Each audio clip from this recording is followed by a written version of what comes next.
And hello, I assume. Welcome Oh yeah. to session 38 of Strixhaven, a curriculum of chaos. You can see the title of that now, but I'm gonna say it later. And yeah, I mean, shall we even recap the last session or just continue off immediately? I'm honestly good with not, just because it was short. I think the faster the better. Well, last session, it was pretty 2, 3, I guess. Major things happened after the duel with Firestorm plus Cadorus and Toad ended in Polychrome's victory.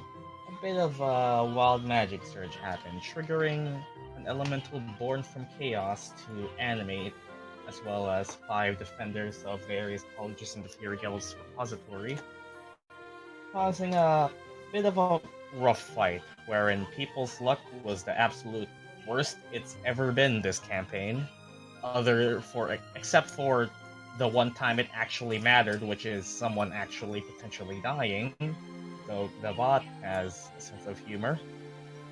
And well, after resolving that, someone got a specific, well, reward for it, just as a please don't get yourself killed item called. I want to call that Passion. Yep. Gifted by Dean Alexis Azariela to our local bard, who is, well, gotten. It's not. You could call it upgrade, you could just call it a sidearm, depending how much you want to use it. Offensively, utility wise, it's yours now, I don't care. And well, after that, just handled a couple downtimes. Gyan training a bit, getting his endurance up to shape to the rest of the party. Finally, being at above 40 hit points. Oh my god. Wow. Gyan has stamina now. Imagine being above 40 hit points. Levels 1 to 3 don't really notice a lower point in con. Levels 5 and above, oh, you really start to notice it. Hearing a couple rumors being looked into by apparently Deepa and Amanda regarding, well, whom brought upon a certain magical disease on campus. And then after which, Midnight decided to get a curse lifted. All in the while, learning that Olivia's sister apparently liked and took care of animals in her spare time.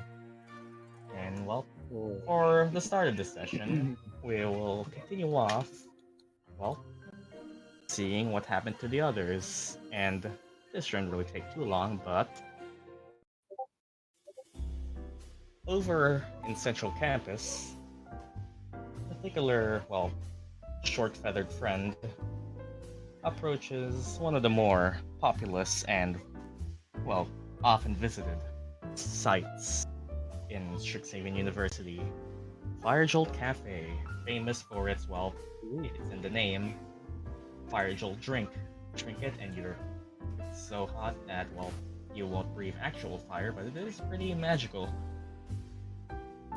Meeting up, well, apparently so, when his schedule was free, reserving a little spot in, well, a busy day, Arleigh walks up, well, to the doors of Firejolt Cafe, just immediately heading in front of it. You can see or you can hear that it's pretty busy.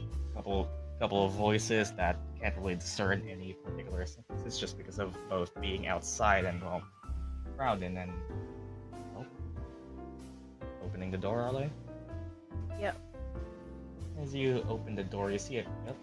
You feel, first of all, the change in the temperature of the air as the warm coffee shop breeze blows across your face. The smell of, well, afternoon, probably around like 5 to 6 p.m.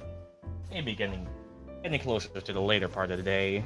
The smell of coffee is still, well, present, as any time is a good time for coffee, apparently, in this school, especially when, well, you look around, see a couple of students cramming already for well, first years mainly, as that seems to be the most popular. Those seem to be the most popular guests at the cafe. And while passing by, you see a couple. You just you see a couple of. What are you doing there? Over there. Just see it. Pass hey, by, Gyan. seeing a couple of students, and while one in particular stands out to you as walking forward, just passing you by is your familiar Lorehold professor. And oh, Hey, Professor. afternoon, Miss Belmont. Just in time then. I was waiting for you in the silent rooms. Oh, alright. Thanks.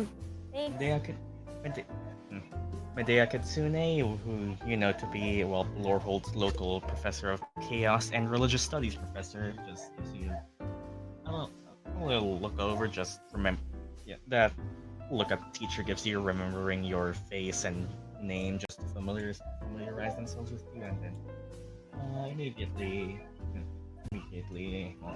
heads out just after acknowledging your presence.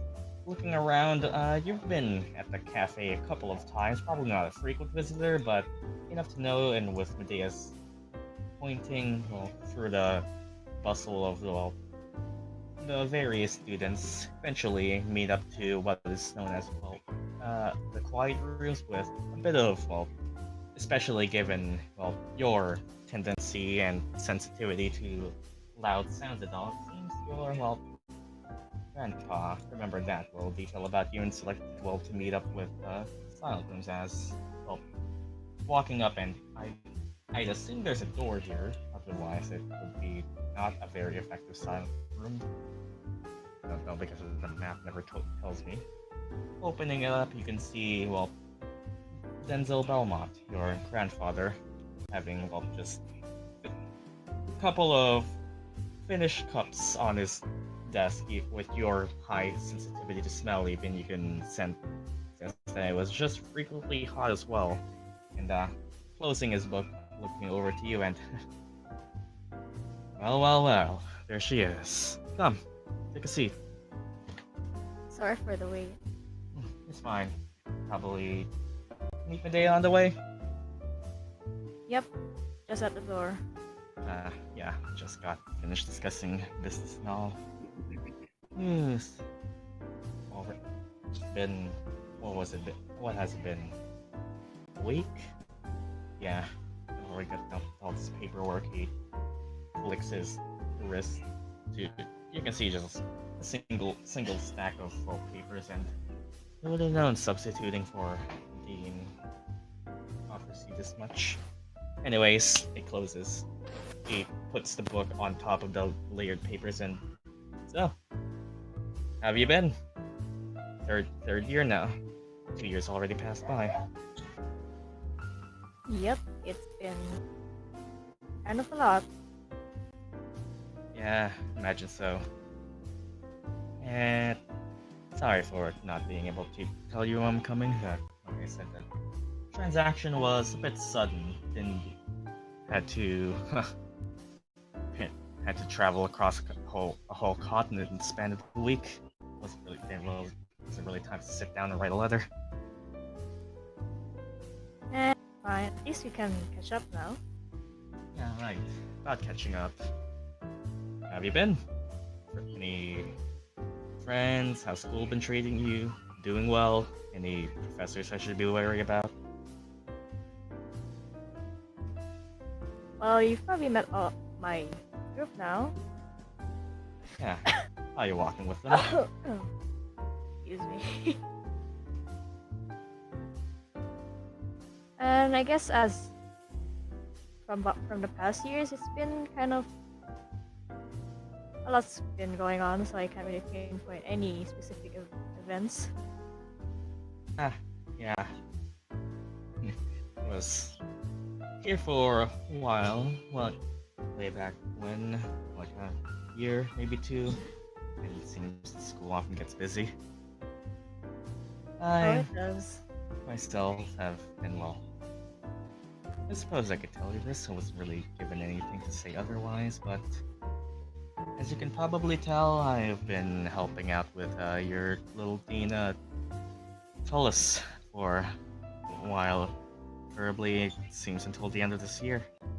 Wants help with her, well, research and lesson teaching, it seems. How long are you gonna be substituting? We're still getting that little detail out, but from what I can tell, it should be until the end of this year, particularly when her research is set to probably meet its end. You see, I've been traveling for a while, and, well, it's a long story, so if you want me to start it, be prepared to sit down. I mean, that's one reason why I wanted to catch up. Great, What about great. what have you And, been doing? and video game prompt. Dialogue. Dial- di- Dialogue wall. Do you wish to proceed?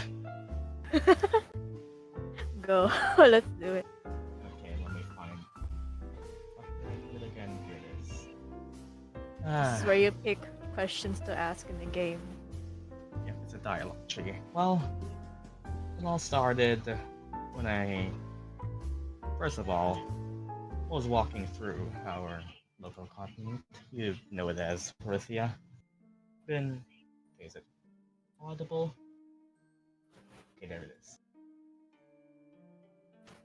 See, I've taken up a particular study of research recently.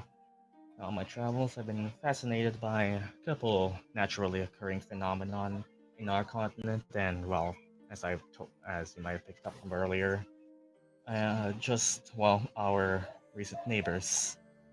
I assume you've seen the star arches across campus. Their well, majesty and seemingly improbable natural symmetry. Mm-hmm. Yeah, that's that's why I've been away for a while. It's a theory I've just been trying to chase. Star arches are, well, as you all may know from your textbook lessons, originated when this plane of ours first formed, a result of the mashing of two others before it.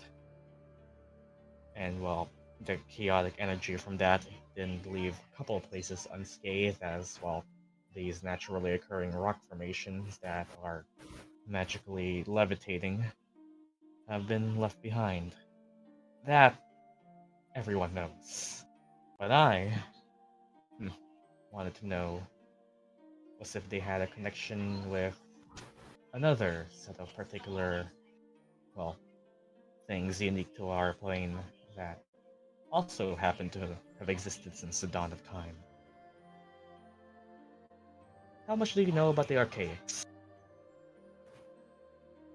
How much do I know? Uh, roll me an arcana check then.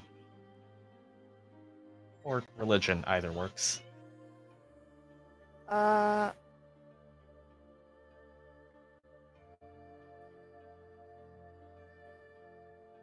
You know, eh,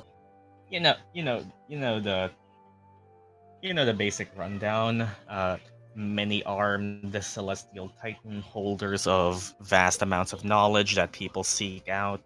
Very cryptic people, and well, magically adept on their own. But well, that's really about it. You know that well they've existed since well the dawn of time, as Denzel said, and not much other than that, as you haven't really gone into them in particular. mm, they're kind of like titans, right? Hmm. That would be well the first observers note about them. What fascinates me is well their existence. Like I said before, just like the star arches, they've also existed since the dawn of time. I've written some well notes on it and drafted my own study for it, which apparently got apparently Dean Tullis caught wind of it and well le- wanted to hire me in particular to aid in her research. Yeah, you've seen her wheel it around a particular unearthed orb. Do you remember it? Uh,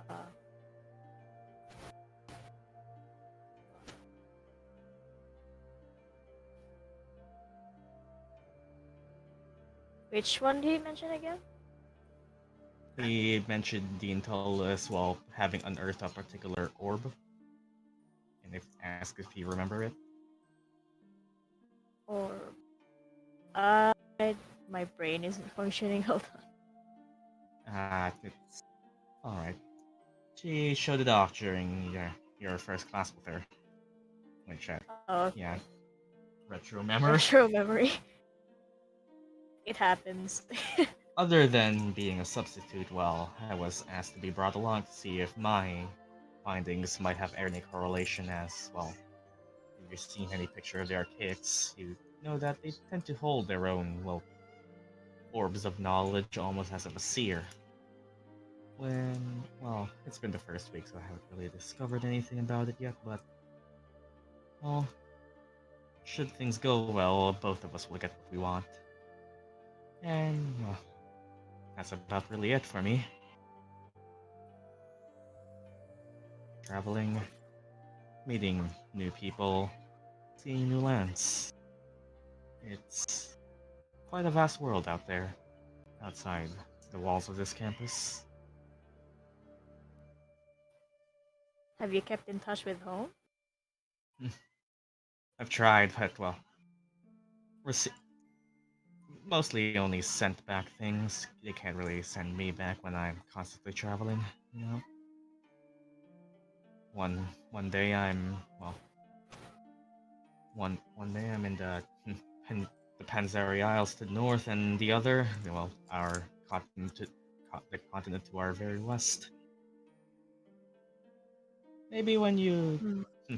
maybe when you graduate I can take you along. That'd be fun. Could be. No, with how long these take, you should definitely not gonna be able to sneak them in between some of you are well trimestral breaks, so keep at it and well I'll see I'll see if I can convince you out.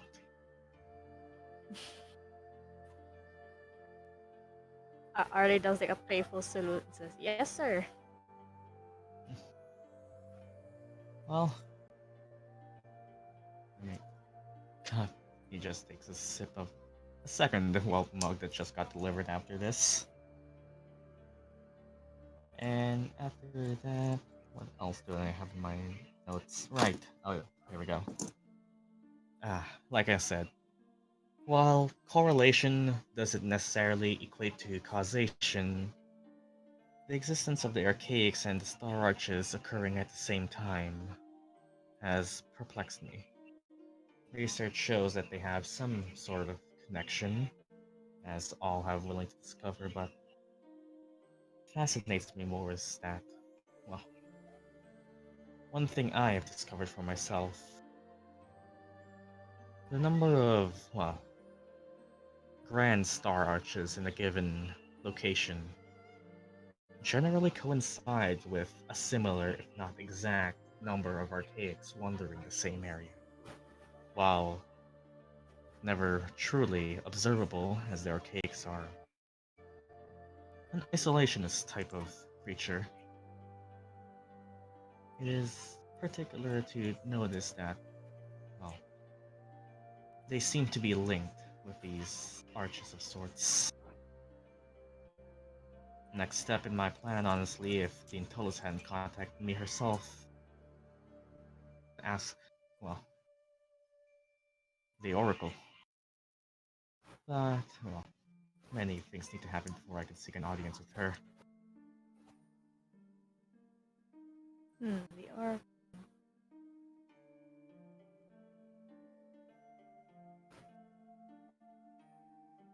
Arleigh kind of grabs the book and she goes like, "Does your book sometimes speak voices?" Hmm? So, Uh, One night, this book, I heard some voices in this talking about the Oracle. ah, That thing I left you. Mhm. Oh, he flips it over, checks the pages. Seems it's, seems it's doing it again, I see. Didn't think it would be Again? time for you to be the one to see them. It's, well, one of the various things I picked up in my travels in a distant land to our east, I'd say. Apparently, well, it was the paper bound in that had some capability of, well, foreseeing the immediate future. Honestly, I thought it was a little hogwash the first 2 months I bought it, and then I, well, saw a few things myself. Where I would go, in particular locations around the world. Archaics behold it, the moment I actually arrived at those destinations, I saw exactly what the pages showed me. It's been my guide, and then, well, after a while it became, well, inactive, and I thought the blank pages were a bit boring to look at, and started painting some things to fill it in myself. And you've heard voices? Mhm. Only once though, but they did tell a lot. See, well, magic sure is strange. Teach it, study it as much as we do here. One can never have a full understanding of everything. But well, Yep. that's really all I have to say. Anything you're curious about? Hmm. Kind of give some thought into it. Uh,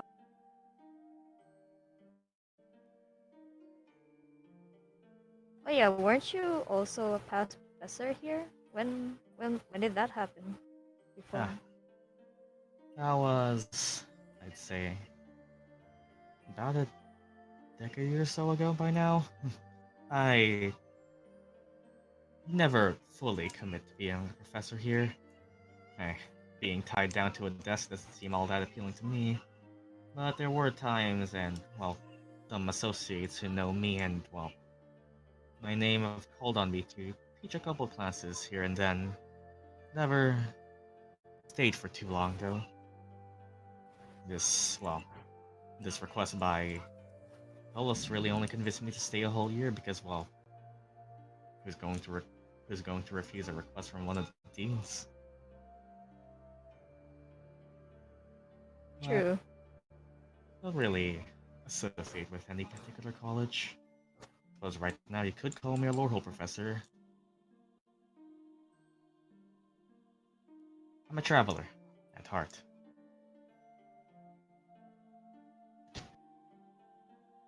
That you are. Mm, Anything else? Scroll through the dialogue tree.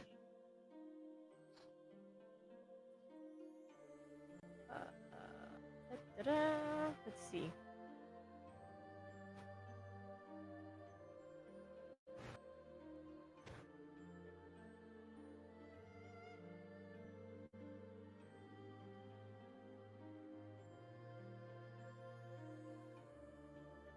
Hmm. I wonder if you have a specific place that you always go here, other than the cafe, I guess. Hmm. What to say, really? Guess I don't really stay here often. Because, well, the biblio place is as sight as any. Suppose if you ever want to find me again, I'd probably be wandering there. You'd most likely meet up with my friend Murdock then. She Hmm. works there. I see. Well, I'll be sure to say hi. And it's at this point where you can see the sun nearly start to said and since we run out of time, you just I'll handle that. Just points to well, whatever you got. This has been Oh, an enlightening experience, Arleigh. Uh, continue your studies and all. And I gotta do my work. Take care. Accidentally, mm-hmm. leave. And That yeah, that Arleigh float. goes and hugs Grandpa. Oh, right. There. Oh, and be sure to check in the dorm sometime. If you have time at least. Put it in my schedule then. And that point that.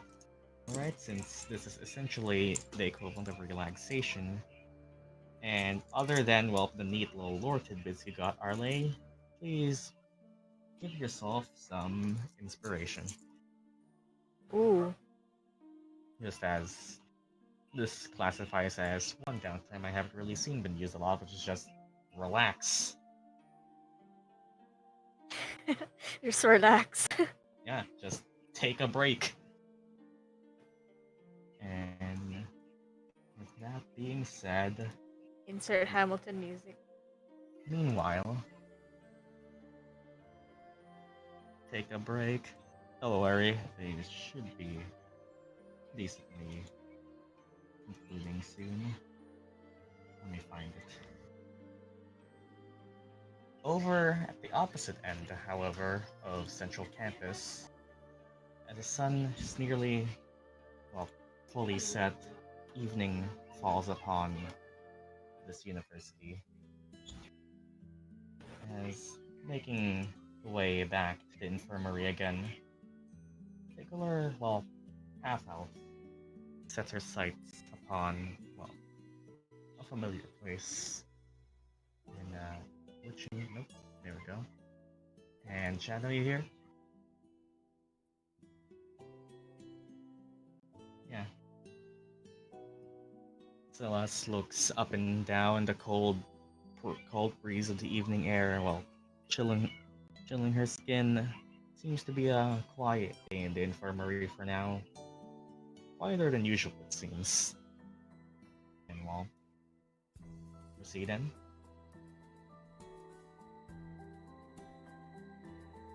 Let's go. As you walk in, like before, it's quiet night. Usually there'd be more employees you can hear just walking up and down the second floor, but tonight seems to be, well, pretty chill until, well, hearing a couple of voices chatting nearby this, well, central pond. One and a couple silhouettes open to you. One of a shorter, like half your height figure, as well as talking to someone with a whose silhouette seems surprisingly familiar to you. Busy day. Oh. Ah. Seems someone decided to tune in late. Hello.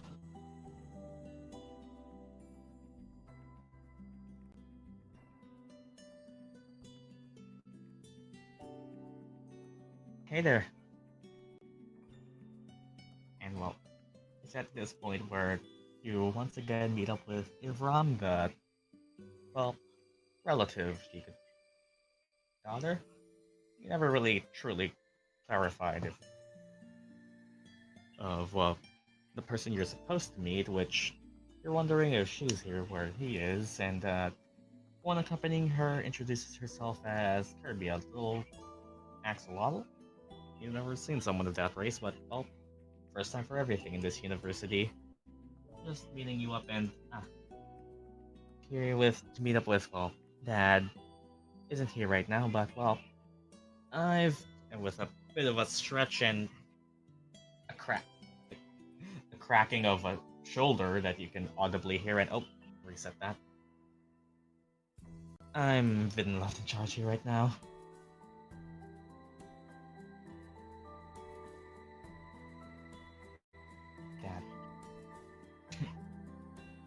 I was told you could pay a visit sometimes, and pardon the lack of energy. It's just been busy. I'll tell you all about it when we head in. Well, they just start to head back in. Following. Yeah. Heading back inside, you can see once again a very empty infirmary. And after grabbing a couple things, Ivram kind of tells you a bit here to polish up your skills, I heard. Yeah. Well, let's see if we still have enough for that. Goes back digging in. Roll me a perception check, Celeste. That's just the first part of the skill challenge.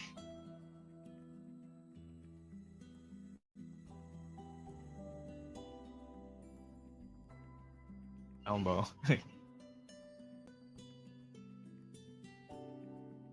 Got any inspirations to use for that? Would be a new day. Sure. There we go. Okay, with the first part of the skill challenge done, you look around, helping Ivram get some of the required tools necessary. Herbie walking around, sweeping and handling the rest of the dust. You notice, well, like I said before, the emptiness of the infirmary, but what the other specific thing you notice is, let me check here. There's a lot less resources and supplies here right now, which, should you point it out, Ivram can tell you that, right? Yeah, about that. We've actually been sending some help to the Lorehold Infirmary recently. I don't know all the details, but it seems a couple students got hit with a local affliction there, and well, they've needed a couple of our help. Zertha is probably screaming at way too many unfortunate kids.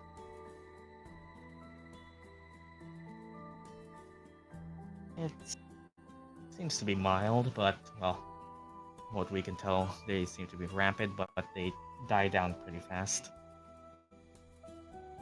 Oh, that sickness, not the students. No.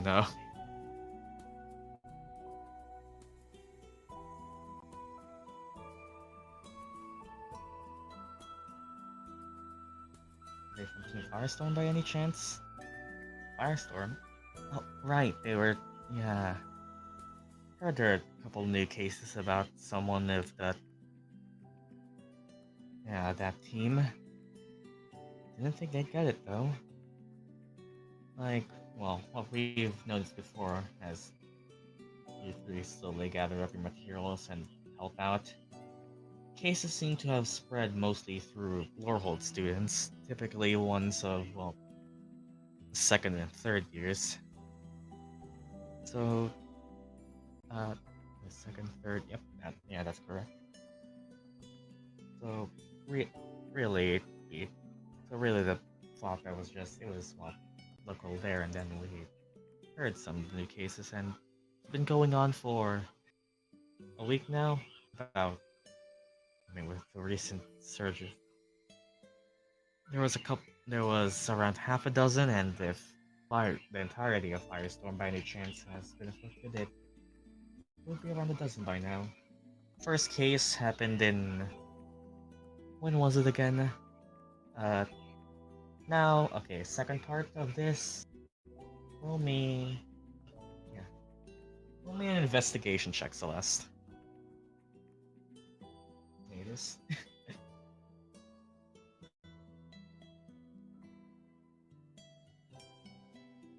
Oh my god!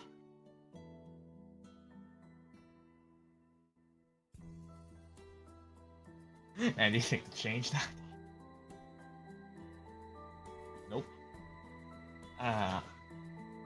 Well, you don't get the bonus to it, but Ivram recalls name still accurate.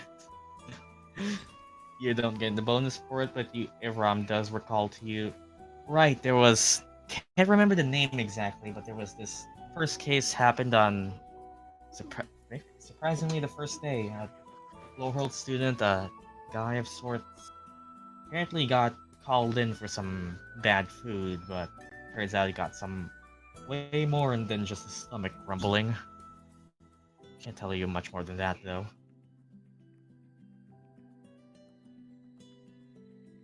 Anyways, we should be wrapping around here.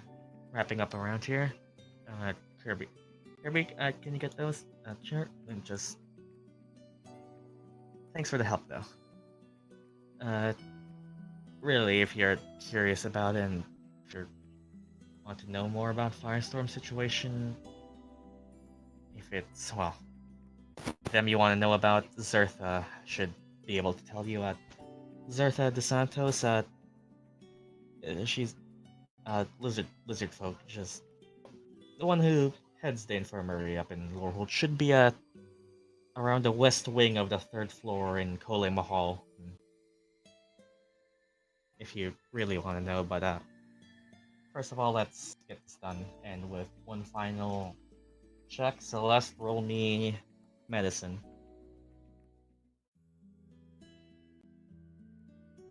Oh my god!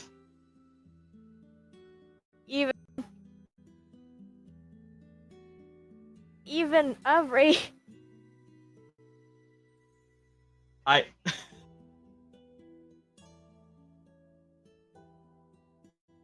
Got nothing.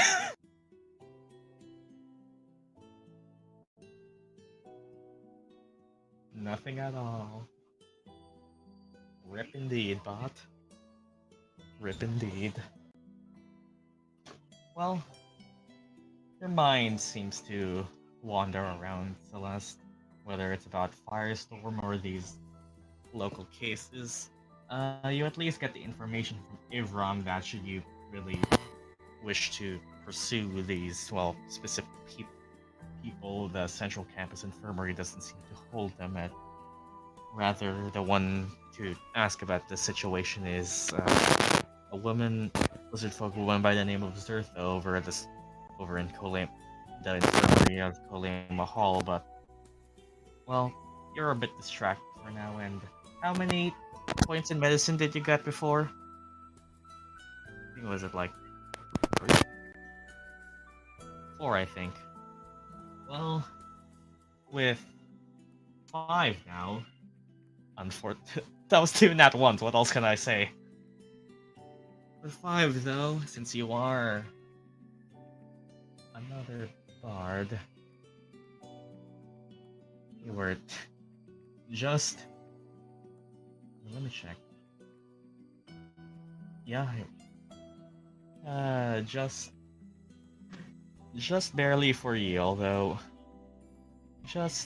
yeah. Well, it'll take probably one more little effort for you to gain full proficiency in it, but Celeste, just for the purposes of getting up to 5, you can add essentially a +1, just passive +1 to your medicine now, again. Stacking with whatever benefit you already got as a bard. But well, maybe one more.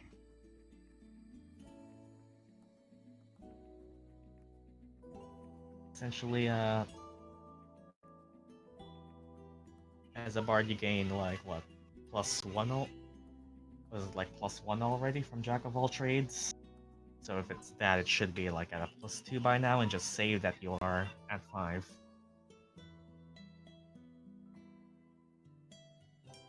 And well, that should be it.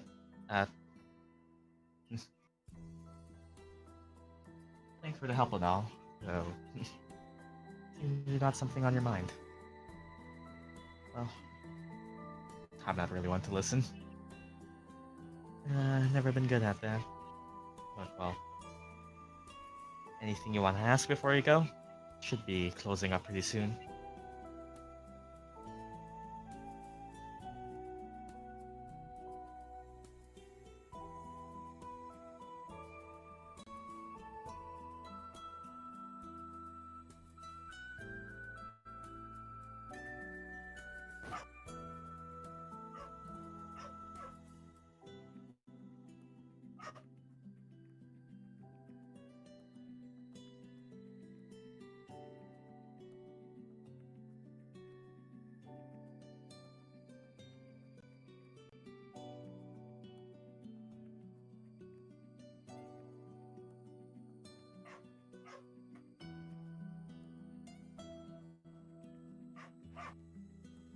Right, they're down. You know what? Never mind. Do you just do you just run out, or do you wait to see a reaction?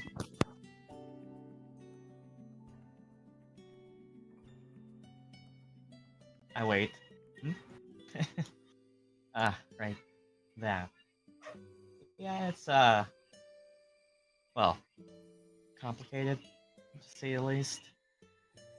Really, I do see them as my parents, but it's more of a well, yeah, it's more of just dad. Don't really get to talk with Viola a lot. Mostly, well, can't really blame her.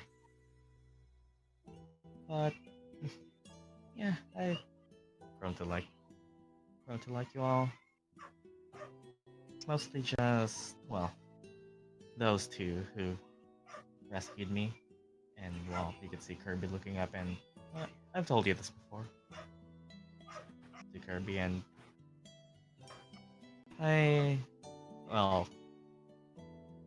he raises an arm and shifts the green coloration of her skin to something more normal.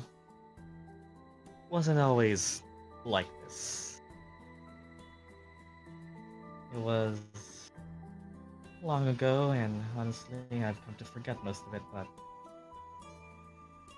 I didn't really, live a good life. Long story short, well, kinda just wandered the jungle for a little while, surviving off what I can. Really, really forgot most of it all, but, it was one day when I got, rescued, if you can even call it that, by a swamp hag, giving me, the body you see now. It was a trade. I got some pretty cool magic out of it, but after that, kinda parted our own ways and didn't really have anyone to take me in. And then, I mean, I'm with who I am now. All in all, I think it's pretty swell.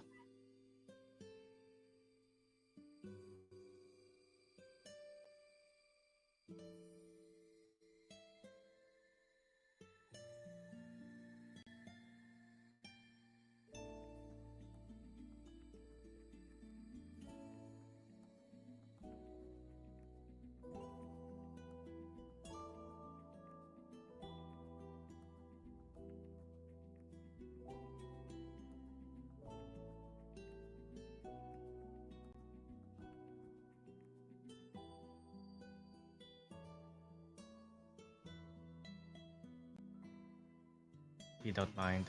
Hmm? Sure. Why not?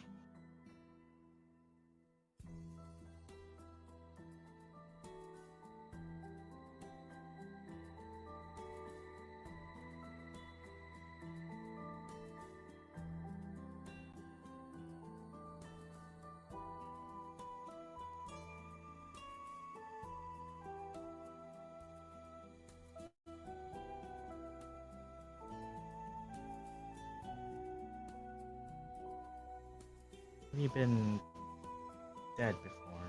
Like, dead and all that? Hmm.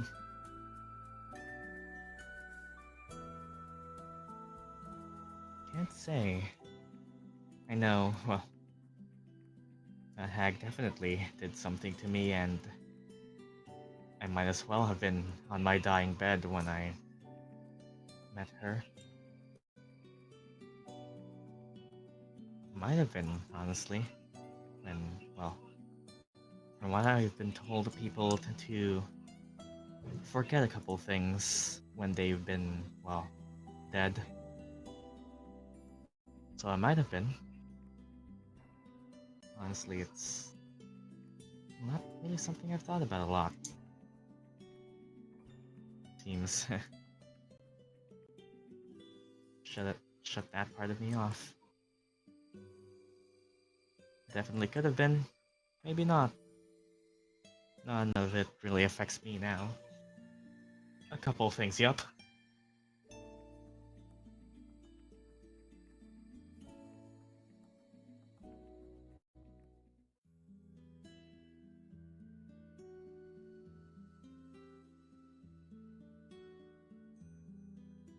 Better not think about it too much, yeah?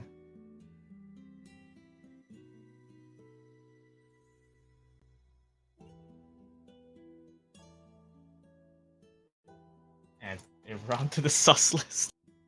And with that, Celeste, unless you have anything else to talk about.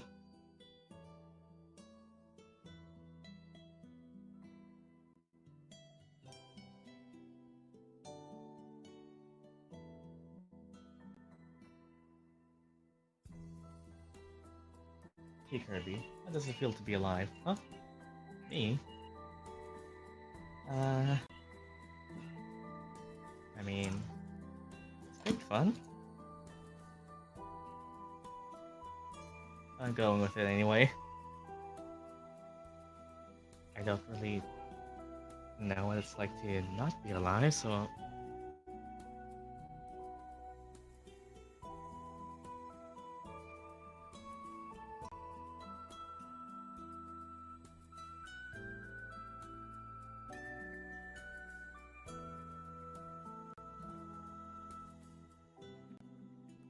So long as I get to stay with Dominga, I'm happy.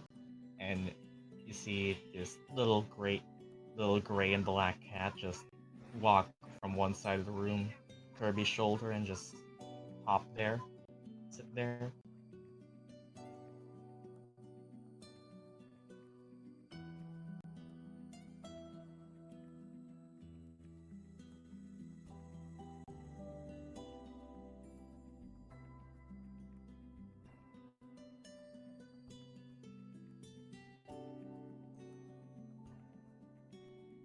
Oh, wait, that's cute. Wait, I forgot to feed Roxy.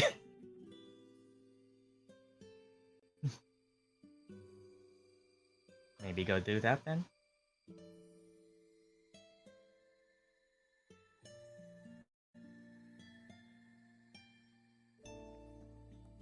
I got you, fam. Damn, here we go. Thank you! Dash. Boots of speed! She's a strange one, alright. If she can figure out everything she's got in her mind. Oh. And with Celeste booking it out, that will be these two for now. As, well, whatever happens, Celeste. Did you already roll for your book last session, Arleigh? If you don't, and if either of you have anything, I think I did. we could just keep that. Yeah, for it's technically a different day, but we'd never use it, so. But, Yeah. and for Celeste, anything that recharges daily can basically get a long rest for you. As now, we actually transition to the normal session as BRB. Let me grab world music.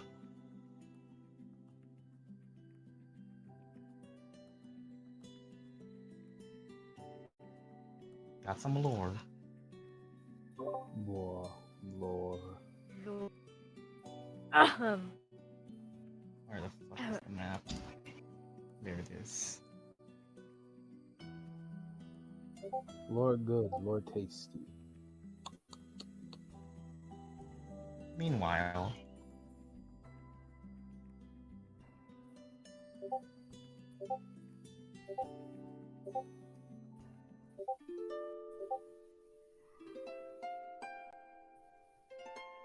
as the day has progressed, eventually, Polychrome meets back up again to a certain classroom. Do that, and then this. A phone. where, while Augusta herself has, well, finished her lecture there, as, well, a pattern you seem to notice is that, well, Dean Tullus, from what you could presume to be being a dean and all, teaches half the time, packing up in the midway before her class ends, leaving the rest of which to be discussed by Denzel or Medea, which in this case both are there. Hmm. And with that being said, I will leave you all with one last thing to announce. And make sure make sure to know that Masquerade's theme is, well, a starlit night. And after that goes away herself, leaving Medea and Denzel to be just here and hmm, just knowing that, well, the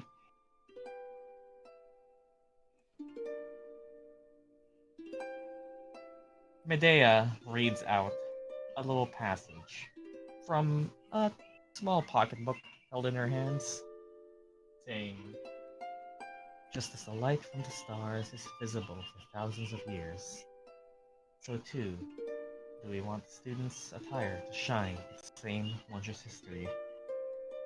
Alright then, class, please pay attention. Just a couple details to be said about the masquerade theme. As Dean Augusta already told you all, it'll be themed around, well, a starlit night. And, well, we have one particular announcement to say to all of you who might be interested. And, well, Denzel speaks forth. Over at Prismari campus is a certain walk. Let me just double check the map of Prismari, where the fuck even. There we go. Prismari's Opus Walk, there will be a special event held forth for those willing to participate more in the Magister's Masquerade events. As Dean Tullis said, Starlit, as discussed before, Starlit Night is only as, well, radiant as those who attend it. There will be potential source for extra credit for those who wish to participate in the event on Opus Walk. Formal attire to those who are willing to design it and show it off to various different, well, sponsors, so to say, professors and those outside the academy and all. Extra credit will be offered in the Intelligence course to those who show proper costume designs and evocative of some of the aspects of Strixhaven's history, specifically, ahead of the ball. The first event shall take place directly after your first set of exams. Be sure to study up, and should you wish to attend, well, get both your logical minds and creative minds thinking. That being said, we have been, well, out of time, and that is this lecture for today. As Denzel closes the book, the rest of the books floating in the air close up, and you are all free to go, as these two just go there. And, well, filtering out every filtering out the rest of these students. We'll just start meeting each other, and let me grab regular world music again.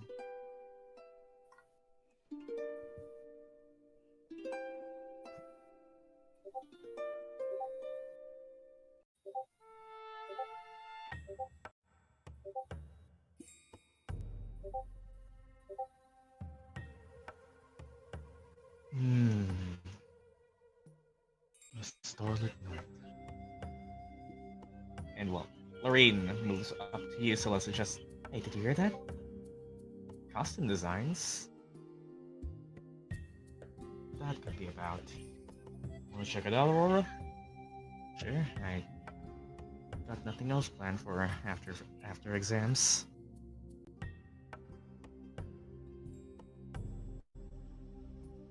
well, you're all free to approach each other, approach someone else. What you want? Sounds interesting. I don't know a lot about fashion though. Arleigh here seems to be capable of designing. If it's, well, anything similar to a canvas. Why can't you... Well, I'm not sure how well I can do it. What the hell did they do it anyway? Does it involve the use of the mask charms?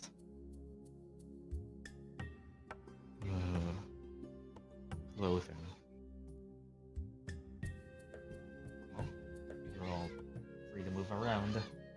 You were informed of the masquerade's theme, as well as something that shall happen at the same day your exams happen.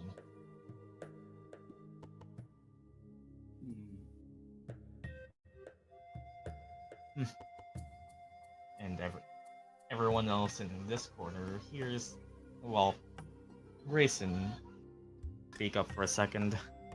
Well, the designs themselves, I'm not particularly interested in. The promise of sponsors does come a long way. I'm planning to make some money off it. If possible. It's an opportunity an entrepreneur cannot pass up. Maybe I'll try my hand then. Don't know how well I'll pull it off, but maybe we can assemble a team. Everyone else is free to walk about.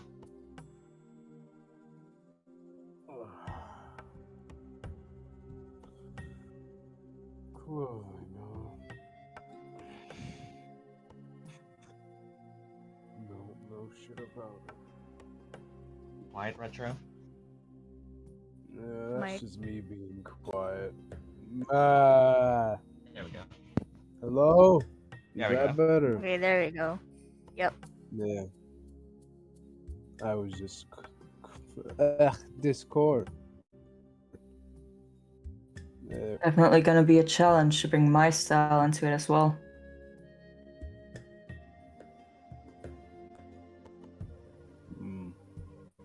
Maybe we could ask Aranashi for He tips. gets your clothes.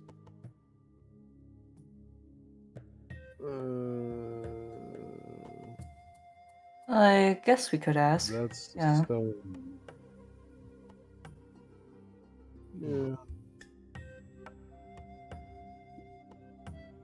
Well, technically I work at where she is, so it might be easy to ask.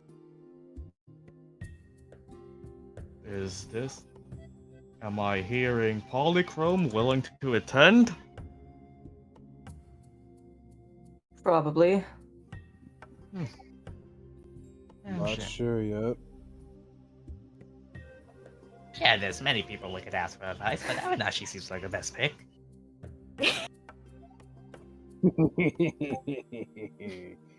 The voice. Perfect.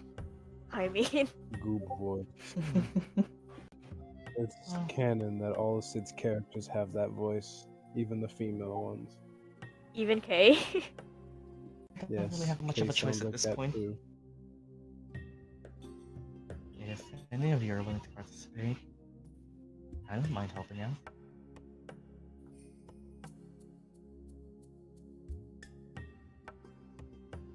More ideas are better than one, so why not? Agreed. Opus walk. Oh,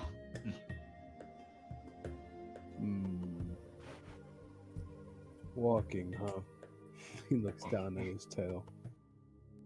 well, Opus walk is less of the act of walking, but rather, well, the whole set piece that that part of the campus is. You see it Prismarians after it goes on a bit of a lecture on where Opus walk is. It is a set of, well, as the name implies, walkways, where each bend and each path shows many various works of Prismari scholars who have, well, either graduated or have achieved enough to earn a spot in the walk, displaying their various, well, talents and works up in display. Anything ranging from a simple portrait to a living well, to a living water elemental submitted as a year-end project could be displayed there. Makes it is very much a spectacle. Count me in. Prismari again, huh? Yeah, that place is confusing. Yep. Hurts my eye.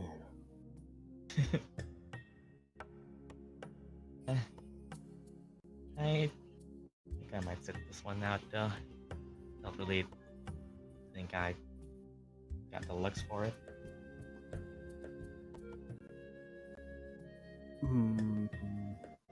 Just Celeste. This is your job, woman.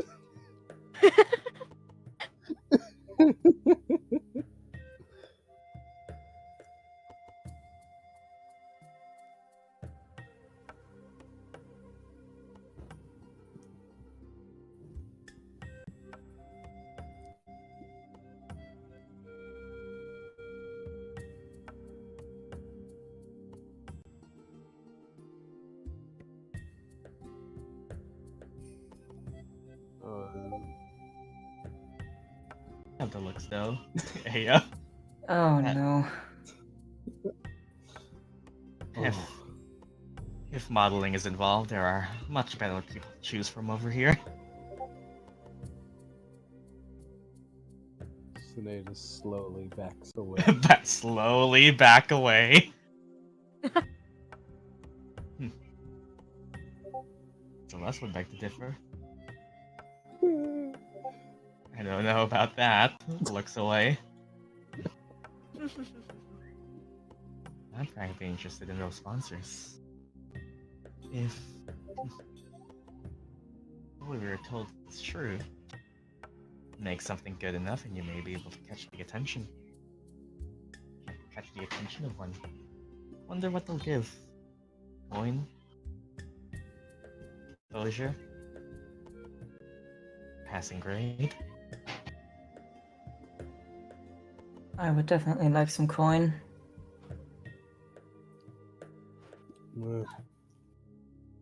I have more than enough of that. Well, if you have more than Alright. enough, then you can give me something. Get a room. Yeah. I mean, you could work for it. You know, you are the only person that didn't give me anything. Keep tabs. Oh. You Sinetis have to looks at Murdock and pay in your smirks. debt. I give you protection. Easy enough. Wow. Wow, that's... I'm so happy you're on my side, my hero. Well, Oh. glad to whatever it hear is, He gives her a pat on the shoulder. it's happening, well, on the same day as our exams then. Evening, perhaps? Either way, we got about a week left then. We could do group Fascinating. studies and Should give her something other than protection. I mean, if it makes it easier, group studies might help us plan and study at the same time. I pull out my pest plushie and I hand it to Murdock. Oh my Pest god. plushie. What? Are you always bringing that around? What? He has a bag of holding. Yes, he always True. has it. There's no reason Why are not you to giving carry it. this to me? I mean, Midnight said I should give you something other than protection, so here. I'm just taking advice from a friend. If you want it, there it is. I'll take it. Midnight facepalm. Nice. That is the one. Well, I had guess since Murdock the now has beginning the of year. pest plushie. Well, first year. Amazing. Have you even been cleaning it? If it's the yeah, probably. You just this unkept, like 2-year-old plush. Alright, let's see. That looks I'm gonna roll a D2. disgusting. Wait, before you... I'm gonna roll a D2. One's clean, two's not. Okay, it is clean. I'd be concerned if you did not. I mean, It's moldy, you donkey. Oh man, he points at it. It's green. it's Your green. eyes are messed up. But aren't It pests came normally that way. dirty and dusty? It would make Yes, I think- sense. Wait. It's been a while since I've thought about Witherbloom stuff. The heck is that stain? Oh no. That's some blood. What? Huh. What? You ever had a day of just getting your ass whooped and not... You come home and just want to cuddle a plushie. It's a thing that happens. I imagine the plushie is meant to resemble that part of the pest. If you think about it, it fits with the theme. You know what? I'll give you something too. Expect it tonight. Okay. Oh, ascending. Oh, so we were discussing about some masquerade, and Gyan told me he wants to pose. He wants to pose for you. Just cuts off. Wait, we're discussing some outfits for the masquerade. Gyan told me he wants to pose for you. I. He wants to pose for. Oh god. Oh my god. Which is so I don't know when it's gonna cut off. Okay. What the fuck? Okay. Was that sending or... Yeah, sending is I spell. forgot Yeah. how sending was ruled. You If it's... Was it out loud? He cuts or was off, it I think, with how many mind? words. I think it's Or- it's I. Does it have a verbal component? If Or so, just- then I'd say yeah. If Probably it has just one. ends a pose for you. Yeah, it does have verbal.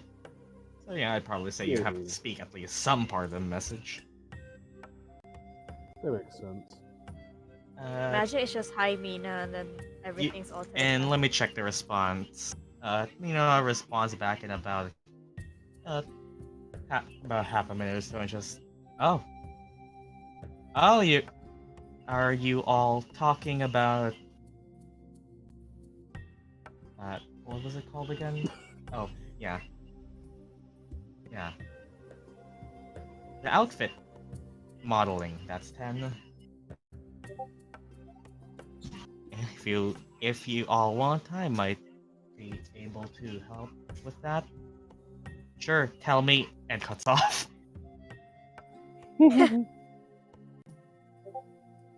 Tell me eat. So did we all just hear what Celeste said to Mina? Celeste said to Mina, but Mina's message is only heard by Celeste. Okay. So what'd she say? Oh, She God, said it's gonna oh be twice. amazing.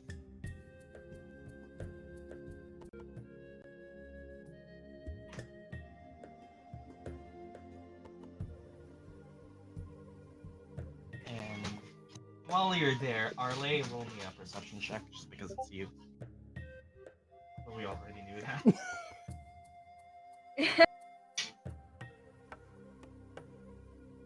Perception. Oh yeah. No. I'll just make it quick. I'll give you the overview. From what it seems like, just from what you knows, Robina and Grayson seem to be well planning on teaming up or competing in this fashion design contest with making use of Robina's influence and Grayson's knack for the monetary. So, if you're participating in this, seems you already got your first set of rivals.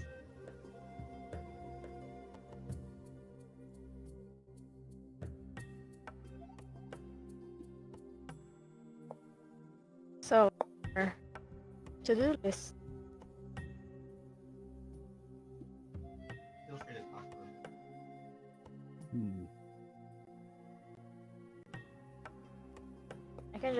Arnashi at work about if she could help.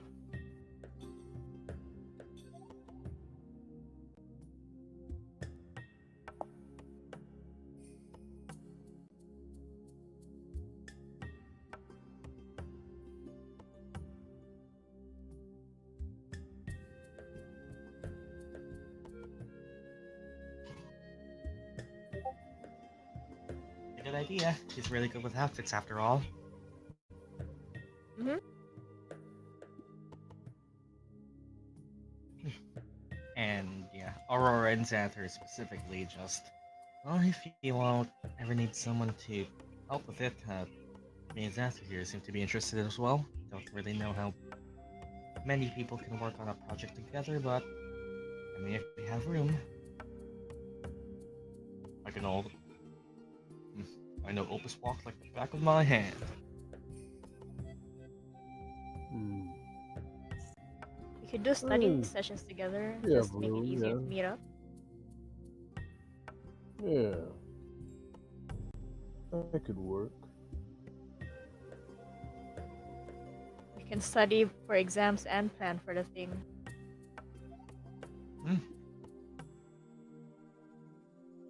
Yeah, that sounds good. Do you even have enough room for it though?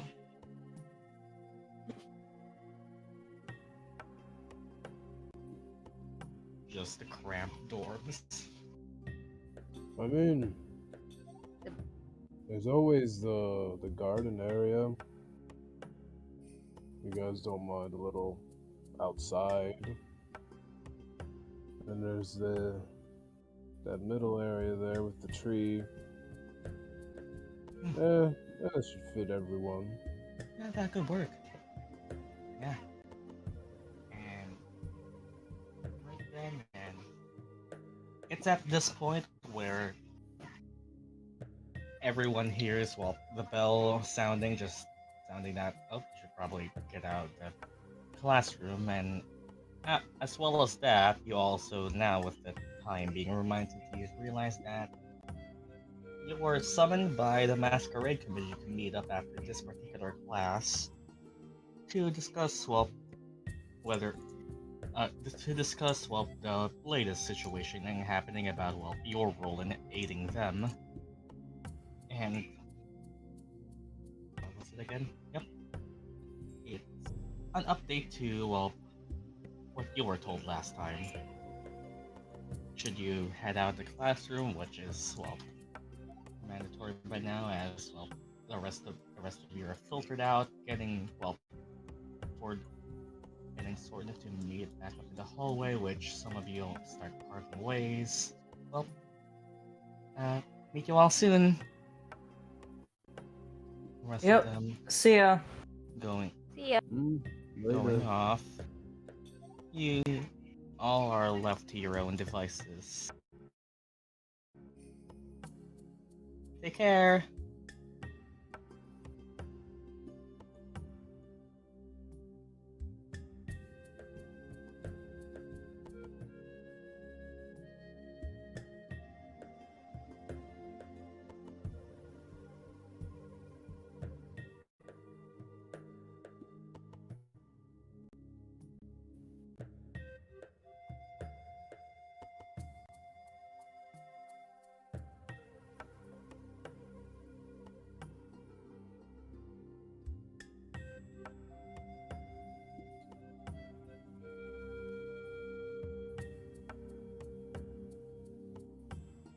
Okay, so what are we doing now? I guess check in with the committee? Mm-hmm. We should do that. Well, alright then. From what you were told, well, last time in the briefing of the situation,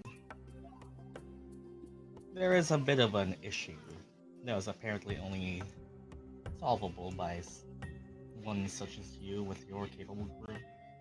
Whether or not it's been updated was, well, for you to find out. As you walk the hallways, though, to head towards the room, well, once again, all of you and those who spotted before specifically again see a set of green horns move towards the west wing of the third floor of Kolema Hall, and it seems Kayla is once again moving there. Seems to be around this time as always, but for now. All right then. Or do you want to proceed? Yeah. Mm-hmm. You want to race there? No.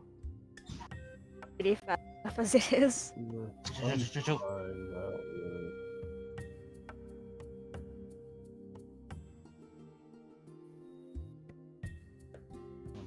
Find it.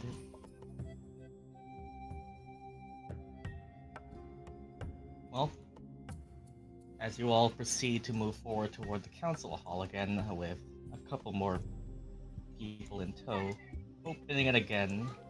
First of all, let me swap this out.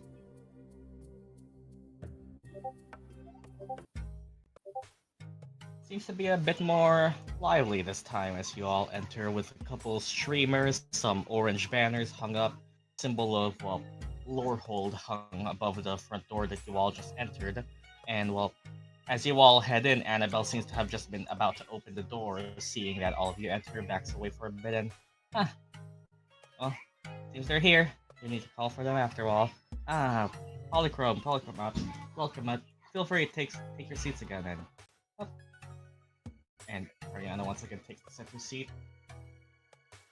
Anyone going anywhere in particular? Yeah, I'll go to the one I was before. Yeah. Where was that again? The middle. To the left. Yeah. Just remind me all where you all want to go. Seems Annabelle and Samuel are standing. I'll take my same I was seat. at the top, I think. Yeah, I was the middle on the left. Okay. Yeah. I I was, think it was at the top, bottom middle. right? Yep.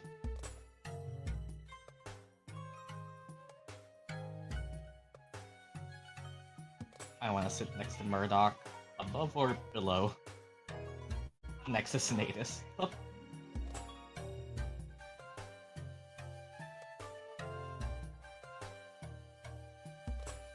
I'll sit next to Ariana. Grande. I guess that leaves Gyan there. Alright then. Well, I was about to send Annabelle to call you all before. We wanted to give you all a little update on that little request we got to ask of you before. Situation's been updated after sending a couple scouts to scout to the place where we apparently lost. Was it they called a caravan or a wagon? Whatever it was. Caravan, yeah. It's been spotted safely hanging above, the perches of a stone plateau, as these wagons are magically enchanted so that they may levitate once danger has been sensed and their contents may be, safely recoverable. Seems that the problem that was there before is still persisting. We have at least identified it to be what it is. Well, once again, I ask of you all, as you all seem to be the most capable ones I can set this task upon, as the first major blunder that may hinder the Magister's Masquerade to happen. I wish for the most effective solution to this that will cause the least problems in the long run, but tell me, are you all familiar with this? And he shows in this little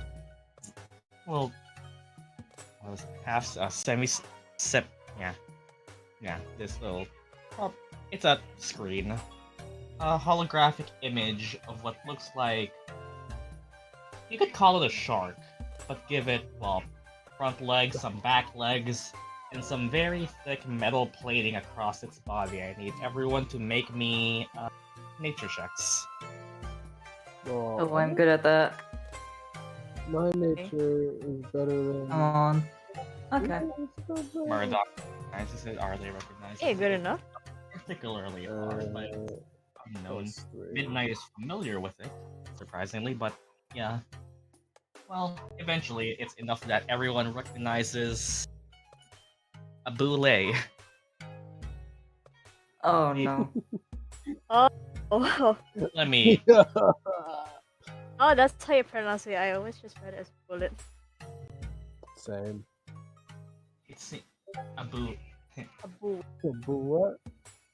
A boule. A land Let me- shark. Let me show Yeah, you that's what a you good way to actually describe it. see. Bullet. They're weird fuckers. Everyone sees that. If Discord would like to send it. Discord. Cute. Look at it.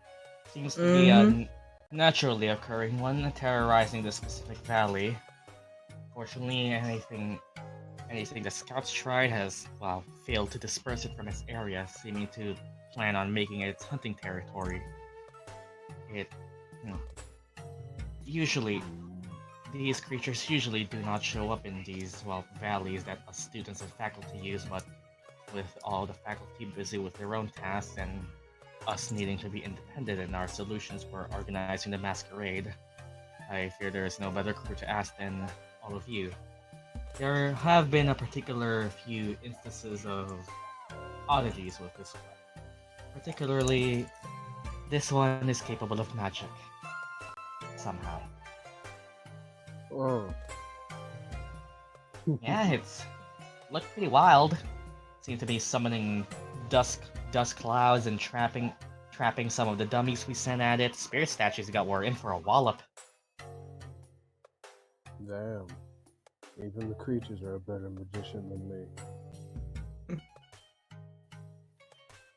As we said before, we need a couple of the contents of that caravan recovered, as it is special stone requested of which by the spirit statues attending, special sandstone requested of which by the attending spirit statue mascots for Kolema Hall, in, well, both terms of repair and general appearance, and essentially the equivalent of clothing for spirit statues. And while it's generally only sourced from, well, that valley, and what if it found a relic or something? Either way, we're looking to get rid of it. And, well, that as well as provide safe passage for, well, the Dragon's God Historical Society and Strixhaven Ireland Lifters representative to do their own field work there.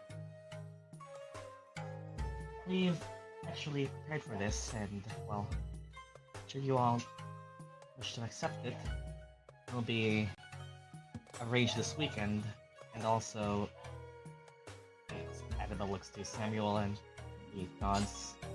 There's also this in it for any who may, and Annabelle drops what looks like a pouch, and which dropped on the table sounds like, well, gold, as Annabelle reveals a bag of 100 gold for their to be, well, offered right now, and this is, you could call it a down payment of sorts. Resources assembled by the committee for tasks to be assigned to those capable. While it might not seem like much right now, as it's just 100 rather than 100 each, we are willing to provide you with certain connections. Annabelle looks to you specifically, Sinetis. My brother, Nathaniel Stonevale, has, after graduating recently, managed to form some immediate contacts, specifically with various, well, different businesses in these sands. Essentially opening up a potential source of funds for the Masquerade Committee. Translation? because of Nathaniel now graduating and assembling it, and as well as a way for the committee to generate money, a new item shop has been opened in Lorehold. Oh, And should you wish to accept this quest, you may use that. You may use those initial funds to combine with your own. Grant yourself a bit of a starting allowance.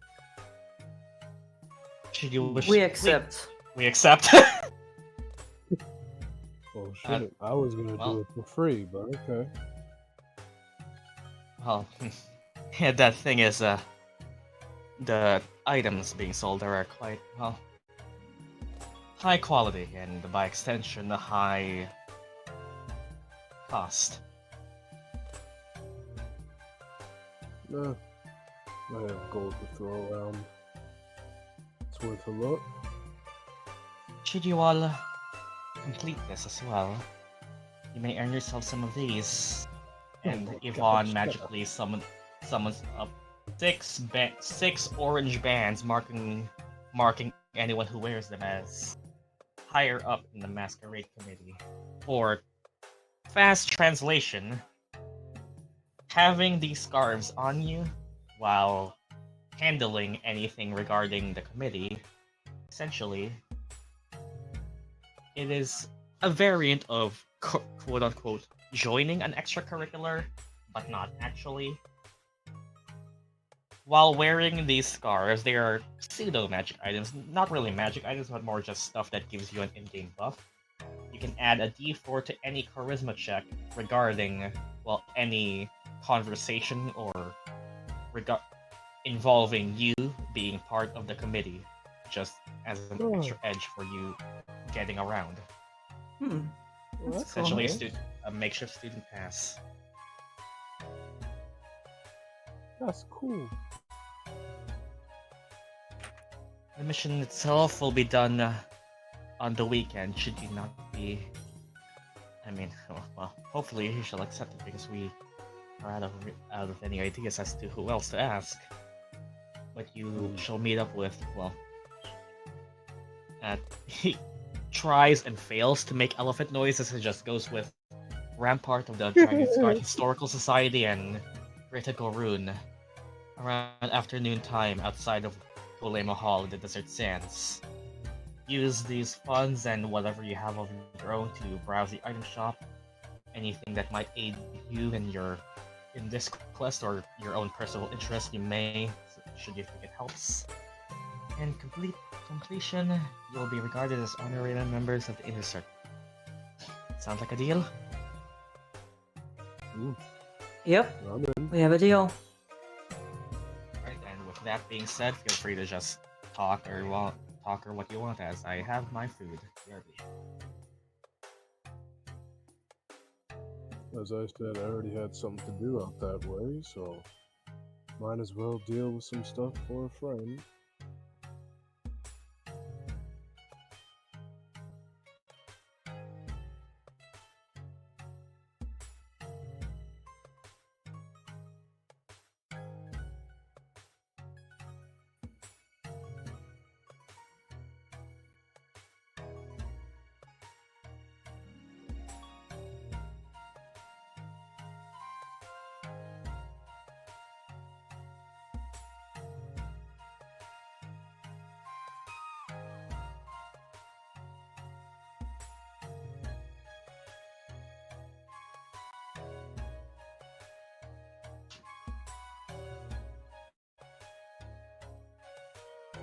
Hey, just a quick thought. Why don't you...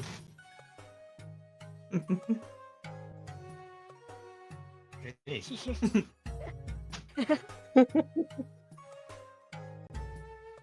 Can you reply to the message?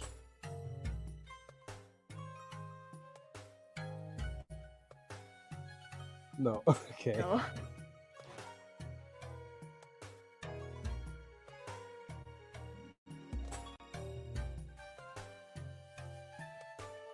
I think.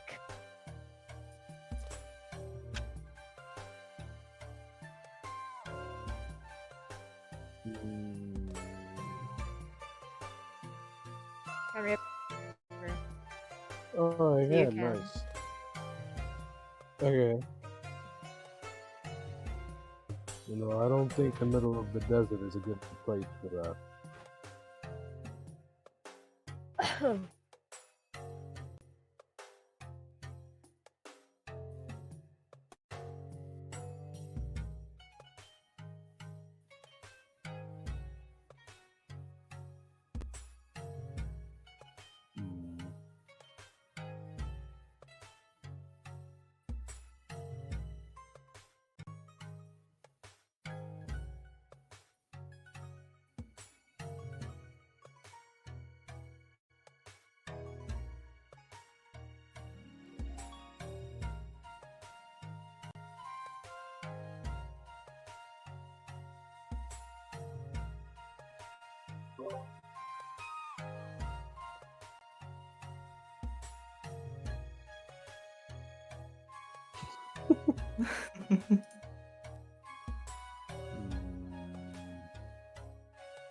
Why are you so insistent on this?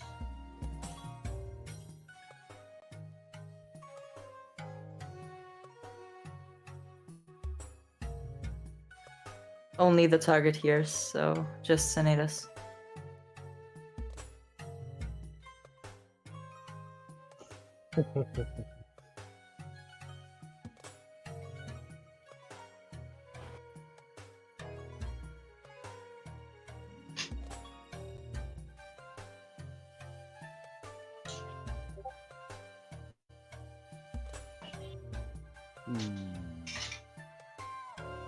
I don't know if clearly is the right word.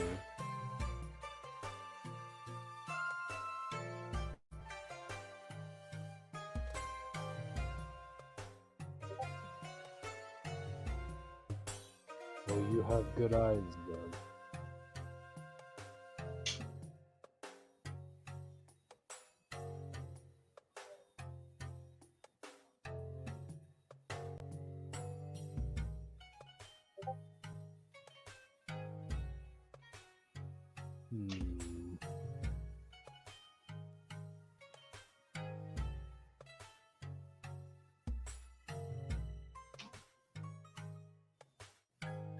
Oh, well, I'm back.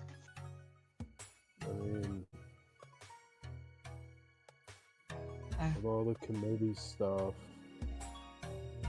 Annabelle addresses all of you. If you all would like to go now, I can all take you to where it's located. Referring to the new, well, stalls. Well, Shops. yeah, why not? I don't think we have anything else to do we?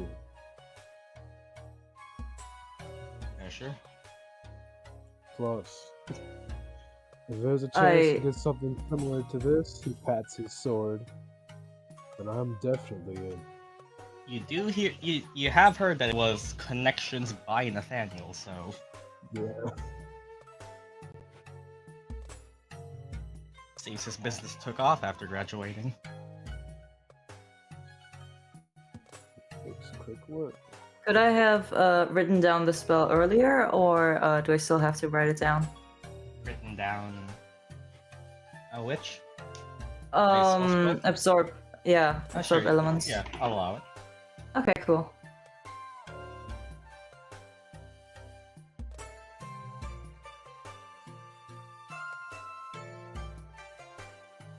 So is everyone heading there now then? Yeah. Oh, we have some business pending, so maybe there's going to have something for here. Anyways, let's go. Well, Annabelle leads the charge and walk me through the whole campus. Ooh, Time to switch you all to the new shop. how the hell do you know if I'll be busy or not? So, like you all here, feel free to chat to each other while walking as I move everyone's tokens.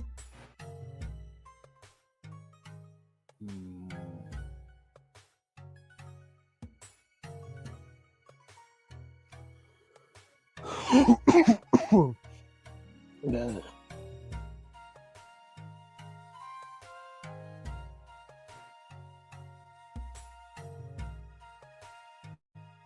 Annabelle takes you all through the hallways of the whole campus, to a place you all haven't really been to yet. Walking out, you all see, well, eventually get led out to a particular open field. Open field to the actual desert this time, until you all eventually get brought to a certain, well, mid-rising tower. As let me just grab this place specifically. Where did I put it? You are over here.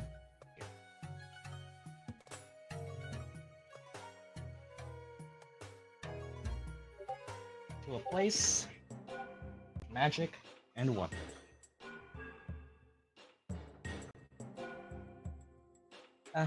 This should be a place. Uh, there you go. Welcome. Your hole really opened. Name's still pending, but bizarre. Name. Wait. There we have. Currently have 3 shops open right now. To those who want to look around, and who's carrying the bag of 100? Me. Me. Yeah, I was to say it's probably Well, Murdock. we have 100 gold now extra. Just as a down I payment. doubt we do. Murdock probably does. Okay. Okay, listen up as Annabelle gives you the tour. She first of all takes you to the center of this little place. There are 3 main shops, each with their own shopkeeper attending them. Over to the northeast is a shop called Where for War. And through the various display stands, you can see various different types of shields. Some, well, your medium and heavy armor. You could swear there's some glint of a magical metal in there. And, well, that seems to be, well, an armor place. To the north, however, is a weapon shop called Hack and Slash. Well, it's, well, a weapon shop. You can see various, well, swords, spears, halberds, and all of the basic stuff. But you also see a couple of intricately designed weaponry, some of them with a glint of magic that you've all recognized now, so definitely there. And to the southwest, you see another shop called Mage's Delight, Magic and Accessories, which seems to be, well, self-explanatory. Feel free to check out where you want first, on your own, in a group. I'll just be staying here tonight. Well, where do you all want what do? Get free to explore. I think we all know where I want to go. Magical armor place that you cannot use. Yes. I mean, Yes. I could use one set of armor, but I don't think they have it here. What were the shops again? There's Where for War, an armor shop seemingly, Hack and Slash, a weapon shop, magical weapons seems, and Mage's Delight, magic and accessories. Give the armor to Finn.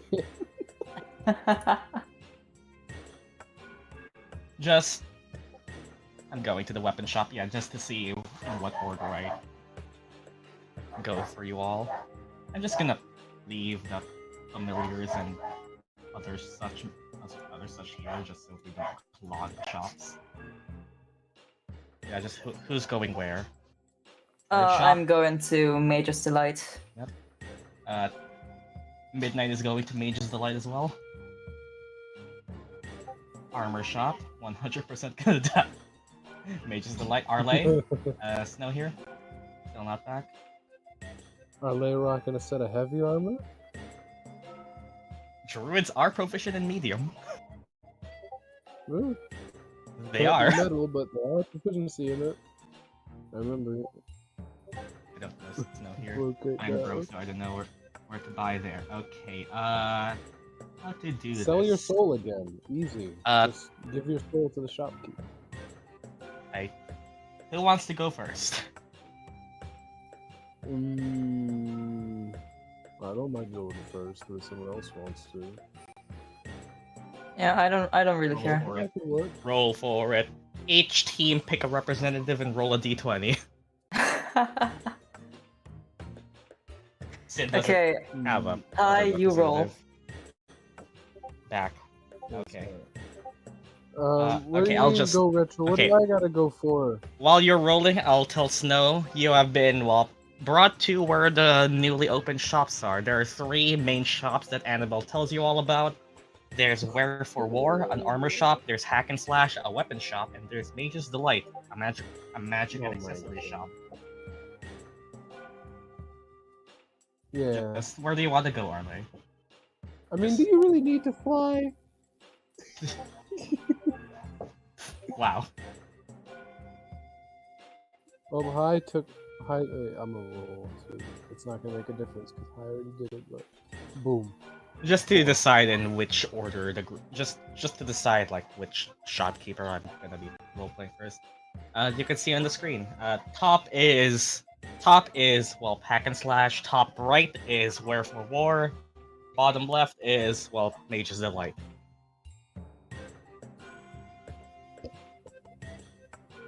Shopping episode time. Hey, Hey, if you ever need rolls, I'm right here. can I go last? Sure. All right then. Where are you going, Snow? Just to see like who gets stuff.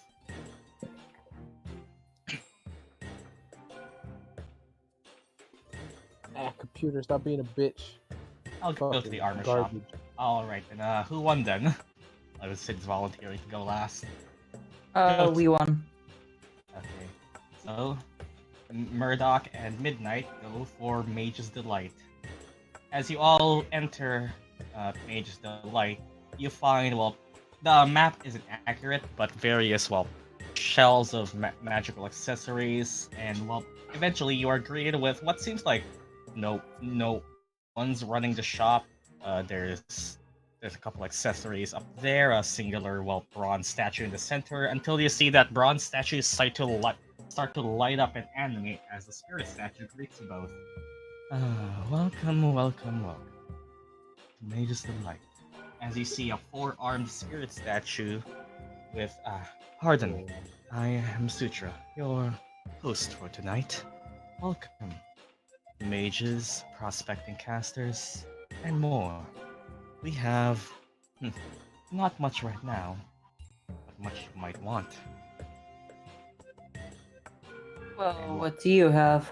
Oh, purple palm tree delight may interest you in a couple of our wares. And just for the purposes of keeping it simple, there is a couple of stuff. Each shop, just to explain it here now, will have one general thing they sell. In this case, Murdock immediately sees something that catches your eyes. Walls of 2nd level spell scrolls. Oh, let's go. So you finally have access to them now. And 3 particular items that Sutra will show to you. You can see the spirit statue hold out point to 3 particular items in the shelves, and I will actually let me get my phone so I can read chat here. Look at my phone about my notes here. Alright, and you as well, Midnight, you see a couple things. Mage's Delight contains 3 items that stand out from the rest, other than the regular spell scrolls. Okay, you both, first of all, see to one shelf an ornately decorated wand of exotic-looking wood with a tip and a handle looking like it's meant to be easily gripped, and it's very much well, it's a wand. Not really much that stands out other than it being fancier looking than normal. To one mannequin, you see what looks like a silver headband with a sapphire encrusted towards where the forehead would be, and at another mannequin, you see a cloak that looks like it's made of stars that shifts depending on what angle you look at, almost turning invisible at certain angles. Feel free to ask about any of my wares.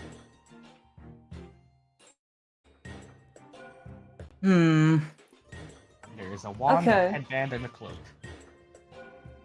Well, let's start from. Okay, let's start with that. The headband. This, my dear friend, is something all students desire. Have you ever felt like your efforts just weren't enough? Spending long nights cramming, only to get a test result unsatisfactory to what you expected. Well, while not helping you with the exams themselves, it might help you in preparation. This, my dear friend, is a headband of intellect. It is quite simple and a very self-explanatory magic item. While attuned and wearing the headband of intellect, your intelligence score is a flat 19. My 11 into shaking right now.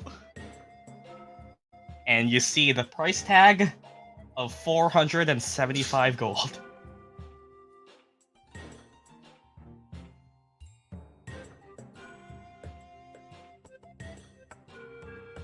I'm broke. Who decided to buy a new set of armor? Well, I don't think that's gonna do much for me. Feel free to ask about the others then. What about the wand? Ah, yes. A wand crafted for battle mages, war singers, and those of the combat type specifically. Spell slingers, evokers, those who wish to empower themselves in the field of combat. It is a wand of the war mage. Quite simple magic item. It's an arcane focus, specifically a wand, that gives you +1 to attack rolls with your spells. Mm-hmm. And let me double check. Yep, it is the uncommon variety, so it's a +1, and you also, well, we haven't really used it a lot, but it also ignores half cover should you cast with it. It is currently priced as the cheapest of these 3 items at 300 gold. Okay.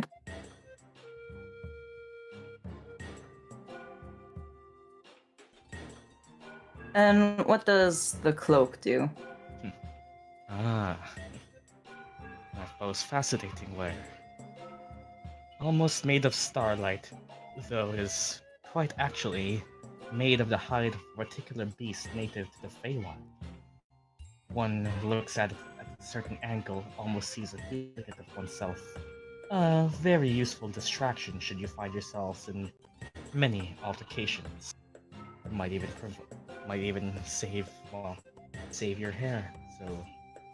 So they say. It is Cloak of Displacement.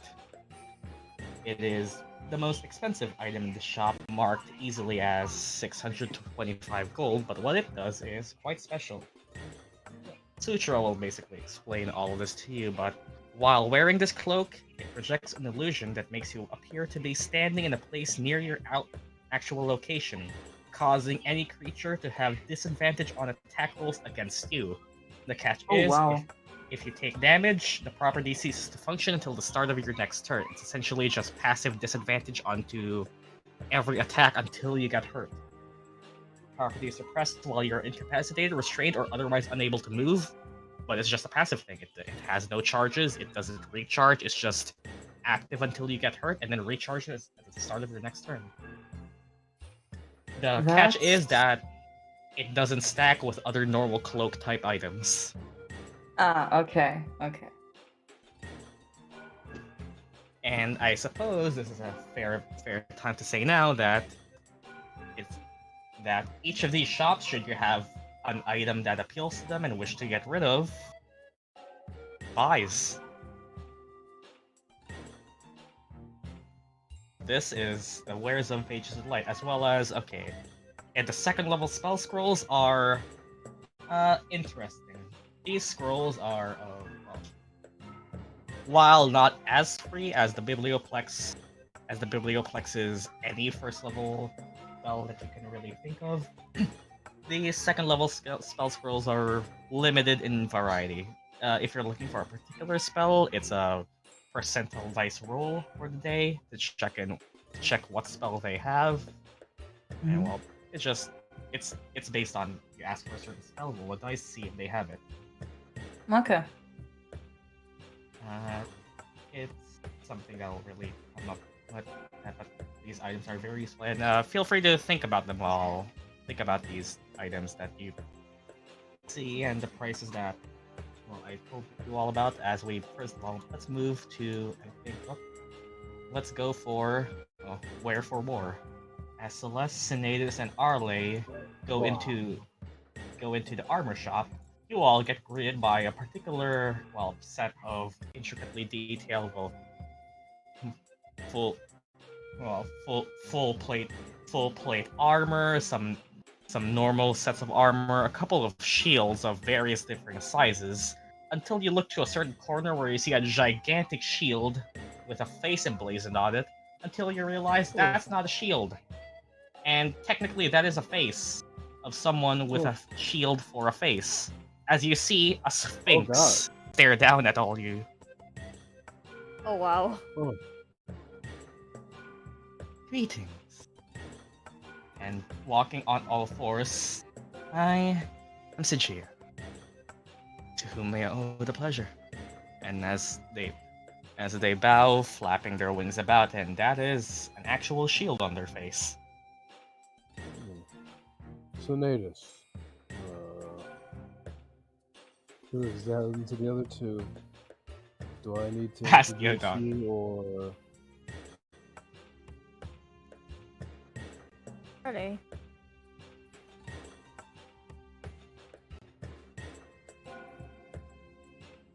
Also, yes, you can very easily spot the name. Celeste, if you know a bit of mythology.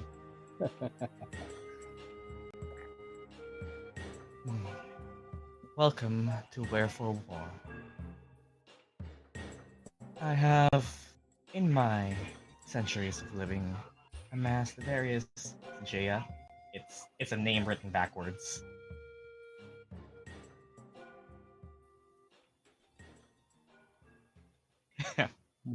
Nice. Yes. And well, they don't really say anything in particular, but rather point to the items in the various shelves and stands before you, as you now get to see what Wherefore War has. There are a couple things. This shop is actually, if you want to believe it, other than since heavy armor was not available in the student shop, this is actually where you can get it now. So any heavy armor that you can any standard heavy armor is sold here for its normal retail price. And here in Wherefore War, Jaya points you to the shield stack, where you can see a couple different varying sizing shields. One of which she points to is one of those. You know what a tower shield is? Yeah. Yeah, it's those very big, bulky shields that are the entire length of your body. And, well, it'll be easier to actually tell you what it does. It is a shield, a normal shield that gives... I suppose so. Those are the modern equivalent of it. But yeah, they're meant to resemble the actual tower shields of history. They are shields that give you +3 instead of +2, with a couple costs. They require 15 strength, and should you equip it, your speed is reduced by 5. You're the only one who can use Yeah. What else Listen, can we... dude. It's a shield with a strength requirement, but it's +3 instead of 2. And it also just costs 40 gold. Ooh. On the opposite end, however, are super tiny shields that barely cover the size of your palm. These are marked as light bucklers. On the entirely opposite ending, they are shields that are +1 instead of +2, with a couple of benefits.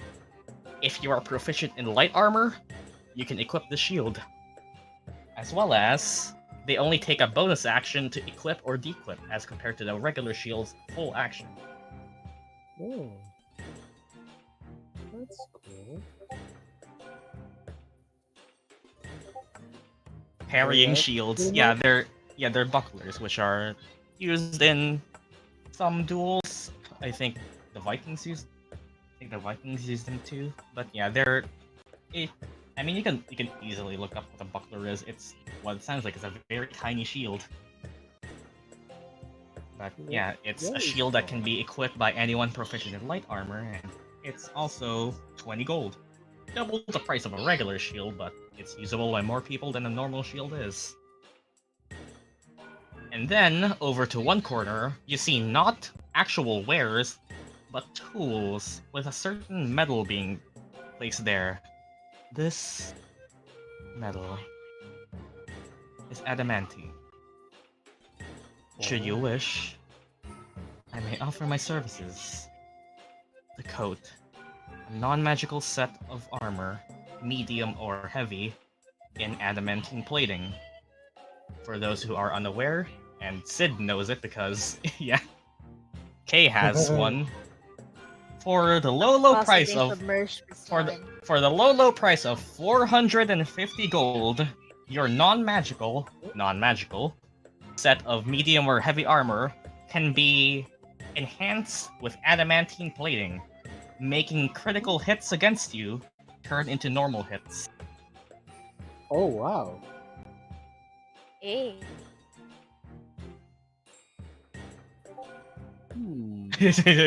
Goliath. Yeah, Kay looted the one inside the gelatinous cube. I was Missed a busy chance to doing make that. it 420. Look, this is actually... Normally it costs 500. It's a bit of a bargain. Yeah. And those are really the three main things being sold here by Sijaya, other than, well, this is finally a place to purchase regular heavy armor, which is as it normally costs. So full plate, flint, and the others are also sold here. Those are their general wares. The specific wares are the tower shields, the light bucklers, and potential adamantine modification. Hmm. Okay, and while you're all thinking of that over with Jaya, now we move on to Gyan. As you go inside Hack and Slash, you are greeted by a particularly boisterous voice and ah, a customer. Oh. As you see a full-blown centaur turn to you, My Hey. glazed and ripped to the nines, and Big boy. is Big boy. my eyes are bleeding. He is also, it's the default centaur art, but he's also carrying swords, hammers, pole arms, maces, flails, all on his horse body. He is a walking shop. And he looks down to you and, who's this tiny one? My apologies. I'm Corin. Nice to meet you. And just reaches out for a hand to shake you, Gyan. Corn. Corn's cool.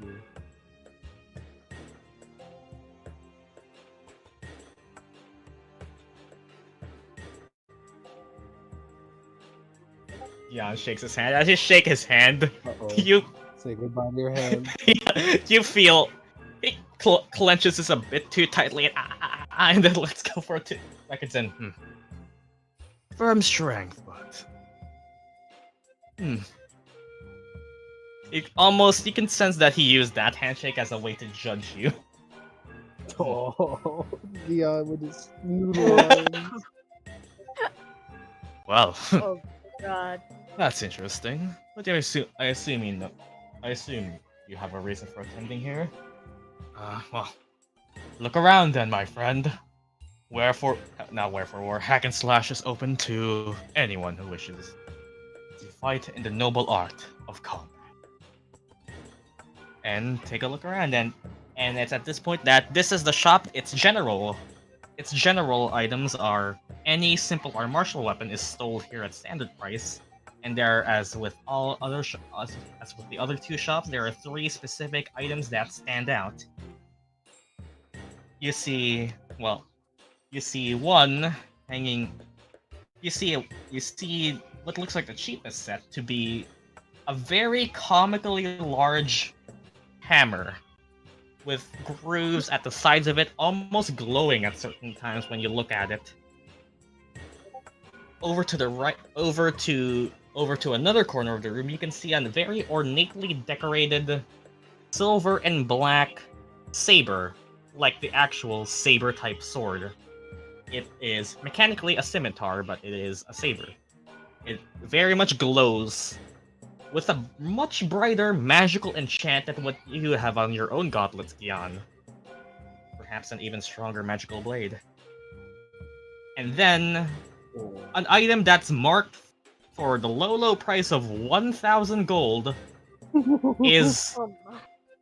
a sword handle with no blade.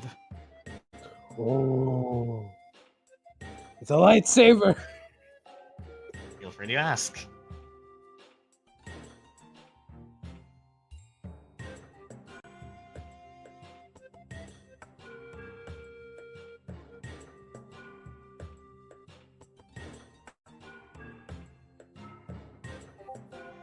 That's what I think it looks like. A lightsaber? Ah. You mean this. He pulls it out, and with a flick of the wrist, you see a radiant blade elongate. It is the Sunblade. Which, is it available here? Let me check. Yup, it is what it looks like. Even comes with an image. The Sunblade. This item appears to be a longsword hilt. While grasping the hilt, you can use a bonus action to cause a blade of pure radiance to spring into existence or make the blade disappear. While this blade exists, the magic longsword has the finesse property, and it is a +2 magical weapon, dealing radiant damage instead of the normal slashing, and also deals an extra 1d8 against undead. Also emits some light. It is marked as 1,000 gold.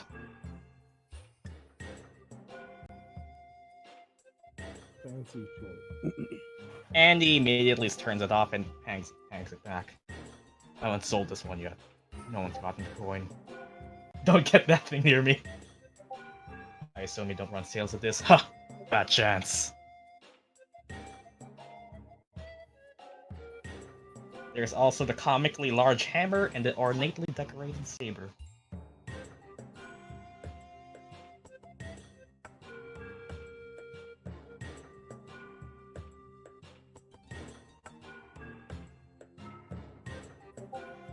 By that hammer I may not be able to lift. I have a feeling you would be more inclined to this one.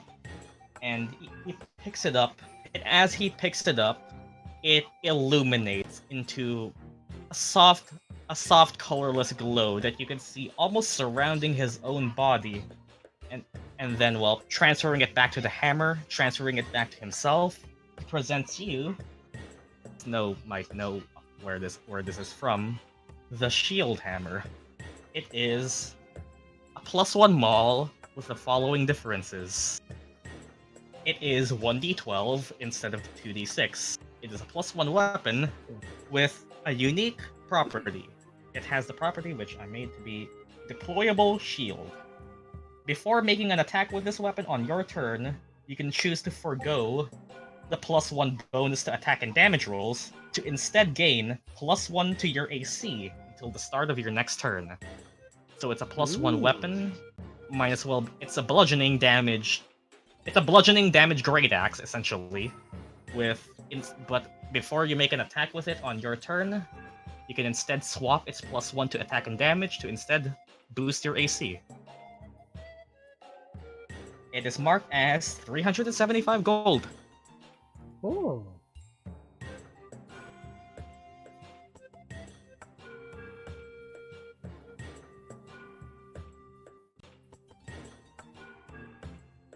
And if you ask about, well, the saber, it is, well, quite simple, marked at 750 GP.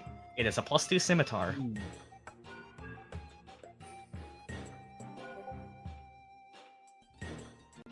So it's a lower damage dice, but it's a +2 weapon, which means +2 to your attack roll.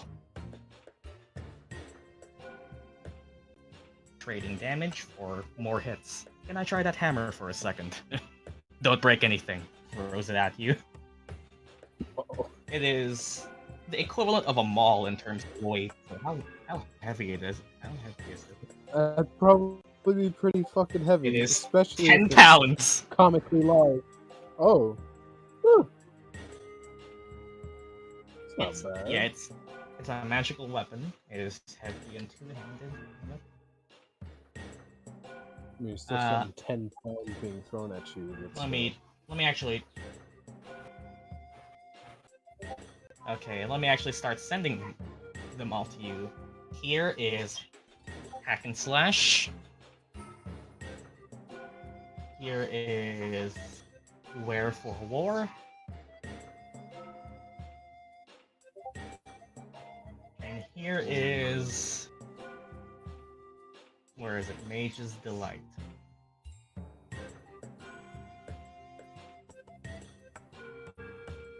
Any light or medium armor? Well, feel free to continue inside these shops or meet back up with each other for the purpose of exchanging money or whatever. And yeah.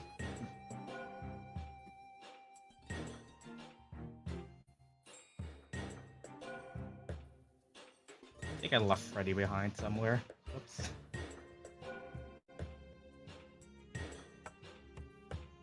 Do you want me to back up first? Yeah. I'll go to the middle. Yep, same.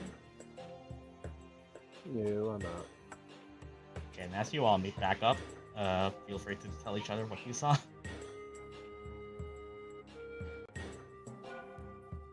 So, what did you all find? Dual shields. Some. I want that adamantines. headband, but I'm too broke. From +0 into +4.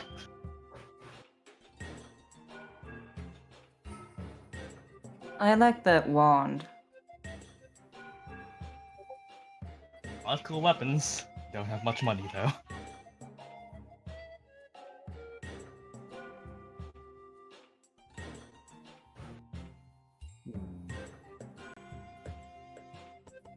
Well, let's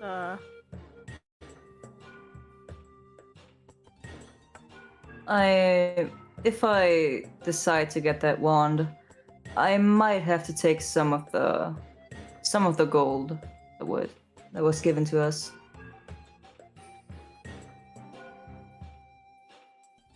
How much was it again? The wand was 300 gold, and we were given 100. Maybe I can do what Sinetis did. What did I do? Go into debt. Yes. taxes. Talking like that. Well, it's not as bad as you think it is. The reminder that Midnight can actually use any magic weapons as well as a Hexblade. Especially since he's Pact of the Blade now, I think. There are a couple limitations on it, but I think Pact of the Blade lifts a lot of the actual limitations of it. What We were happened? crying while it was happening. I don't recall crying. Exams are near end. I need it. You were told that yes, while it can help you with reviewing, better not actually take it inside the exam hall. It's for studying, not actually taking the exam with it. Because it is also a visible headband that everyone can see you wear. Yeah. Yeah. Modify it to be invisible. Modify. Bro, I I also failed study liked- exam like multiple times. I also like the cloak, but looks at cloak of protection. I already the have cloak do again? something. I would rather just upgrade my own. forgot, what does the cloak do again? You can click on it there. It's a cloak of displacement. That hammer is an attunement, is it? It is not. Oh.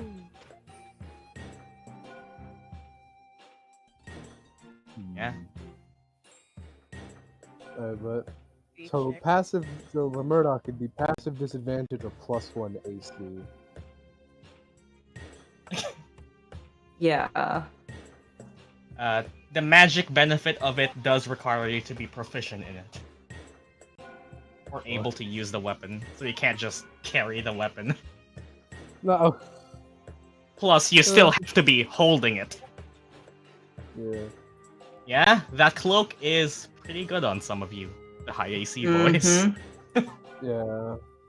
Is an attunement item. I mean, we know what will happen if I just have passive disadvantage. People are gonna start dying. I have This one is more attunement slot. Right? Or it just... Why is everything so expensive? They're magic items. Murdock, not Murdock, Midnight, these are magical things that probably take a fuck ton of time to make. If you were to make something like this, wouldn't you price it around something similar? Gyan looks away and made one in a day after a nap. They're Actually, bounded I to them, might- but fair. I might not get anything because that wand is also attunement. I am full in attunement. Same. I have one more attunement slot. And really The things cloak that sounds interest- nice, but I'm full. The things that know- interest yeah. me aren't attunement. Like the hammer and the adamantine. Those aren't really attunement. And actually, yeah, Annabelle will walk up to you all and it's starting. There are a couple of starting businesses so far, but I mean, if you all feel like you don't have enough, I'm sure you can talk with them to put some of your old gear in exchange for a bit off.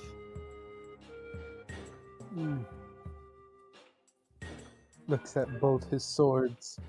Want Not to sell? expendable. You're not expendable. You see, these motherfuckers aren't going anywhere. I have 410. What do you want? Sugar mommy Celeste. Honestly, I don't really need Fucking much. rich. If She's I a was- bard, the she hammer doesn't use a would- lot. Would be cool. I have like 347. Yeah. The hammer, Yes, exactly, says the wizard, who doesn't have anything.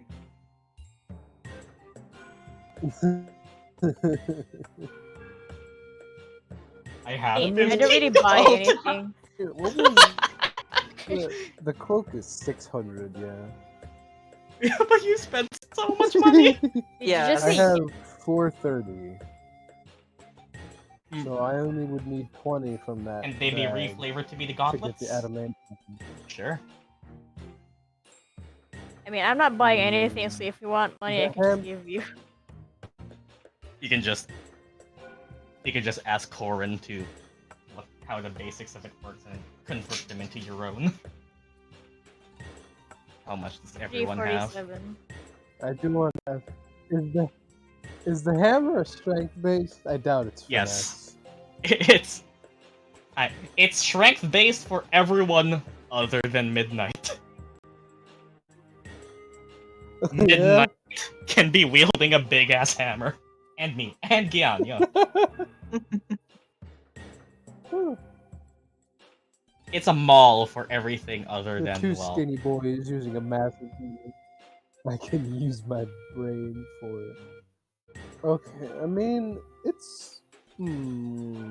If I had that hammer, I would have to bring it everywhere with me, because I would have to give up attunement. it's Okay, also I'd have to two-handed. Get rid of my summoning thing on both. It's also two-handed, so no so- shield. Minus AC. I mean, it's -1 AC, and if you just keep the... Adamantane would mean no more crits on Sinetis. Oh god. I'm not even wearing medium or heavy. Says you, wisdom girl. Some girl. Or give us Or tips on give how us to how capitalism. capitalism. For context, these shops are always going to be open now, and should you wish to buy anything from it after the session, it will be a downtime. So this is your one free Ooh. pass. Okay. What do you guys think? I can afford the hammer, but unless somebody else wants it. You can But buy it the for someone adamantine else, means and they owe you a Yeah. favor. I owe you. I it owe would yous and be favors are just easy. you to each other. note- That's up to you all. I'm Take not notes moderating for that. take notes for downtime. I could. I bought you the also hammer. go- You spend 2 downtime points doing what I need to do. I could get the You buy adamantine. the I'm a sugar mommy now. I can get the adamantine, but I would need 20 from the 100 GP set. And The then after that- adamantine upgrades non-magical suits of armor, so I think is it Yeah, only that would Gyan be- who actually has magical armor? Yeah, I think so. Probably. It's That also makes only sense, applicable I to guess. medium and heavy armor. So, me and Gyan.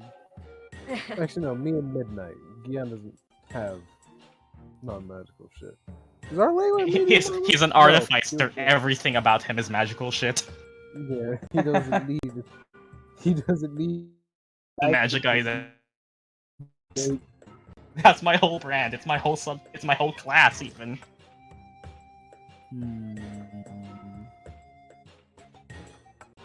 He can wield the hammer, and it'll be a direct upgrade to what weapon he's currently using. From a D10 to a D12. That could be nice. I could get the spell. I'll probably just go for the adamantine then. I would just need 20. Oh yeah.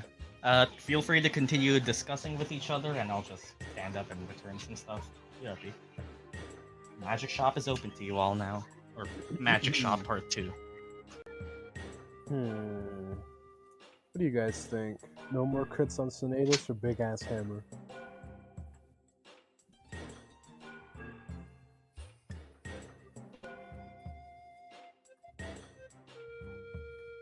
Yeah. I'd say yeah. No more crits is probably a good one. I don't know, I just like the thought of Sinetis with a massive hammer.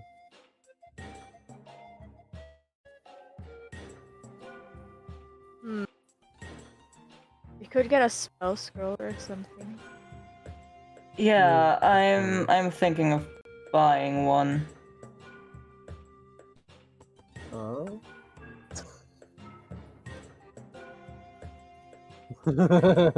420 plus 5. You're 50 short. So still. 50 short. I mean, how much gold has been taken from the 100 GP sack so far? 'Cause Nothing. Just take 50 from there. Nothing. Okay. So yeah, you could just snatch 50 from Healing that, throws would be useful, I think. and you'll be fine. No need for But slots. But both Celeste and Midnight would be even more broke.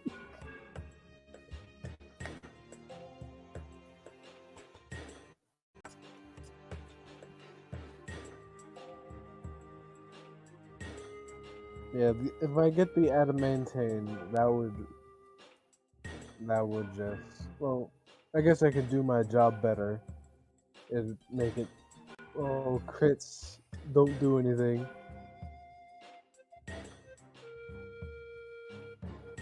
Eh,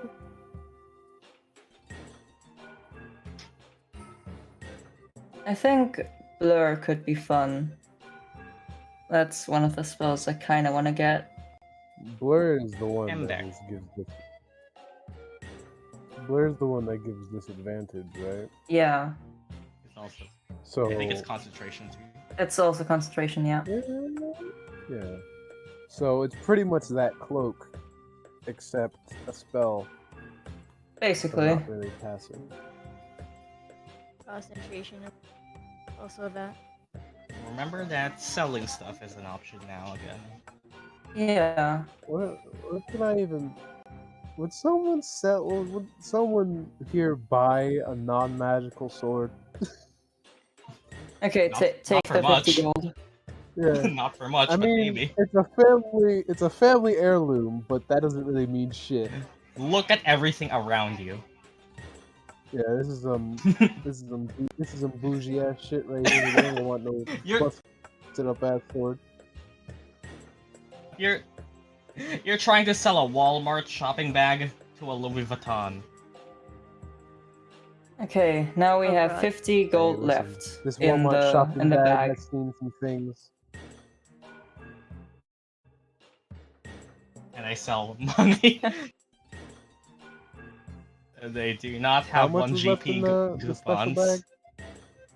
They don't have one How much? GP coupons here. They have one platinum coupons. Oh wow, these some bougie motherfuckers. How much was left in the special bag? Hmm? How much is left in the Non-magical special half plate. bag? Normal price. It's The- 50 the left in the one- bag. 50. Yeah. 750. get out of it. Very tasty. Oh, That's fuck. why Midnight was broke. Yeah. Borrowed money from. Bye bye, my old friend. half plate. Old half plate? So, Wait, you guys Gyan, don't mind if Sid, your old half plate is your current. Wait. Yeah, isn't your old half plate your current half plate? Yeah, I think he had scale mail before. Yeah, your scale mail was your old one. The half plate came when we fought the The armor half dude. plate got upgraded into your new armor. You didn't get a new set. Yeah. Because it was, I remember, yeah, you were wearing You scale never- before, yeah. and then we fought the armor bit. Then you use Yeah. the shards from that to upgrade to half plate. How the fuck do I remember this shit, but I can't remember the fucking world lore? I What would the delete it fuck? so I don't get confused again. Were you just walking around with a second set of half plate in your inventory? Yes.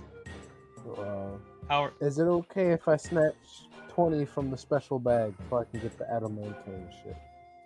Take it. No, thanks. Okay, 30 left. Cool. I guess I'll get that. Okay, yeah. I think I'm gonna try to get a scroll of suggestion. Suggestion? First, we need to even see if it's there. Yeah, that's why I said try. Well, roll me a D100. Okay. They only sell light and medium armor there, right? Okay. Suggestion is there. Nice. Okay, yeah, I'm It gonna might buy not- that. It might not be there for long, so yeah. I'm definitely gonna buy that. Snatch it up. It's a second level scroll, so it would be 100, I think? Would it be? Yeah. Yeah. Yep, so it would be 100 for a... Yeah, just mark that off then. Alright. Okay, Thank we'll you. go for the adamantine stuff. You want to upgrade your plate to you want to upgrade to adamantine then, yeah? Yeah. Well, yeah, just checking that you want this chainmail and not buy another set. Yeah, that's why I was asking if they sold anything other than heavy armor here. Yeah, they sell normal You heavy said armor. that, didn't you? Yeah, Hmm. the JS I sells could get standard. Yeah. splint. +1 or immediately the crits. Yeah, I can't do both unless someone's willing to throw. I mean, if you fucking buy 200 splint, you gold can at sell your me. old chainmail, which won't sell for a lot because it's chainmail. Yeah.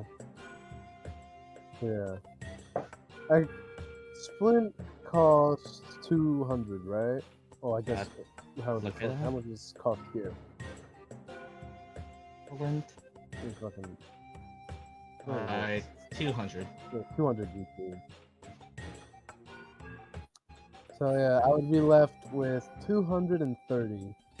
So if someone was willing to throw 200 GP at Sinetis, I could No, buy Splint and then upgrade that. I thought so. You know you the gave me a plushie. You're not getting money. you know the funny part about when I started including like +2 items, like, wow, Midnight can actually have a chance to hit.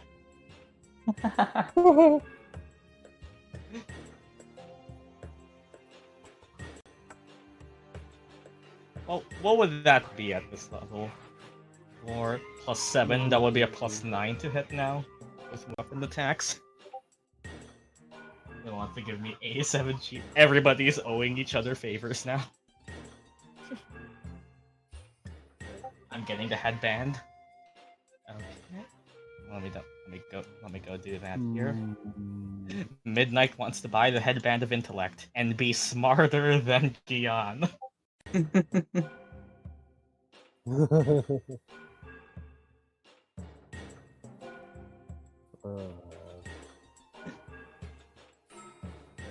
Okay. So you wish for the headband of intellect. Yes. Very well then. And the headband of intellect will cost you 475.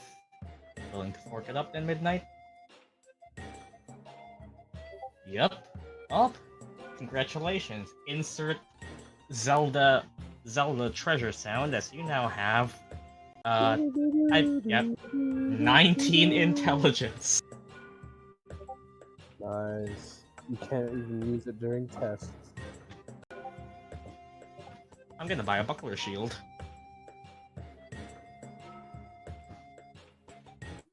If I you want, have 340. if you want buckler shield, it will be up for 20. Yep, for 20 GP, it would be a buckler shield. It will be that. Yep, and it is a shield, so it will cost your other hand. But yeah, I mean, you have a fan that you can use as a focus, so that's kind of cool. fan and shield. Yeah. Plus, you can Such just use an a. elegant combo.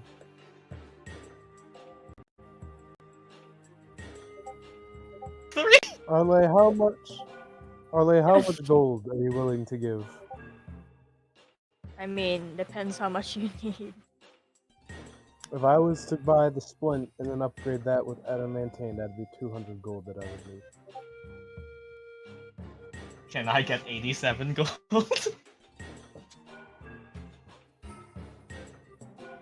Man, when you felt rich after Mage Tower and then immediately broke.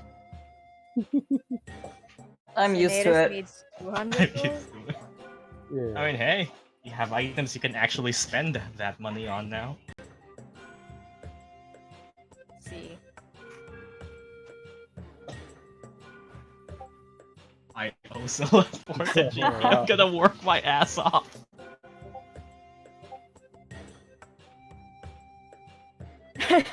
The party is going in debt to each other. We also still have 30 gold left in the bag, so you can just take that. Yeah.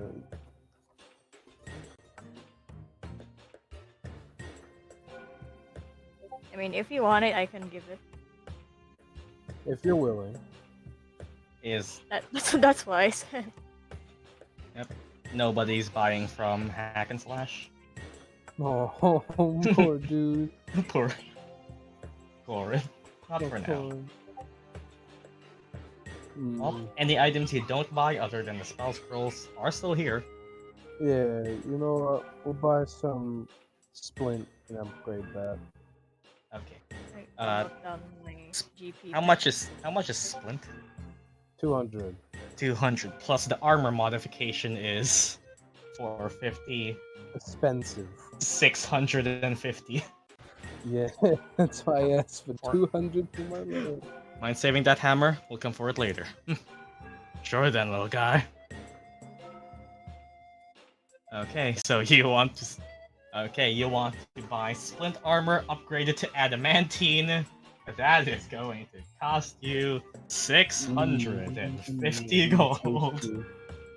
That's more Yeah, why than your not? sword. Let's throw that. But it is, remember that... Do you want to sell your chain then? Yeah, why not? Let's see, your chainmail is actually an upgraded chain because of Nathaniel fixing it. That's chain lightning. That's spell, not item. Yeah. I was like, wait, what? My armor has a name? It would normally cost 75 GP. Nathaniel did upgrade it, but it was already used. She'll give you 65 for it. Sweaty snake man or sweat. It is still... That's what it comes with. Do you hand it to her? Yeah. As soon as you hand it to her, you can start to see her mercilessly tear apart the metal. Oh god. Oh, fuck. Whatever sentimental attachment you had to it is gone now. No! Oh, shit. Ah! And I saw my chain shirt. It was your old chain shirt then? Yeah? What is chain shirt? Let me hear. Chain shirt. What did it cost before? Okay. If you want to sell the chain shirt, sure, that'll be... Man, that was a while ago, but... Sure. She'll sell to you for 20. GP. Imagine if I said silver. Okay. You can sell your... I'm giving that to Celeste. I owe Celeste 390 GP.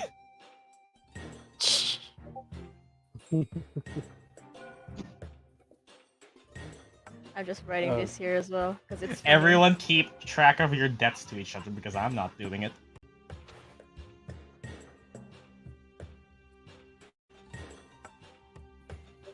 Sinetis owes me 200. Everybody owes each other money. I'm gonna go to Finn. Oh, yeah, Finn exists. Phoenix. Wow. Finn exists. Poor Wow, Finn. okay. Wow. Poor Buy Finn. I was gonna say we should buy Finn the fucking hammer. He has like strength. He already can't hit shit. What's the difference? Did you Give him find a anything cool you're hammer. interested in? Oh. He at least hit Wait, two what did times. Tiatu I'm gonna say? give it I couldn't hear. Did you find anything you're interested in? Shrug. Okay. No, that doesn't help. Buy him the tall shield. The tower shield. The tower. This He dude can't use a No. bow. something. He won't be able to use a bow. He's a skeleton. Attach the bow to his arm. Hey. Like, build it into him. He'll need his I don't other know. hand to fire it. That's just a crossbow with Attack extra it. steps. Attach a mechanism to his jaw to fire it for. Yeah. I don't Gyan know. can. I'm just Gyan can do it. Gyan, modify the skeleton. Gyan could make it so shield and crossbow is Make- possible. Make a Marna 2.0 kind of thing.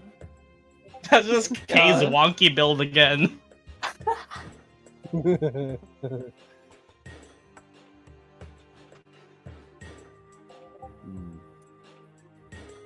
Okay. I mean, Let's see. you can just I ask s- Gyan to do that. I mean, I still have a tiny bit of money, so if you need something, just show it to me. I did say, you know what? Yeah. After I get my arm, I'm gonna head over to Big Dude. Ah! Now this one looks like he knows how to swing a sword. Yeah. Pretty good at it too, if I say so myself. Looks like you already got some blades hanging around you. Looking for more? Always looking for more. Though, Challenge him. you got something a skeleton could swing. Skeleton. Points to Finn. Yeah. Well. I mean, that one's pretty light. He points to the +2 saber, the scimitar. Scimitars are finesse. What the skeleton's dex? 14, I think. It's yeah, it's 14. Yeah. Better than their strength. So that would be, that would be decent enough to hit. But that would require a skeleton going in melee. Yeah. Sinetis. And it costs a 3rd level spell slot to bring him back. Is the price tag visual? Yeah, it's the saber is 750. It's a +2 weapon. That's a rare magic item. Hey Finn, you got 700 gold liner. A leaf. That? He looks to his waist where a pouch of gold could be, and only a single leaf drops to the floor. I think that was a no. Or is there anything you're interested in? Anything within 66 gold? 140. Depends if Vi allows me to do it. Do what, the weapon thing? The weaponry flavoring thing? Yeah, well, yeah, sure, I can allow that. You're an Artificer, you're probably the only person I will allow it. Like, that's your whole shtick. That. Well, is there anything that's within 66 gold range that you're interested in? I mean, if we're talking, let me actually check the normal standard of weapons just to see if D&D weapons. Sinetis buys something for a skeleton before he does for his friends. Amazing. There. Let me check here. I'm actually looking at regular weapons. I think there is.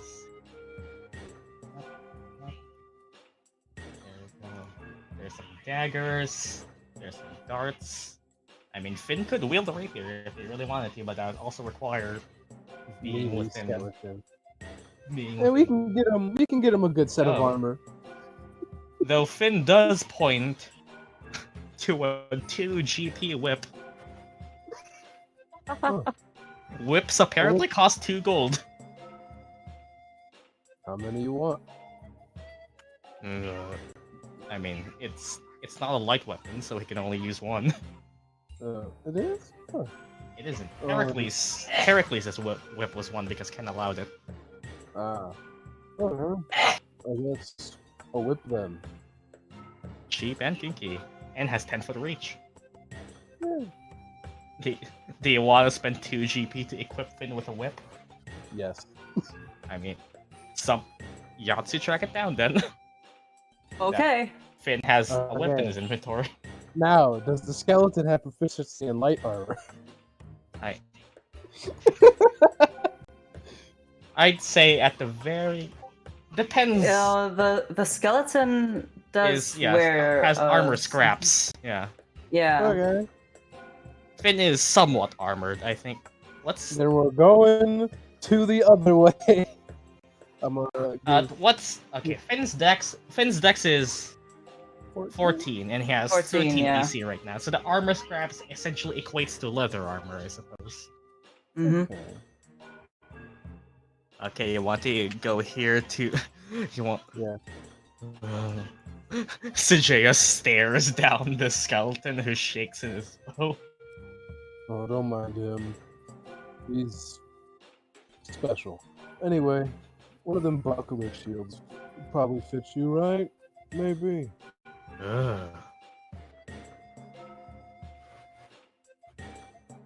Something to give you a little extra protection, but still light enough for your bones. Yeah, he could wield it. That's, I think, 20 GP? The buckler shields.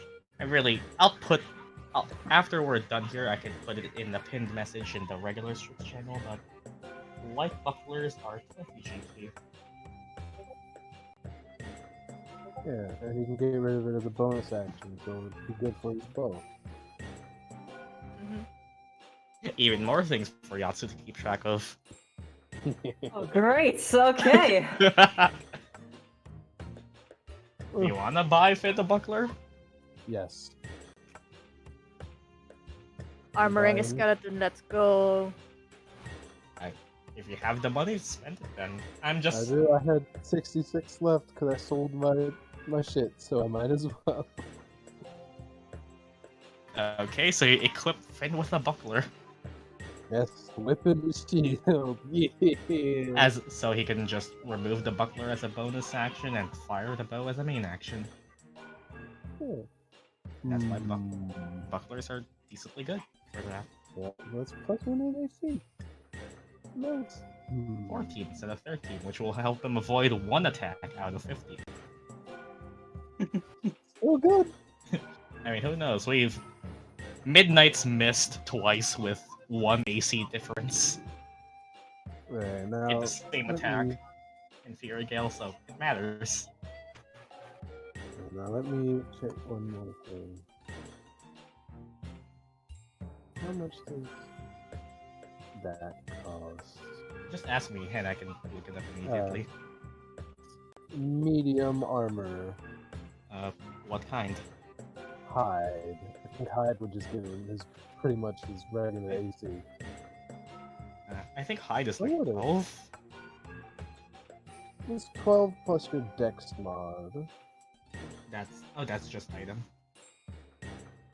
Leather. Yeah, 12 plus your Dex, so 15 AC? I'd say skeletons probably max out at light armor. Oh, Sag. I was hoping we could one day deck Finn out in full plate, but okay. He'd need strength. Yeah. We could get him some those gauntlets of whatever hill giant strength. Get him those. They're literal bones. Frankly, if he wanted to be realistic about them, he shouldn't even have the flesh to fit in light armor, but I'm granting that. Ogre strength, yeah. You can make those. Make those for Finn. So At level 10. Yeah, that's not far away. That's not far away at all. Oh, we could probably find them somewhere, like in a chest or something. In a chest. Like, This is a JRPG now. Oh my god. Just go cave diving, and eventually you'll find one. Yeah. Just kill a deer, and it'll drop boots and a sniper rifle. Trust me, it works in Xenoblade.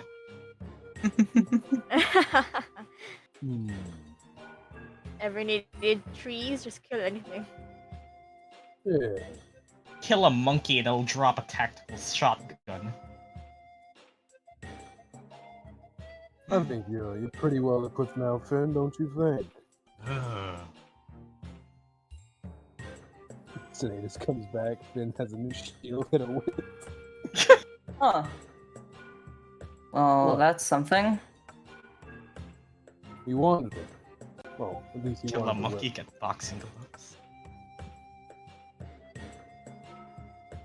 Yet again, I'm gonna remind you guys, Sinetis bought this fucking skeleton something before it gave you guys something.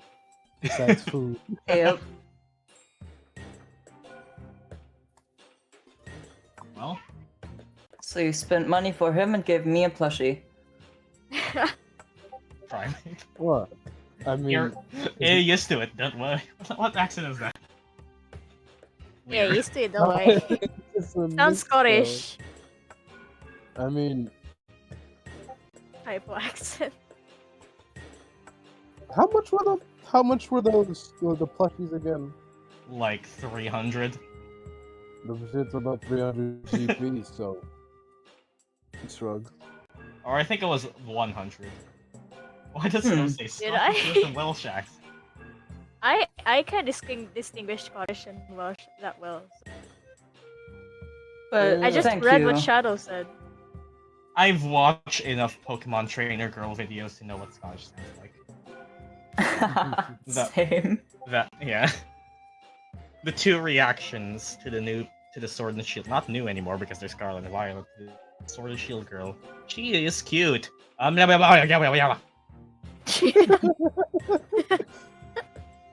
But yeah, so then you know this stuff better. I Be think. kind of nasally to get the accent. Which accent are you talking about? Scottish or Welsh?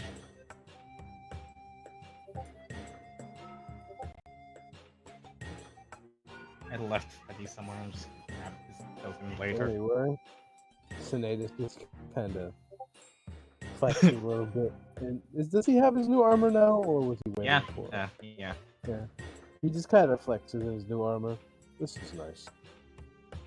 It's a JRPG where you still look like the same, even if you have different equipment. Or Yeah. up to you. I don't want to pressure anyone into making new art just for a set of No. armor. You can just say that Sinetis asked for it To make it be- identically looking.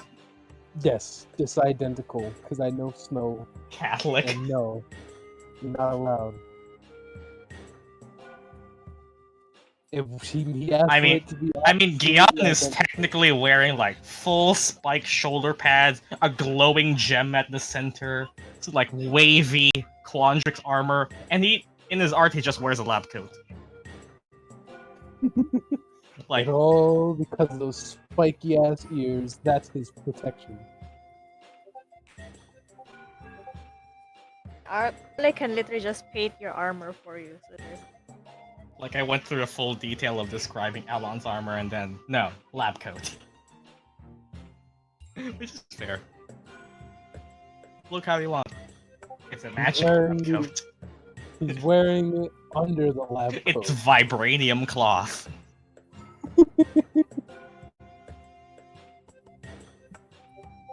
Massive gauntlets. Yeah, he's also walking around with massive gauntlets and a backpack that powers Marlet. Yeah. It's just the difference. He would average And that also a helmet with a globe, with a sphere. You know what that makes me think of now? Gyan would fit to be a pugilist in Final Fantasy XIV. And he's- Anyone else buying anything? Ken, you want anything else? Can't tell if that's a yes or a no. I'm not sure. Murdock, what do you say? I don't know. Oh. It does not have the vocal cords for speech. What, you expect me to know just because I'm also dead? Wow! No, that wasn't the mindset. I expected you to understand him because you brought him back to life. You know. Hmm, of course.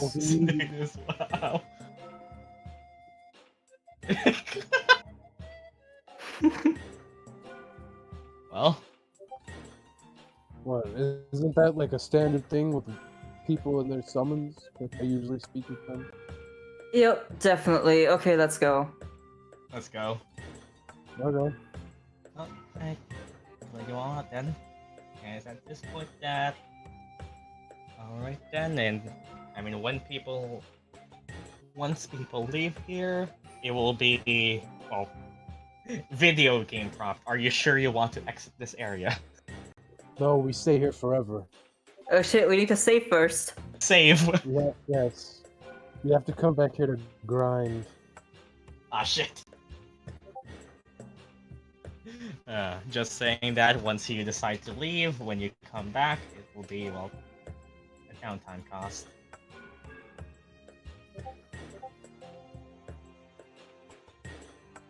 Yeah, I'd say we can leave.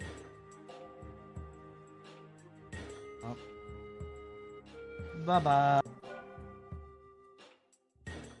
Hmm. Is that Celeste emo phase? Yes. Yes. They head out. Hmm. Essentially, to the rest of you, that'll be the end of your day. Going home, well, for a bit, and then heading back to class, like, well, the students you are. Working on homework, tedious tasks, or organizing your shit. That's what 4 of you do. Do we have 4 hours though? Well, the others might. 2 of you don't. As time to resolve the other 2 downtimes. Wow. Let's start with who wants to go first.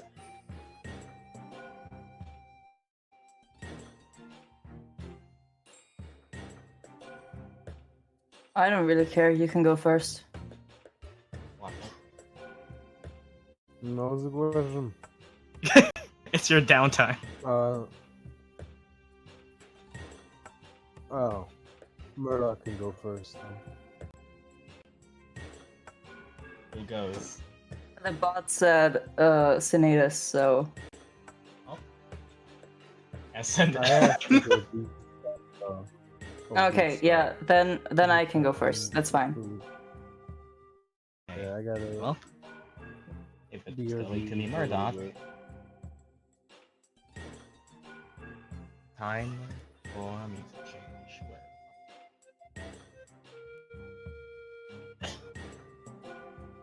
where. Shadow Seth first. E equals MC squared. Murdock, eventually, after a while, wanders back into Liverpool campus. Not only because they study there, that's also a factor, but it's also because there is a certain meeting place to go to. After discussing it one more time, you're actually pointed to a different place you haven't been to. Something more, well, generally only known as it is very far out in, well, the marsh. In a place called the Hidden Grove Tavern. We find our little Reborn taking step. And this is the music I said I was excited to use. Oh. In a place of a blocky wooden tavern. It would be quite simple as that if it weren't also built above a cliff face, wherein on that cliff face is a view of, well, essentially a that river turned into a sort of bathhouse inside a tavern. Glowing lights all over the place, naturally illuminated. We find ourselves wandering in the Hidden Grove. I've had this map for forever, and someone finally got the opportunity to use it.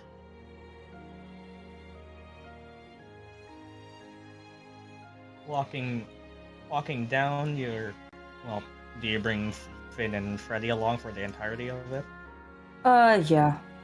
Yeah. Just walking down a basic hallway, you see a couple places, a couple of pests even you can see start hanging out in the trees. Looking over to the center place, you can very much see what looks like a spring of sorts. Not a hot spring, but a very contrasting to what Witherbloom usually is. Murky and opaque water. It's not fully transparent clean, but it is a mixture. It has its own mixture of green, which you can't really tell if it's from the algae or from natural light filtering through. But it seems to be a place where, I mean, based on the benches made of stone submerged in the water, seems it's meant for people to just hang out in. But, well, you take a bit of a long path as you see a couple of, well, bathhouses and, well, sort of shack rooms. Finn reaches out for a pass and bites him in the finger bone. Takes off the pointer finger. Freddy chases after it, recovers it, puts it back. and well, start walking in, and well, you're told to go here. Where they are, you don't really know. But you hear a bit of commotion over to the west, at least. That might be a sign. I'm gonna check it out. Yeah. So you go over to check out the commotion to the west. You find yourself as over here or here, right here. You find yourself at the opposite end of where you're supposed to be, and you see what essentially equates to a tavern in this place. And the commotion you heard sounded like a couple of older individuals, which you might have given you a hint to maybe check this place out.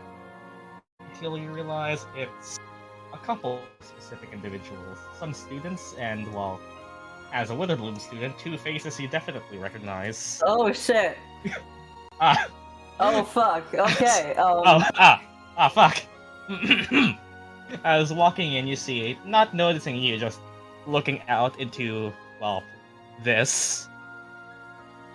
You see, well, the vampire dean, Valentine, and Lizette, the dean of the Root, just in, from what it sounds like, formal conversation with each other. Yes, I realize we haven't exactly actually shown either. Hmm. I guess they're pretty reclusive on their own. Also, yes, that is a drop. There is, based on the shadow, there is a roof over here. This is a open ceiling. I go to them and just bow. And as you go to them, what are they talking about here? Yeah, Lizette. Before you go, Lizette seems to be. While I admire your work, Valentine, I cannot help but not ignore the unethical treatment you handle with some of your subjects. While the pursuit of knowledge is admirable, I fear your influence on the students may make them start losing their way. And Valentine, with a bit of a more, well, for a man of his immortal age, you would expect him to have a more grandiose presence, but he really speaks in a more lighter, raspier tone of voice as... Lizette, my dear. I know the ambition of humans is something to be, well, admired in its own right. Your limited time letting you consider, well, the various, well, activities you can do in your short lifespan, but honestly, if there was ever a race that I thought would, well, agree with these efficient and, well, effective solutions, it would be all of you. And just because I am short-lived as I am does not mean I am one to. And then you walk over and bow and who is this individual?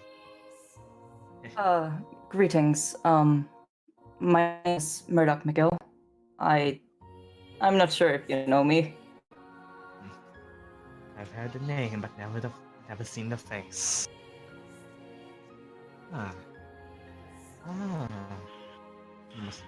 You must be the one Lang talks about. I guess so. She talks about a couple. Well, right. That one is really tends to get more emotionally attached to students more than the rest. Because that's why they put her in charge of the first years.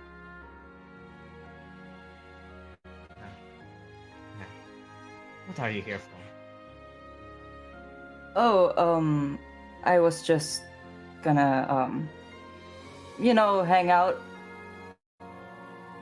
meet with someone.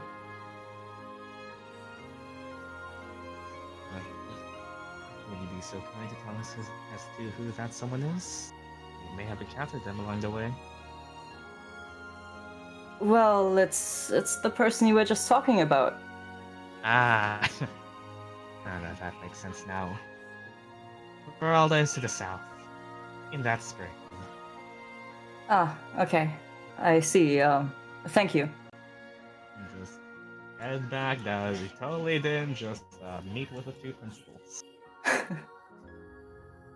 Well, whoa. It's your mom. As you head down to see what looks like an open spring, it's a fairly beautiful place. It's a lot more open than the rest. Searching for where she might be, you turn your gaze to look out until eventually you see a bit of vine expose itself to the rocks as well. You can seems she's there, not noticing you yet. Probably the water seems waist deep for you, probably. Or you can just fall out. I'm gonna shape water to make a little hand that waves at her. And it's that everyone calm yourselves as Veralda sees this wave, acknowledges that someone is here, and walks out of here in her full Dryad Glory birthday suit. As, hello there. Hey. As, pardon me, I seem to have lost track of time in the water. And well, starts walking forward with the closer she gets, the more elevated her position in as, well, I mean, this is natural. I'm glad for you to make it. She does not seem to be aware of it at all. I'm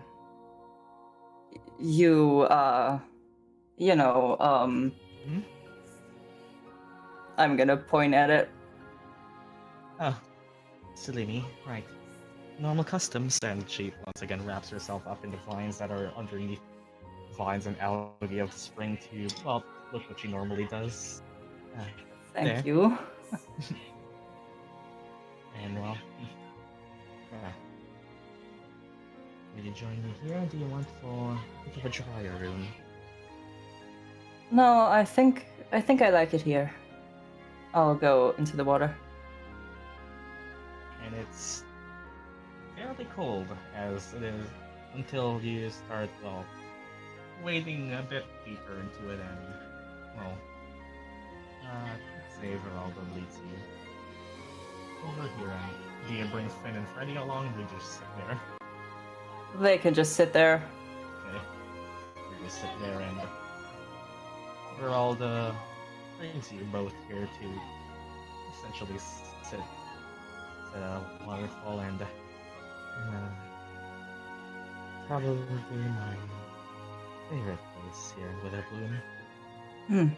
I can see why. It's really nice here. That's so.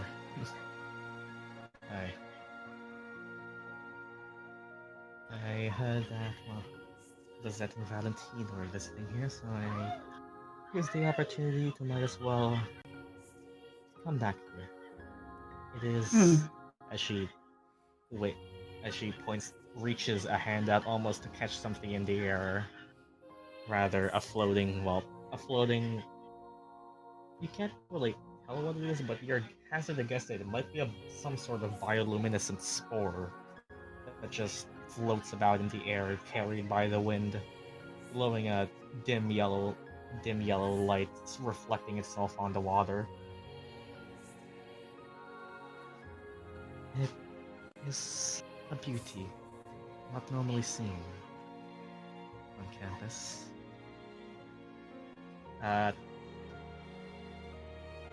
Someone else, I'm not sure.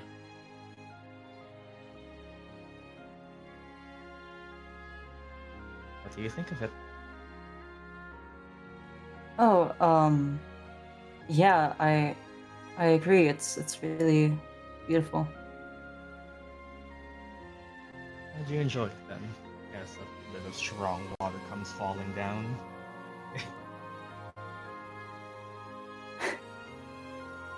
You know, this spring has a different name as well. Oh? Why, it is infamously called the Spring of Memories. Partly because she looks up there. The resting body of the spring is said to have enchanted it long ago. The memories of the creature that guarded it and its young, eternally living in the spring. After discovering it, faculty hundreds of years ago decided to set up a settlement near here and found that none, whatever it may be, magics here deter nearby beasts and plant life from ever disturbing those residing here, making it for quite a comfortable tourist spot for those brave enough to venture the distance. Hmm. And it's also said to bring out the memories in someone, relive their good days and the feelings that came with it. And pardon the artistic choice, but I was wanting to see if it would have an effect on you. I wonder. As you let the water soothe, you and flow through your whole body, immersing yourself in the fluctuating heat and then cold of the water, illuminated by the bright bioluminescent torch above you all. A particularly strong wave of the waterfall comes crashing down on you, and while not fully remembering it, your mind briefly flashes back to that dream you saw and then flicker back out as you open your eyes.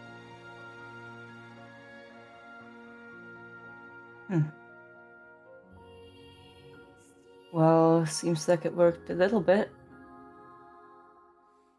I see. I'm glad.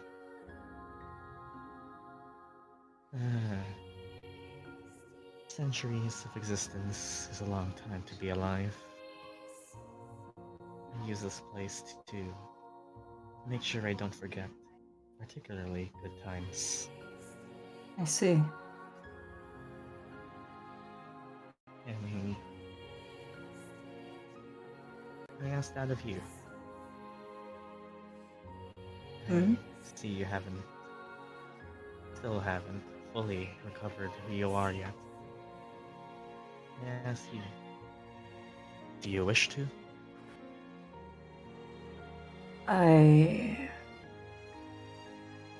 I'm not sure. I kind of do, but I'm also afraid. I'm kind of afraid that it will just distract me from important things. And I don't know. Those things being? Just goals.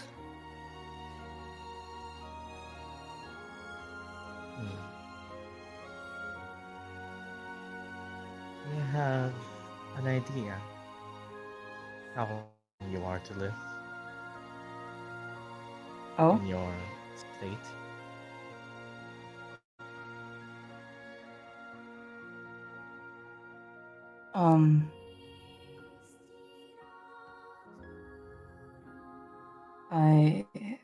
I don't know. Funny, is it not? We are an academy that prides itself on knowing most things. Yet some questions are forever to elude us. Whether by fate or grand design.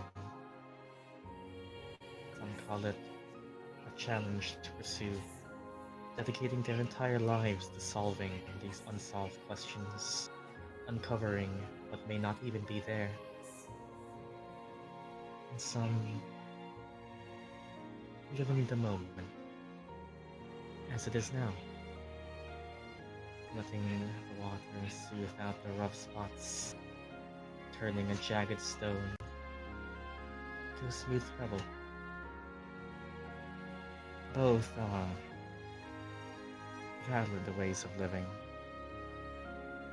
Have a goal and pursue it. Have none.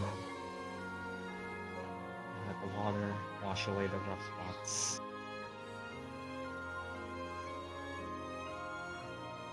Since you have made your choice then? I think so. Okay. There's... a place to dry up. I'll take you there. Okay. Walking a bit across the water, each little ripple slightly blurring your reflection, where one point before you stand up, you fully see yourself reflected in the water, green skin, black glasses, glowing eyes and all, till both of you and Veralda take one step each, and it blurs to the point of fading away, till eventually reaching the wood where no reflection is present, and you are to walk your own fate. Moving forth into a smaller room, Veralda opens the key, hands you a bit of a towel hanging forth, and I think these rooms have their own small, more private pools. Freddy and Finn take up place here, and see if you got back yet another friend. Finn. Mm-hmm. Yeah, I point to him, wanna introduce yourself? I just because, why not? Have Finn roll me a charisma check. Oh god. Hell yeah, let's go. -3.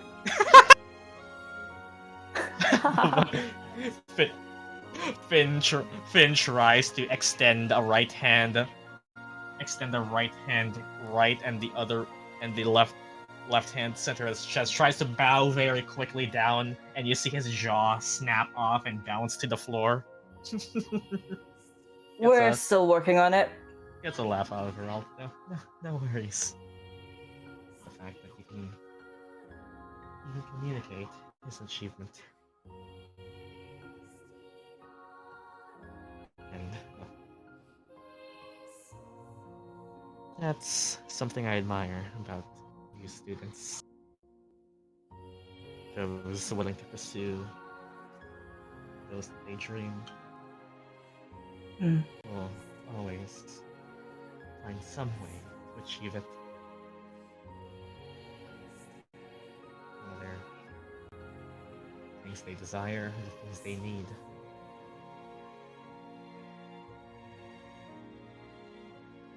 Well, I certainly hope I'll achieve it.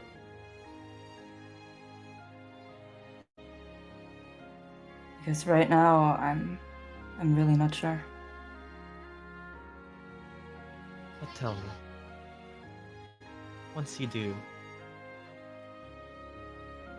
what's next? What happens after? If you truly do live or return in, what will that leave you? I haven't thought about that. It's all I've right. always just been thinking about those goals and achieving them, and what comes after that, I don't know. Truly, it is something I console various students. There are those who happen to be fortunate to be capable of feeling the emotion of love, finding themselves desiring a partner for their life, yet past a few decades or centuries, they are left emptier than they ever started. Hmm. But there's similarity find between some that despite the grief, despite the hollowness, deep down be prepared, feeling horrible, sad, and empty, and having felt nothing at all before. Some manifested in anger, some in grief that shall never disappear, and some with those who pull through use it as drive, keep on living for as long as they live. They carry the memory that was once good in them.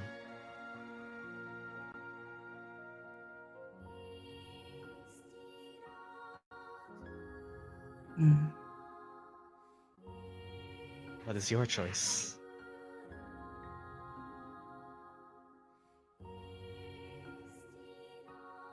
I.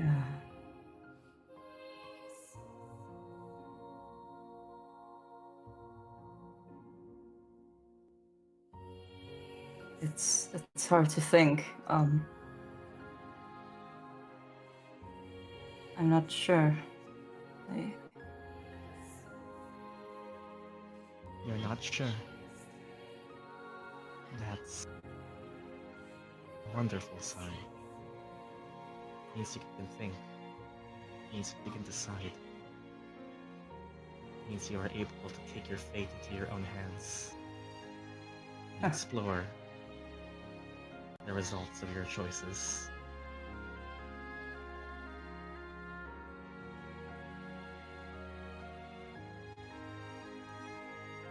Whether that person who lives empty should be you or me.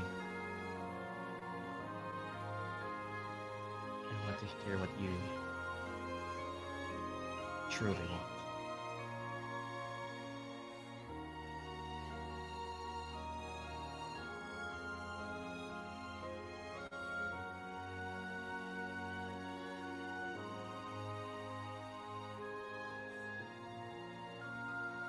What do I want?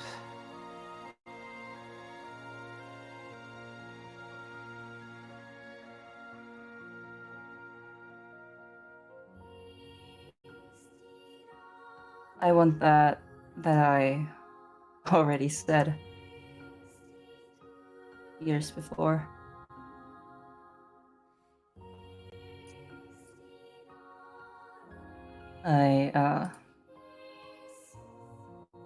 Yeah, I mean, I still feel the same.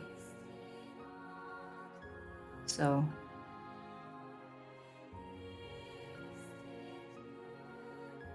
yeah.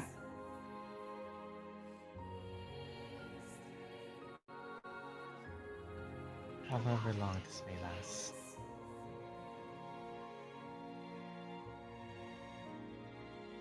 I would rather live a life that did than a life that did not.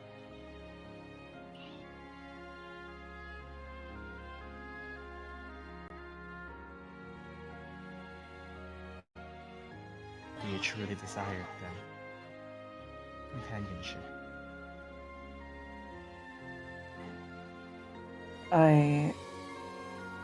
Yeah, Yeah.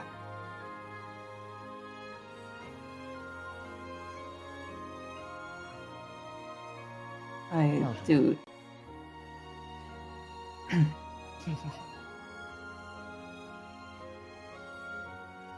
As before, I've achieved it. Now what?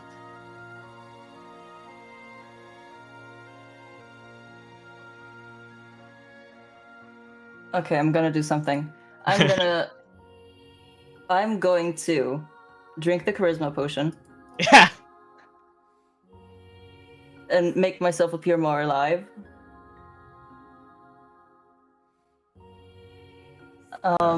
And yeah, then I'll do the thing.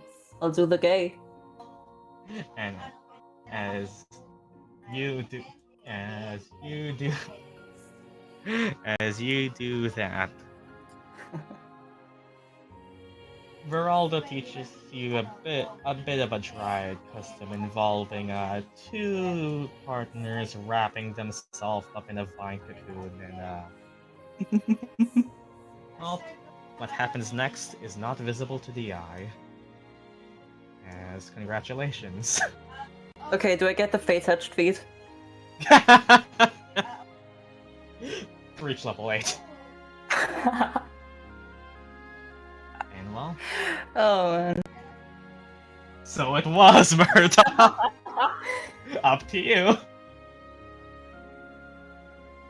I mean, That's not for me to decide.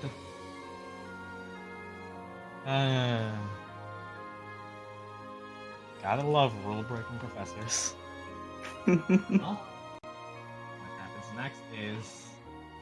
no shit, they're in a private onsen. Okay, but how long? That's not for me to decide. Roll! Roll! Charisma! okay. Okay, I have a +2 because of my magic items.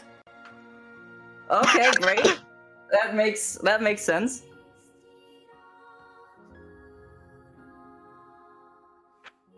Interpret that how you will. Anyways. Reroll, bruh. You now benefit from beloved inspiration, which someone else.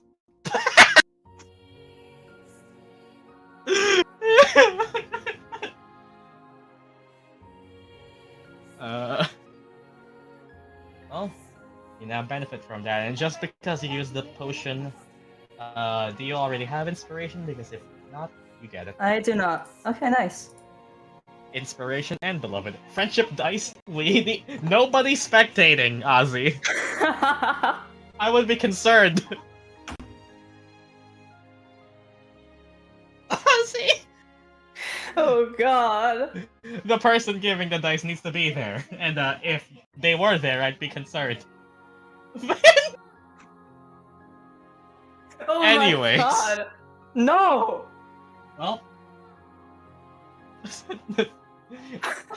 Please. Hey, moving on. Okay. Yeah. Want me to call you real quick? Putting the romance and necromancer. Oh my god. Meanwhile,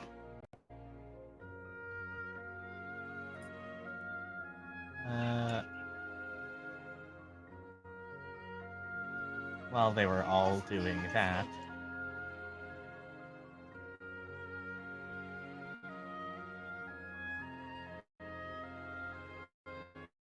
same energy, we move back to somewhere else. My fucking god, these bitches gay. Good for them. Good for them. Exactly. And everyone else has parted ways. Sinetis, you decide to call someone. You maybe not get caught. As yeah, right. Tour. We could do it now. They did. These two fuckers did. How the fuck am I gonna live up to that? Hey, you chose to go second.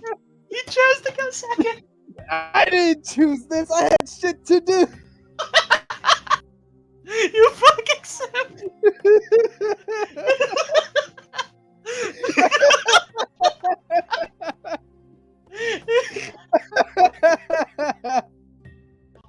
Oh, this is amazing. Come on. Oh my god. So yeah, anyway, here's Mahal. Wanna take a look around? Why not? Yeah, it's a big place, but honestly, once you get used to it, it's pretty admirable. And she takes you over to the big statue, and over here you can see a couple different. No, let's just.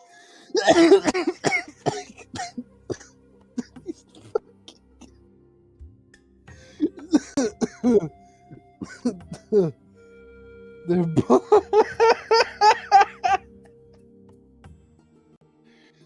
Let me actually get Kole Mahal up here. Was it?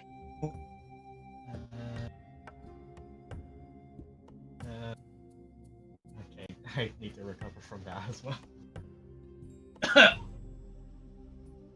Celeste would probably get into.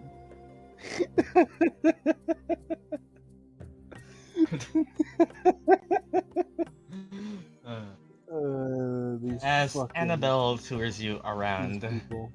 Sinetis, you look around Kole Mahal as slowly, it's Annabelle starts talking to you about this is, well, Kole Mahal, you've been here for a year already, but, well, as you may know, it is a historic structure dedicated to a well-respected Strixhaven professor. You probably know it's, well, Magister Kolema.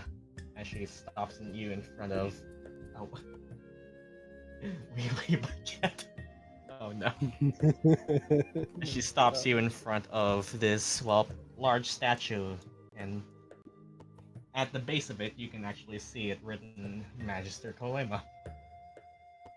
Oh yeah. It's said that after his death, the university renamed this hall in his honor and built this enormous statue at the center.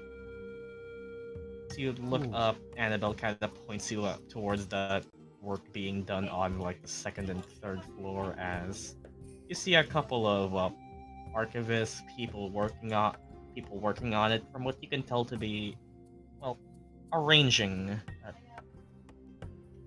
the various different things to be prepared for the masquerade. Committee work is pretty tedious, so we often get the help of the archivists to sort us out.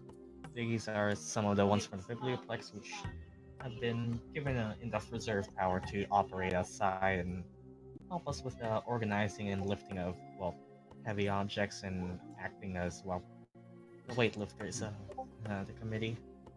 If you look over here, actually it starts pointing to you all.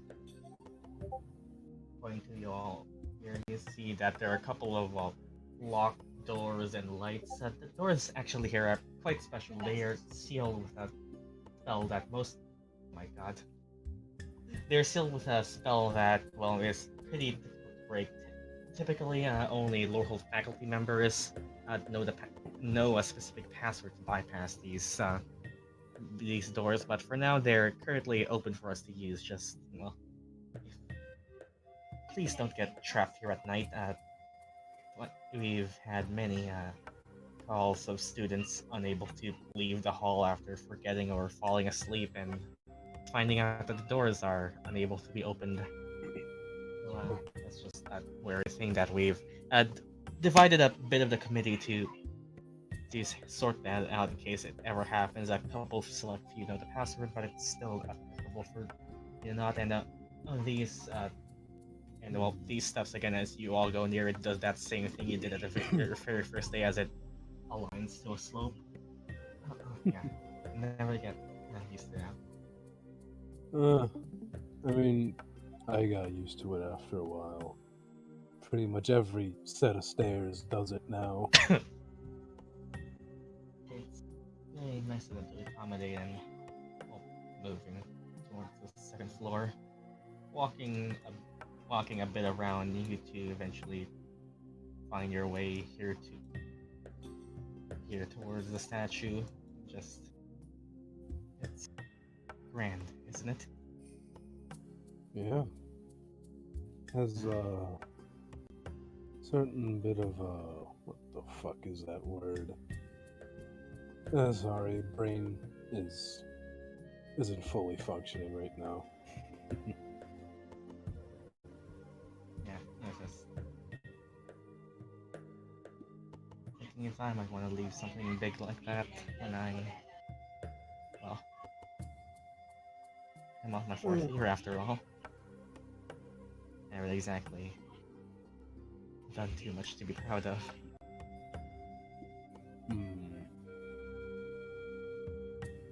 May not have as of right now, but who knows? Maybe your time after Strix will be better. Certainly got a brother to live up to ever since the family back home saw his success immediately after graduating. It's really shaken me up as to what I plan to do and if I can get as fast and immediately successful as him. But a bit of a need to live up to now.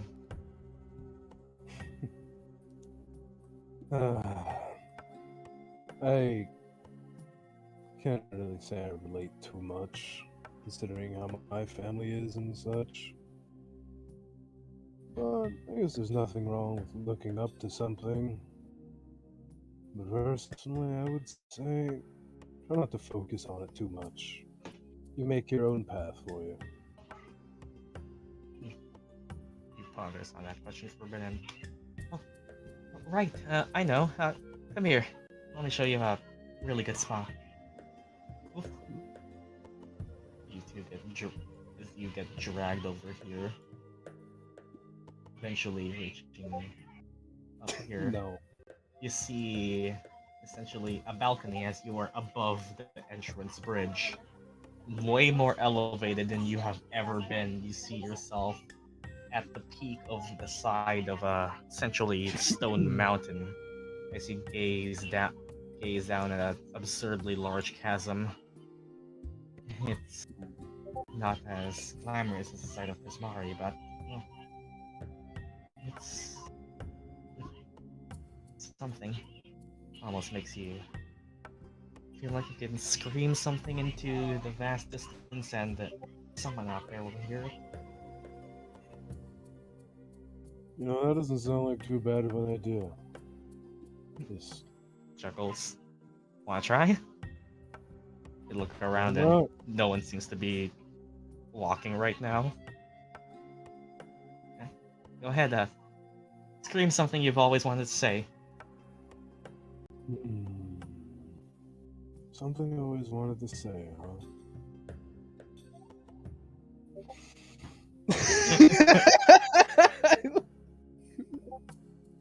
Oh, that'd be horrible. Oh, I hate all of you. Everyone who said something stupid.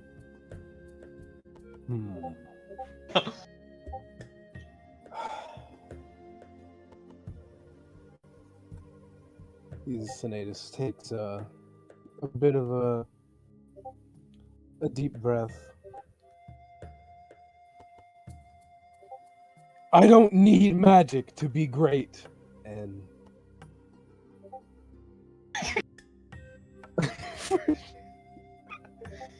I can't yell because Ma's awake, so I can't yell too loud. Sag. That was actually a really good one. Uh, Yeah. I guess it's my turn then. I. She takes a deep breath in. What to say?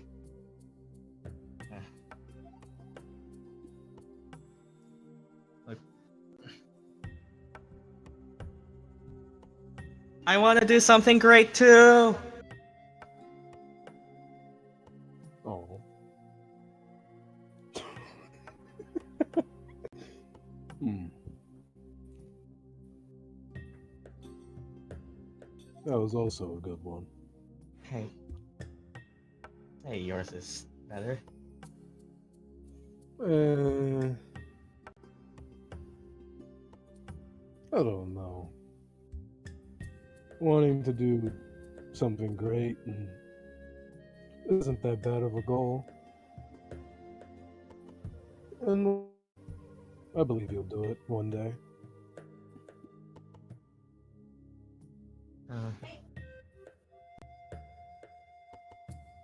Feels lonely though. Mm.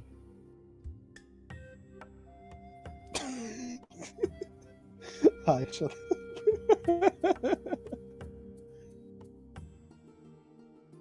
And the fact that she said two implied that many people already have. Oh.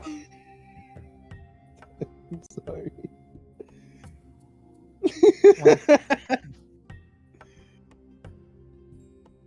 It's one thing to make it yourself, but I suppose it's another thing to be happy while doing it. Yeah.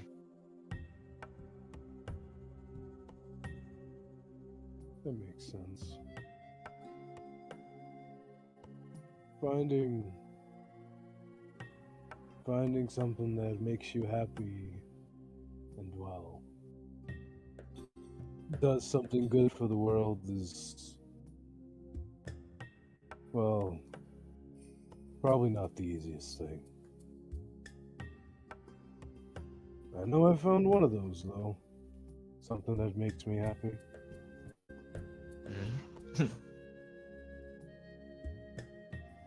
Who might that be? I don't know. Some short, black-haired woman with glasses. You probably wouldn't know her. Oh my god, my voice is Yeah, fucking up. yeah, seems to match a lot of people. This one I saw like 5 at a random library that just popped out of the desert one day. Maybe, but this one has a fascination with spirits.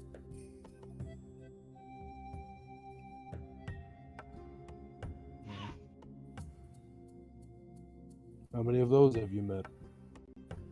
Like 2. Well, then take a guess of which of those two. They're both nice. Amazing. Well, yeah, my mom.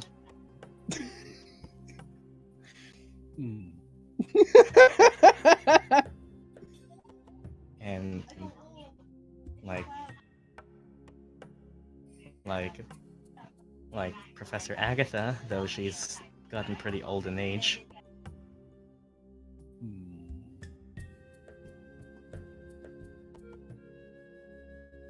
Sinetis just crosses his arms. Maybe I just need to say it instead of dancing around it. Yeah, it took you long enough. Maybe. It's you. You make me happy. Surprisingly. Not many things do. Friends have. I guess those words, I'm sorry, words are hard.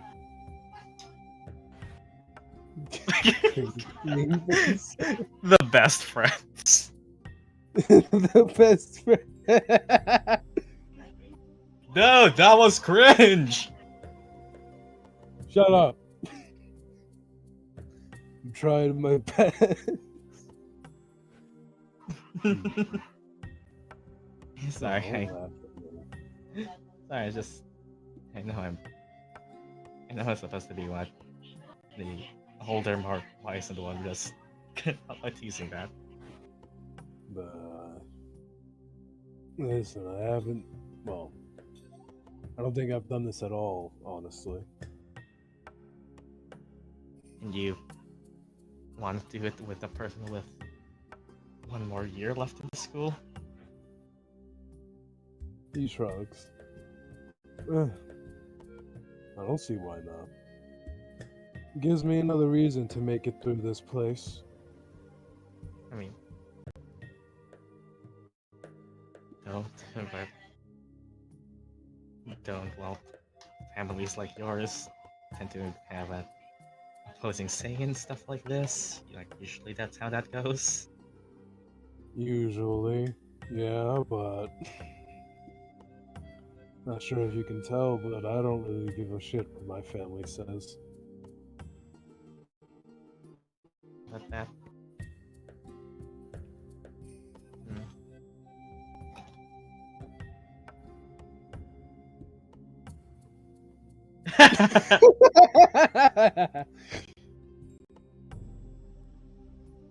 Yeah. Get good. Well, it's just. I don't know if you could tell, but me and my family aren't exactly, well, nearby. And once I graduate and find a good place to put food on the table, and it's super far away, what then? Well,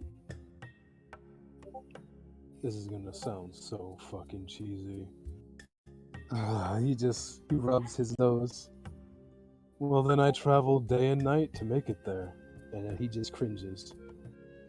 Ugh. Man, when the stories tell of a knight in shining armor speaking limericks below a balcony, it's reality tends to surprise you. Yeah. It's not always good to compare stuff to fantasy. I know, but it's has its own type of charm. Yeah, listen, I haven't always. Well, I've never been good with words. But, well, I'm trying my best. And it seems to be doing something, so that's good. Oh, it's something, alright. I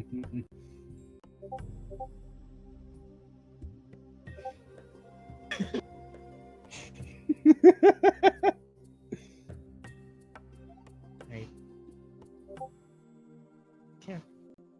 Much as I might have wanted this for a bit now, I promise you it'll be easy. I mean, I really do want to do something, figuring myself out by the time I leave this place. And I don't want to get in something like this only to call it off just so soon after.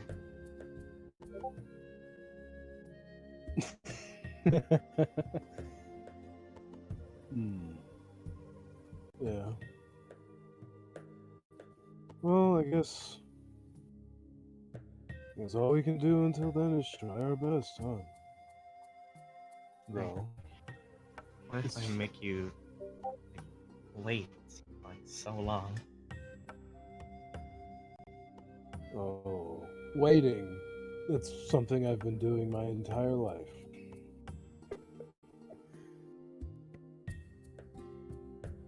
Oh. But what if I barely have time, though?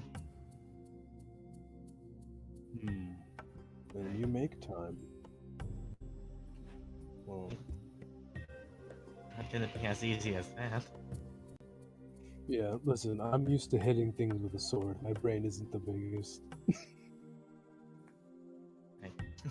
You say that, but well, I've seen your name on the boards. You actually do pretty well for yourself. Yeah, I guess. You can only shit on yourself so much before people start to doubt it's true. Give yourself more credit.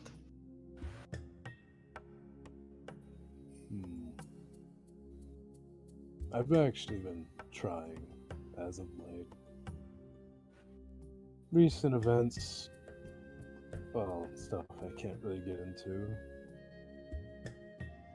made me realize some things. And without those things, I probably wouldn't be doing this. Probably would have just waited. And then nothing would have happened. So, yeah. Well, I'll try. I guess now you have something to wait for. I'm not good at these either.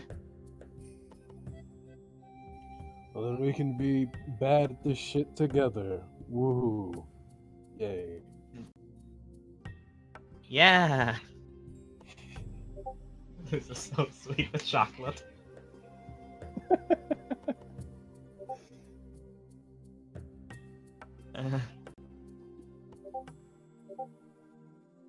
Hydration check. Well, hydration's in the kitchen, and I'm in the bedroom, so that's too far.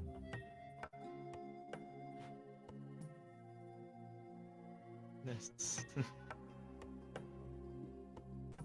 Wow, I honestly don't know what to do after this.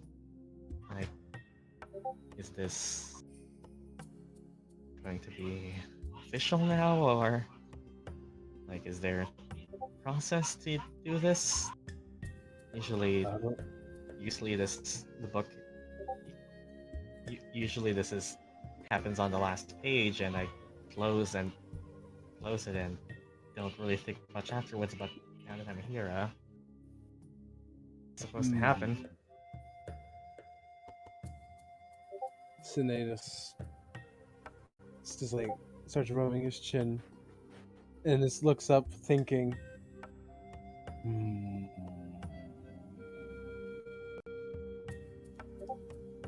What does usually happen?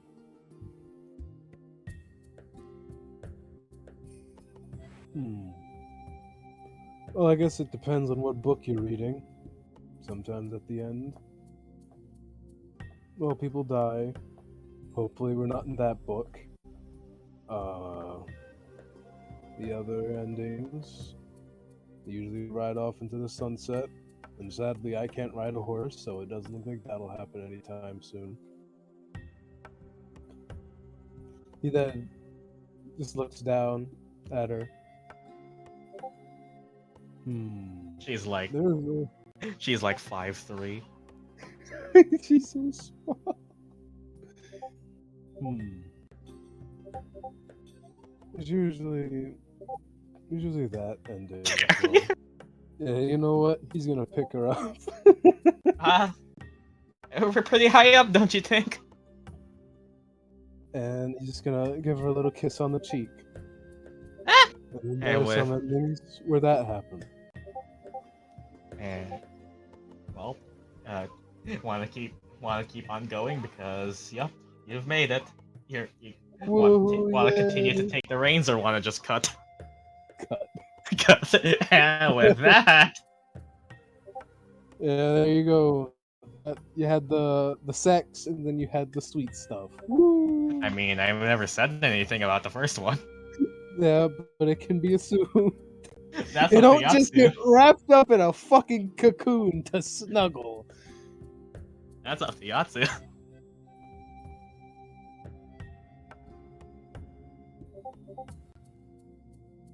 Nothing happened. Oh, there is. There's a whole other third of the session.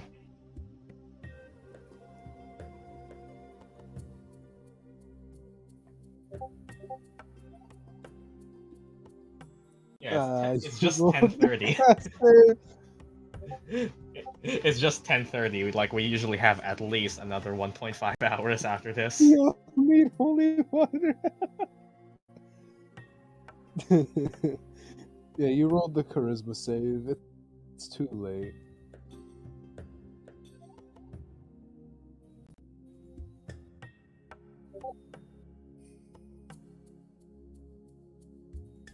Well, we can get to a certain point.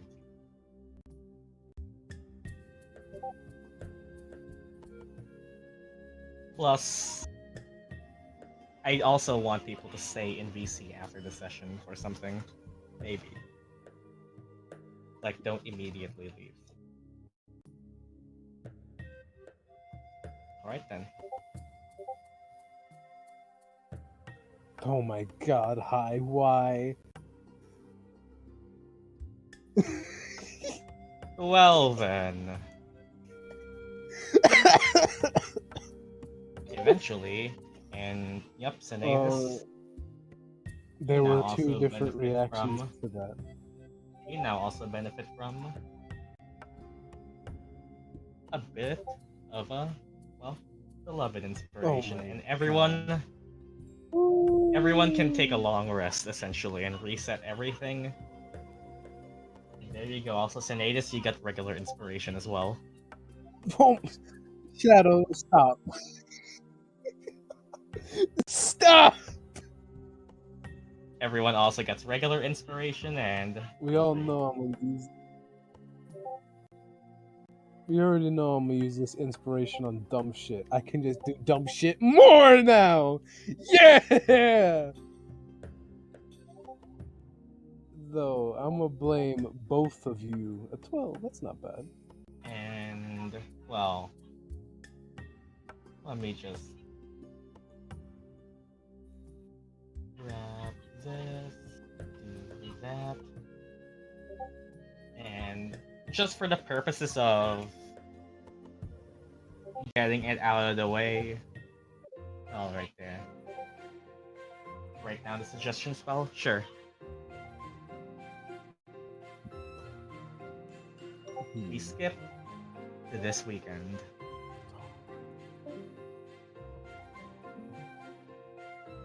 Unless people want to react to each other, just no screen for now, just if you have anything to react to each other in the morning, and it's at this point that you're all preparing to set off for the mission that Murdock immediately accepted. What do you tell to each other or prep for? I'm gonna make food stuff. I'm gonna actually do that.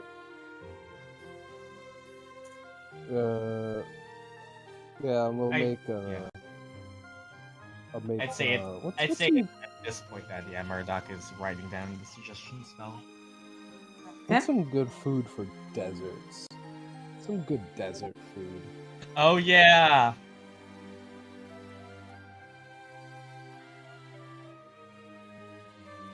Do it.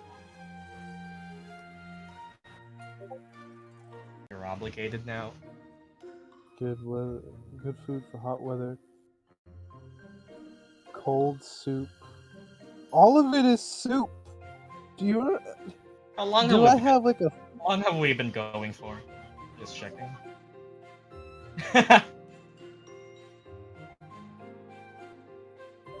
Oh, that's yeah. We've barely done. Yeah, we. Yeah, that's some short. Yeah, we would normally have at least 1.5 hours more, which is what I expected by this point. Okay, I'll make some fucking soup, I guess. Some cold soup for that journey. Alright then. You all wake up.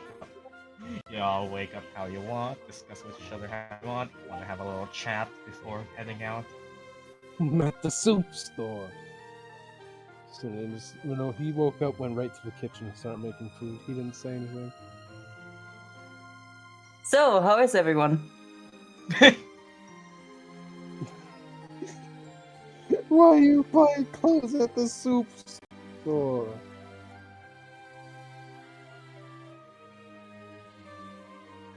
Fuck you. I'm doing fine. How about Oh, you? I'm also doing fine.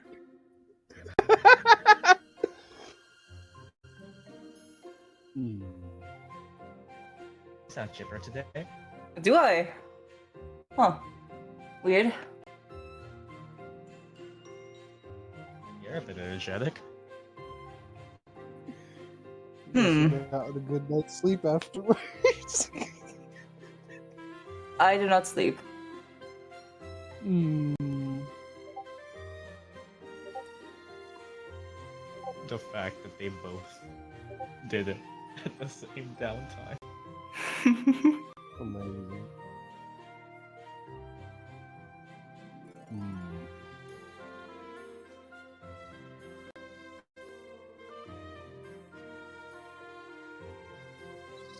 So I guess we come back eventually with canteens full of soup, I guess. Did you come back to the dorms the next day?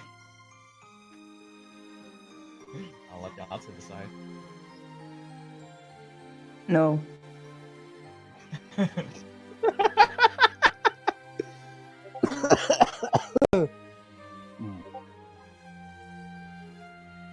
Oh, what's going on? Everyone's like kind of crowded around Murdock. Also, soup. I throw soup at everyone. Well, it's in a Actually eat it, people. yeah, it's in a fucking skin. But yeah, for the travel, cold soup. Put it in Good your boy. inventory. Do it, bitch! Put it in there, so I don't have to fucking remind you. Jeez. Happy. Is it Oh. that weird for me to be happy? I mean, What the fuck happened to you? Nothing. Was it the plushie I gave you? Or I was about to say. Give me a moment. I mean, they're cool and all, but Let's go with that. Yeah. oh, nice! I actually did something cool then. Nothing happened. Okay, Hmm. here it is.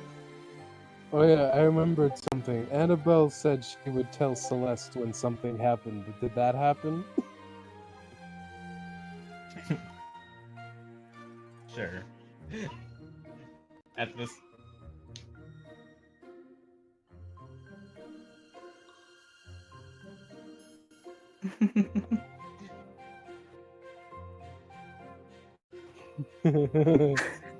At this point, yeah, you all can decide how the fuck this happens because it's you all.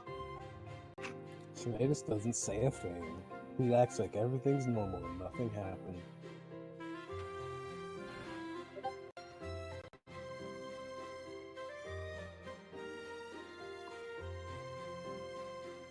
Anyway. How do you guys do in extreme temperatures? I just want to know, just in case I end up carrying you back.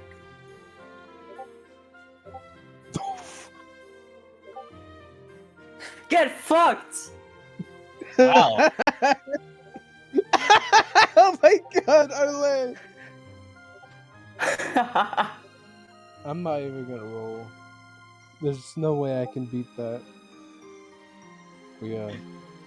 So yeah, how do you guys do in heat? I just want to know, just in case I Yeah, need to carry phrasing. one of you back.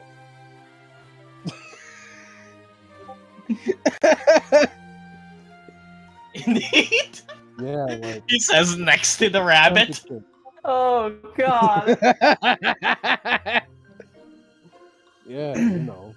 Oh god. My parents usually go out. No! Oh my god.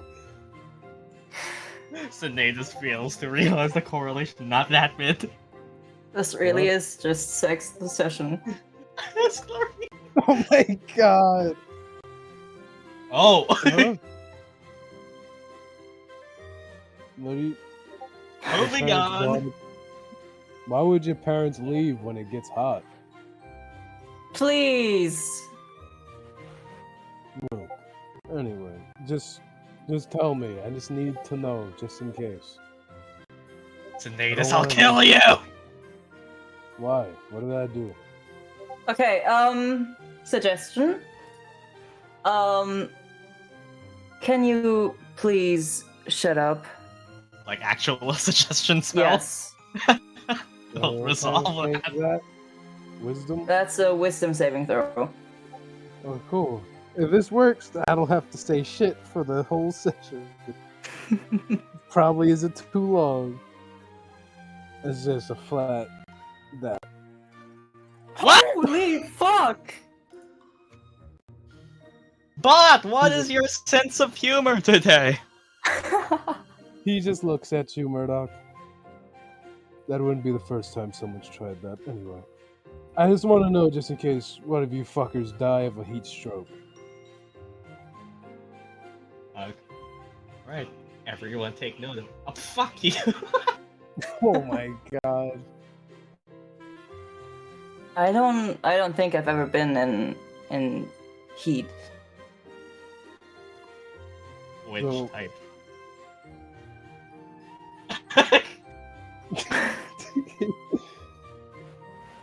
I mean...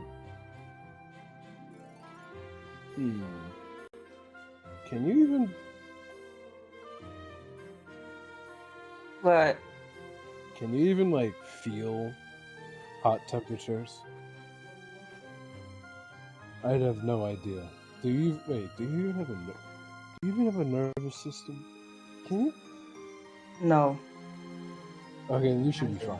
Isn't that much? Oh, Oh, maybe I should pack some ice packs. Those would probably melt, but it'd still be somewhat water. Ugh.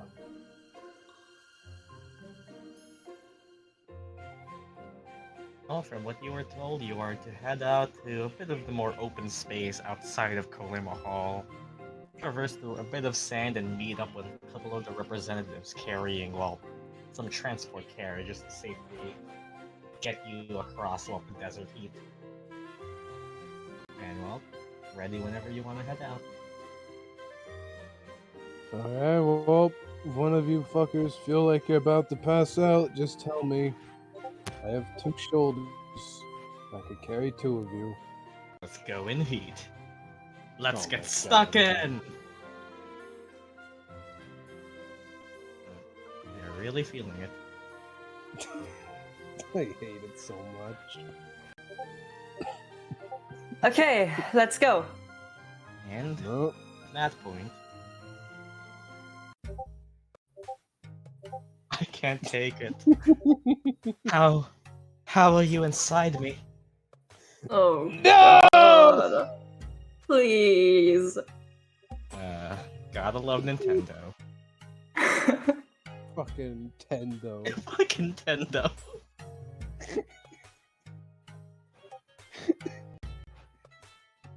As you all make your way outside, you are in very hot, underneath very hot sun rays right now as you all make your way outside Kolima Hall. Sinetis just spreads out his arms. Sand. Just like home. Yeah, you see him like bury his tail in the sand a little bit. You gotta love it. You I see, miss it. you see Marla try to shake away some of the sand to his foot joints, get them all out, place the foot back in. It gets filled in again and just keeps repeating it. Oh, Too hot.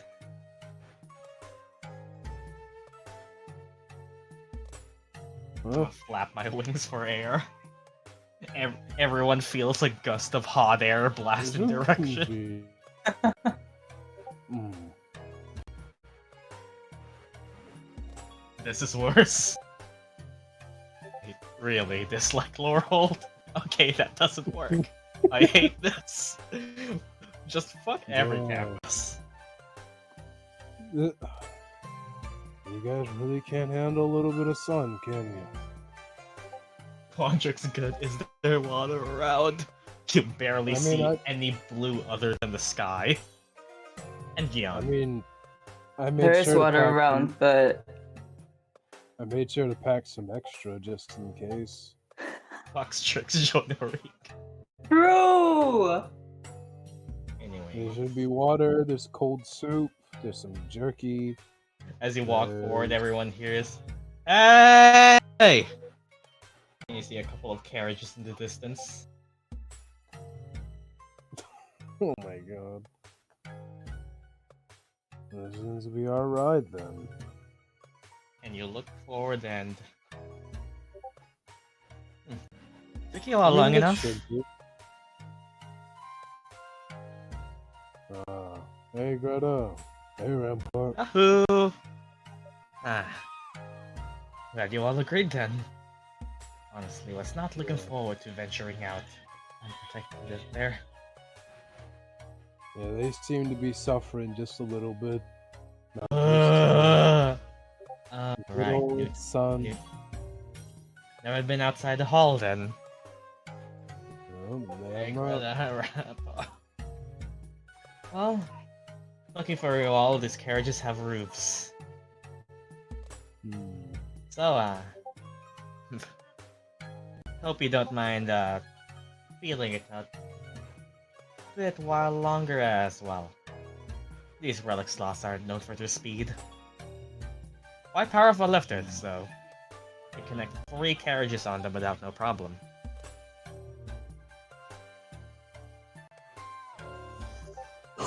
Oh well, we just sent for 2 on each. Did Arleigh turn into it? ZR. It's CR2. Damn! You'll never be able to come a relic slot. No. And yeah, they weren't lying. It has 20-foot movement speed. Oh. I wonder if I can somehow understand them. They are beasts. Oh. I mean, honestly, though, it's good to be out in the sun again. I feel energized. That's Most nice. of the campuses aren't good for my cold blood. Can I borrow your fan real quick? Hello, friends. To the llama things. Capital L llama. They're relic slots. Well, friends, and just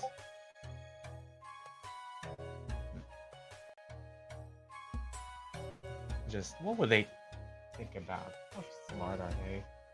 Oh, too smart.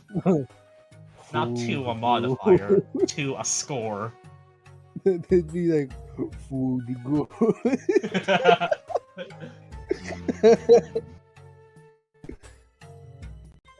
That rock looks like that other rock.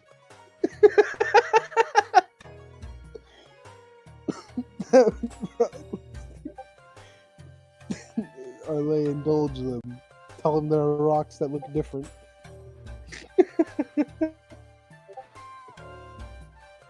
No think, only vibe.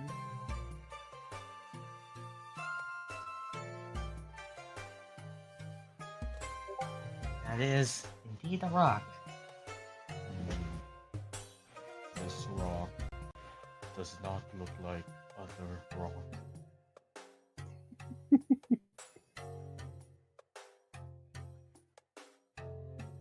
There's a special rock called Arleigh.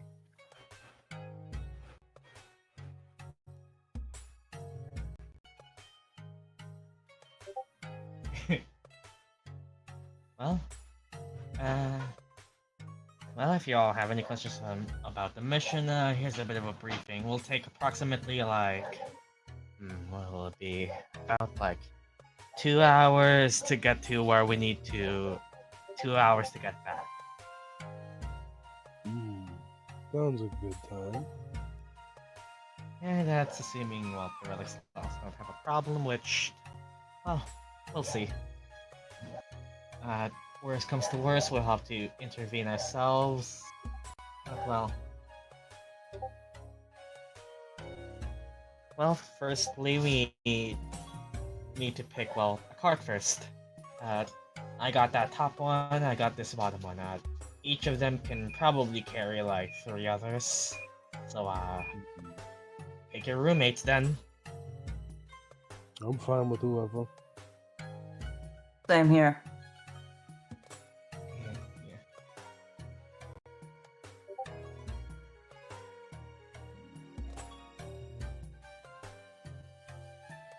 And if Sid needs to go, we have this little specific spot that can be resolved.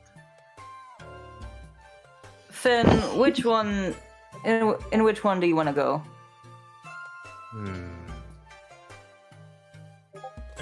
Finn points to this top one.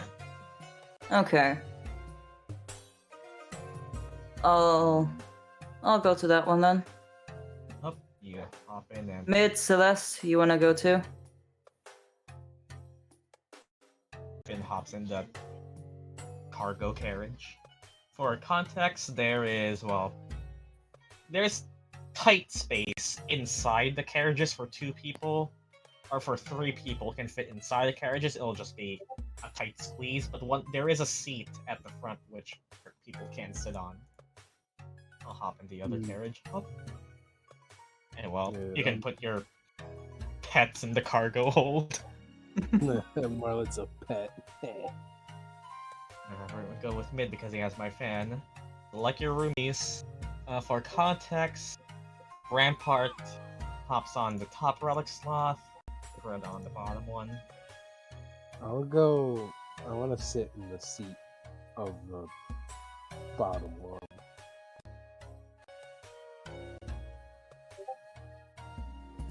Okay, so if Sinetis is going to the bottom one, that means Celeste and Midnight to the top one then.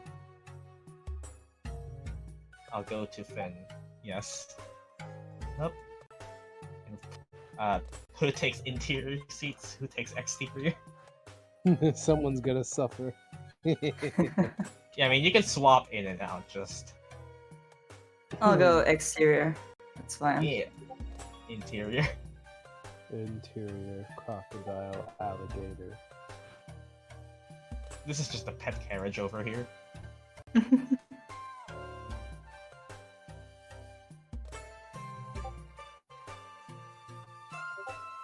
To literally refresh myself, sure. But you have to do it every like 3 seconds.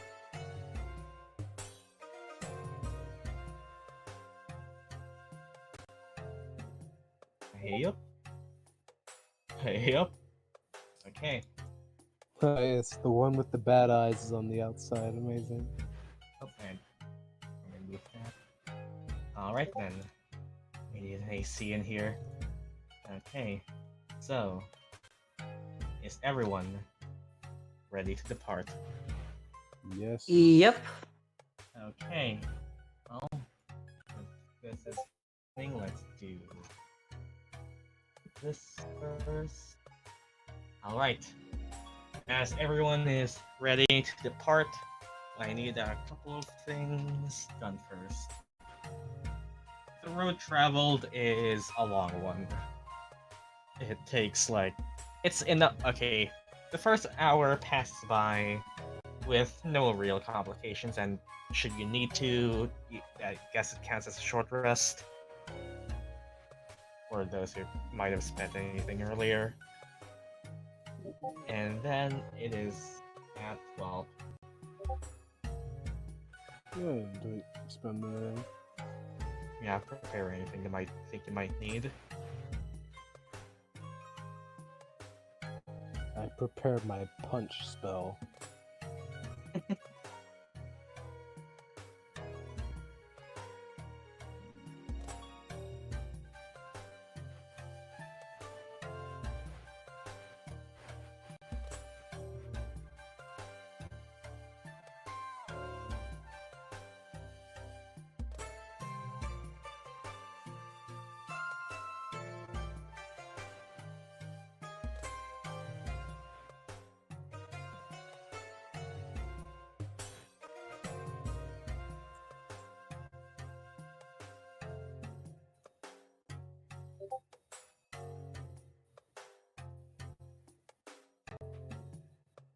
Yeah.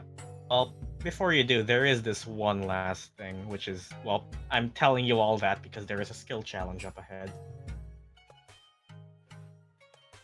That's why I'm saying do that.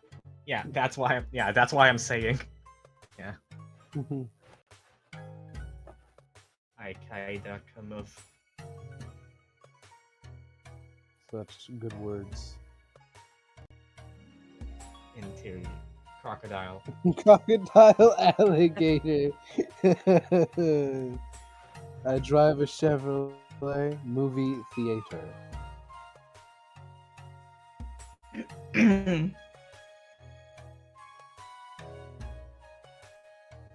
Well, if no one else prepares anything, let's finish up this one skill challenge, and I will request people to stay in VC for a bit, because I got something to say. All right. Yes, mom. Alright then. Ew. It is at the dawn of the second Okay, it is at the dawn of the second hour that people need to roll me a couple things. As now that we're here, both things happen. Alright, essentially, a complication or another happens at the road, and you all need to first decide what it is and what skill check you use to beat it.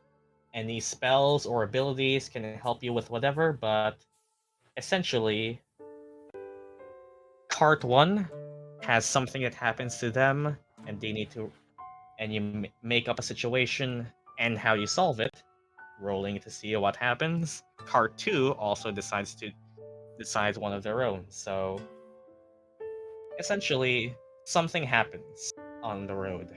You decide what it is, cart by cart. Pick skill checks you want to use to try and solve it. Use anything that might be helpful, and essentially take the creative seats. Oh, this is cool. Yeah, this is a skill challenge. Okay, so we have cart 1 and cart 2. Who wants to settle their complications first? Mm. Let's let the Let me first cart do it, because all I can think of is shit with purple worms right now.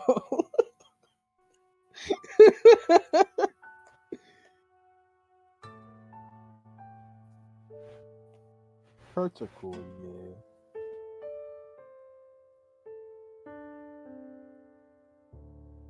Let's do this. Alright then. Essentially, take free reign as to what situation happens to you and what you want to try and do to resolve it. The wheels come off. That could be a start.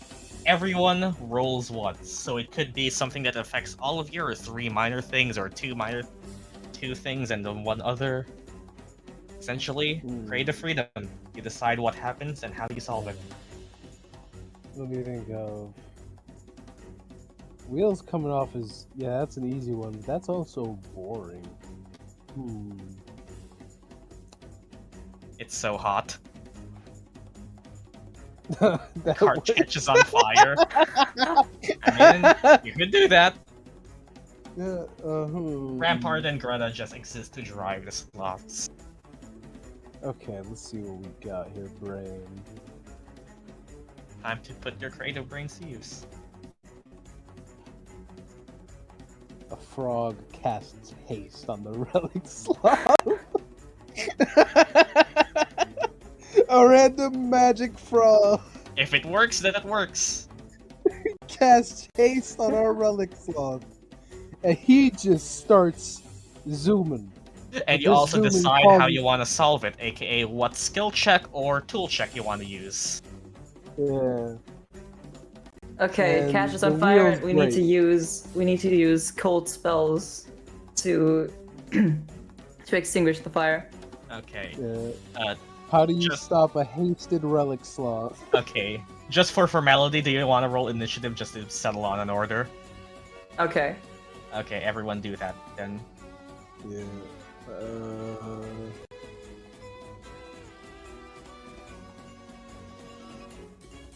So you got the gist of it. Let me This is check easy. here. Arleigh rolls with a 12. Oh. Celeste rolls with a 19. Murdock rolls with an 8. Sinetis rolls with a 20. For the one time I rolled good, I'm not mad about 5. it. Midnight with a 23. Fuck. Alright then. Then let's start. Okay, everyone seems to be in order. Midnight.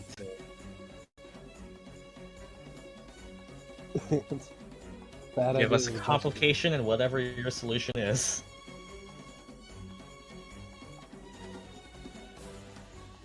You are free to choose whatever skill check or tool check or ability check you want to use that seems appropriate to what you want to do, or to what problem occurs to you. I need to think. You can pick your best skill check. Just justify why. It's a way to use it.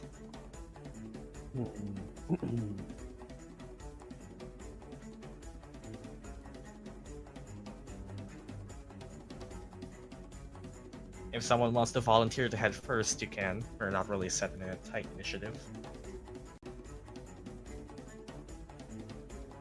Okay, someone go first. Hello. Uh-oh. Me, go. Okay.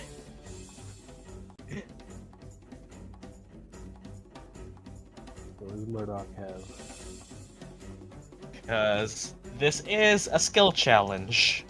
And should a specific cart not have enough successes, the entire cart fails.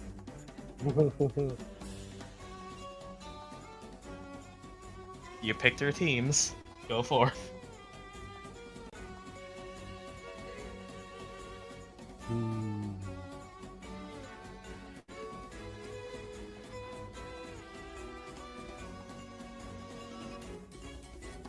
Someone go first.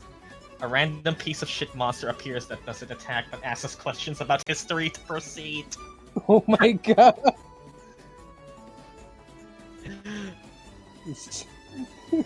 Sure. There is a magical Riddler that blocks the path. Go forth, Murdock. Bring your team to victory. 14. Boost it. Casting a spell for advantage.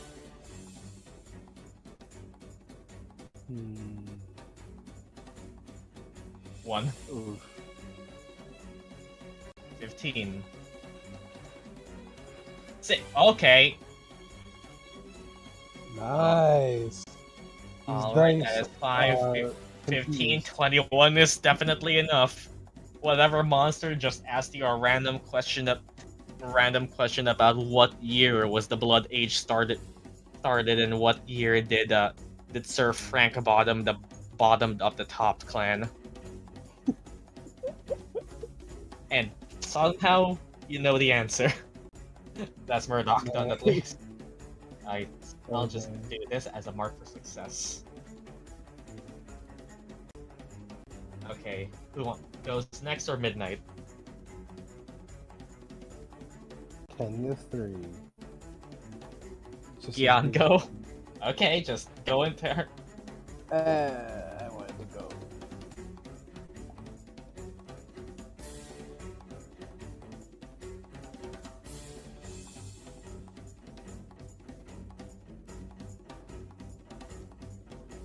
Just do the basic card disconnect. The wheels start disconnecting and you're losing your balance, but the relic sloth is having none of it. Time to fix it before the cart heads loose. What do you want to do?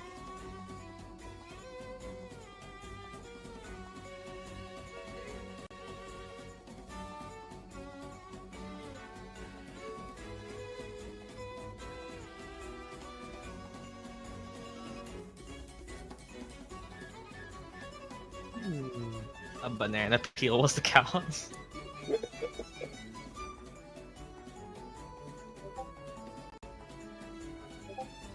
Fix it with Tinker's tools and bolster it. Well, roll me your best Tinker's check you have.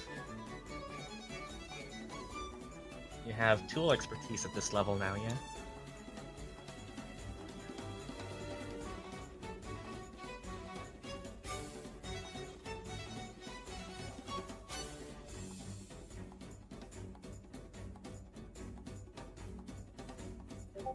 Can I guidance myself?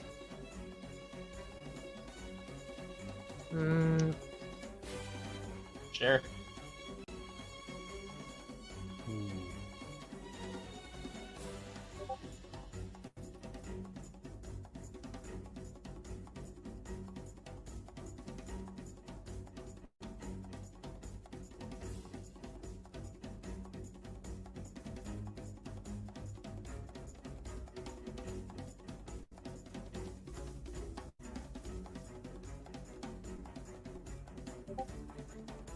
Intelligence.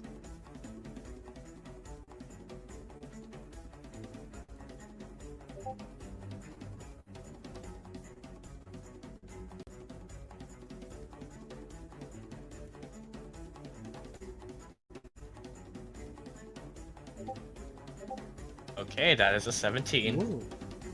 You successfully managed to place the wheel on the cart again before it goes careening off into the side of a cliff face, giving your cart a point of success. Alright then, who wants to go next? Me. Sinetis. Okay, you see a random sand surfing bandit come and he steals Marlet. Oh, okay. I'm gonna try to clothesline him. Listen, What skill it do was you either that or a purple worm trying to eat our fucking caravan. I went with the safer one.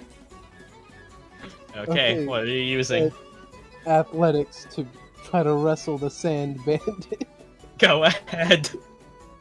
Okay, that's this. Okay, satisfied? Yeah. Alright, you managed to wrestle the sand bandit back for Marlet as the team is does not waste any more time in doing it. Nice. Okay, that is Mine is pretty simple but deadly. Okay, Celeste goes next. Okay, Midnight goes next. Damn.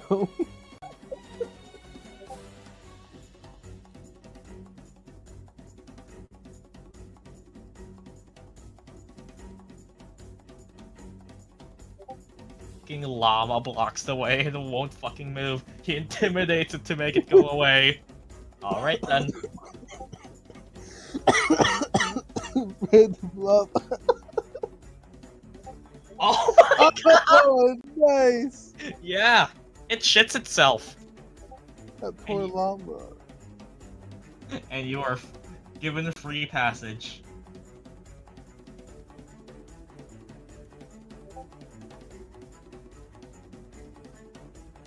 Oh god.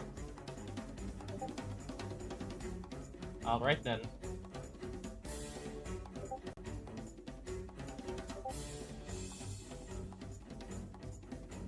Who wants to go next? You're all rolling really well here. Yeah.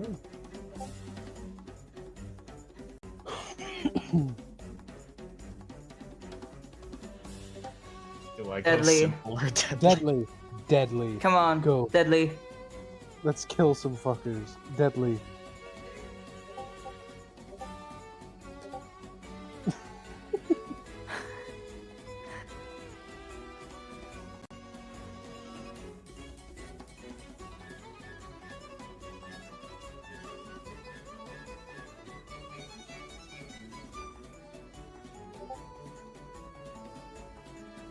A massive shit. A fucking land shark appears out of nowhere and tries to bite Celeste. Oh wow! Sand sharks, no! Rotates it on its y-axis. What are you doing?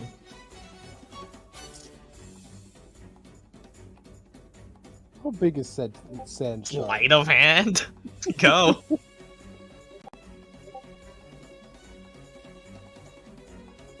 24 nice. somehow!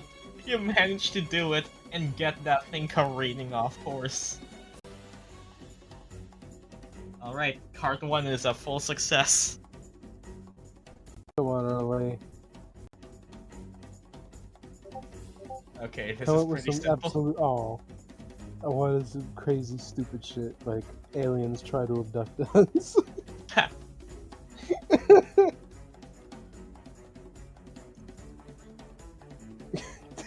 Get rotated.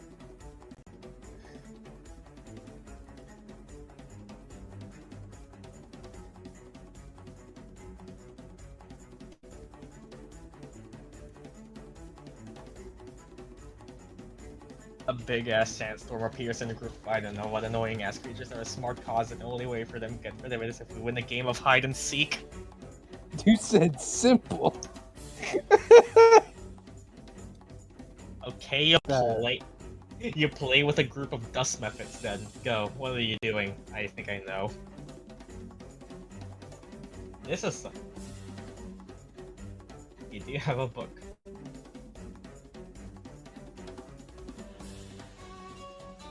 Hide and seek. So, nature.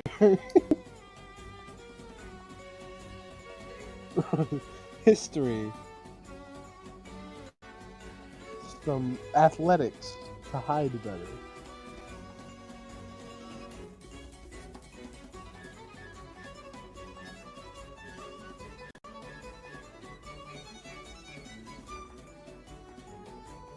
Survival.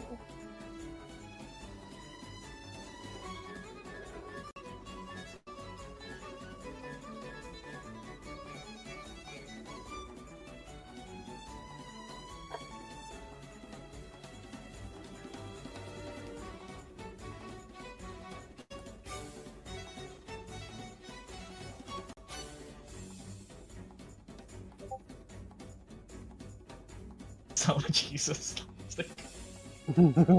Jesus. Can we... Yeah, just perception is like Yeah, go ahead. the auto win strat. Unless you roll like a nat one. It still could happen. How good are methods at hiding? Let's find out.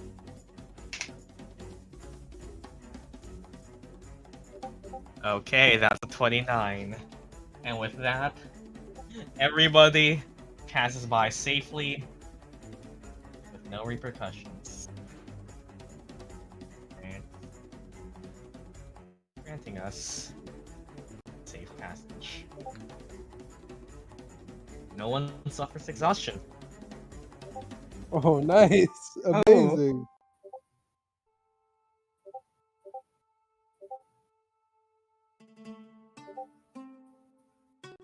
You owe me a drink, Gyan. I saved your robot.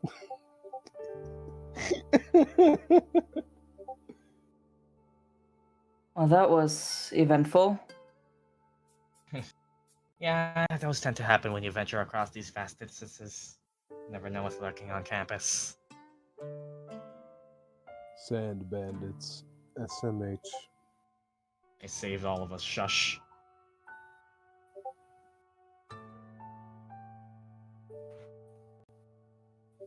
God damn sand in my eyes. Ah!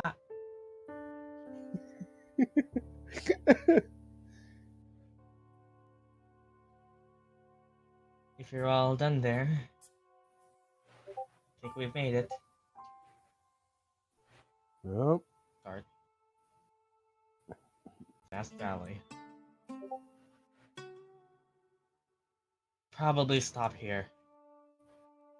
From what we've been told, going in too far is not the best idea. Need someone to search for that cart, though. Should have loaded atop one of these peaks.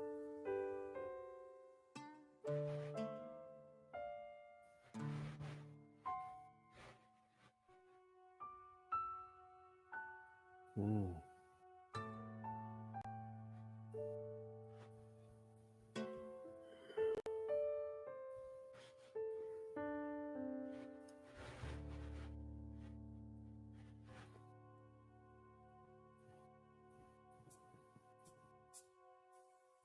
Well, where do we go now?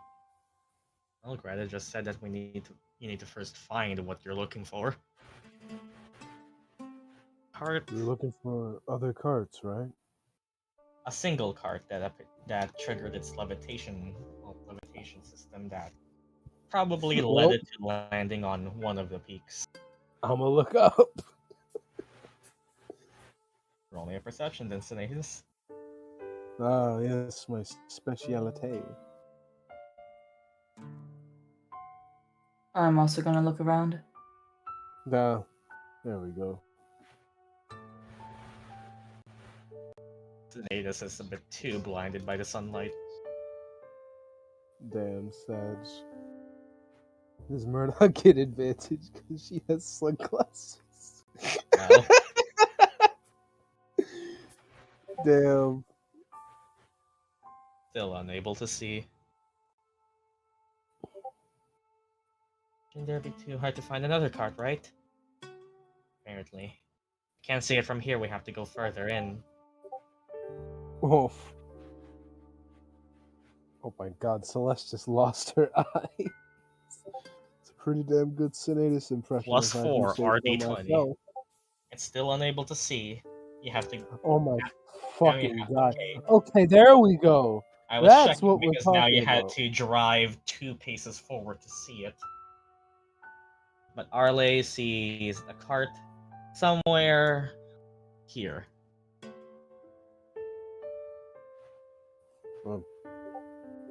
Well, I still do have that climbing potion. There. Careful. If this is the same place, best prepare yourselves. Yep. I'll summon Arcing Brand. Always prepared.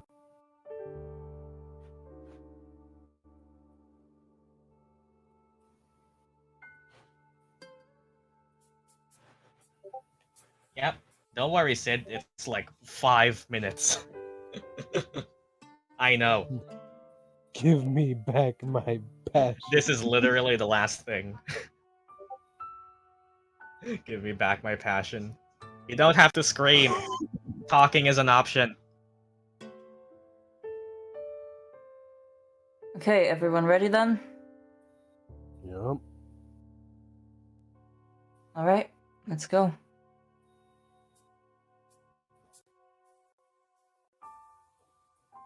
Their pallet on the ready. Try not to die. Everyone steps out. Feather palette, passion, and everything on the ready. You bring in the familiars? I mean, I dex Finn out with a new shield and a whip. I want to see him in gonna combat. summon the sword. Okay, yeah, I'm getting Finn. Finn, Okay, but what does that look like? Venom, 'Cause Freddy, and that's Marlet. 100% I don't your have an thing. option. He's my subclass. I'm gonna get Venom, so just Freddy then. Ah, fuck it. Okay, Oh, Freddy 2. or just Freddy too. Yeah, I meant just Finn. As they, that's the entire card. As they slowly move down, walking forth.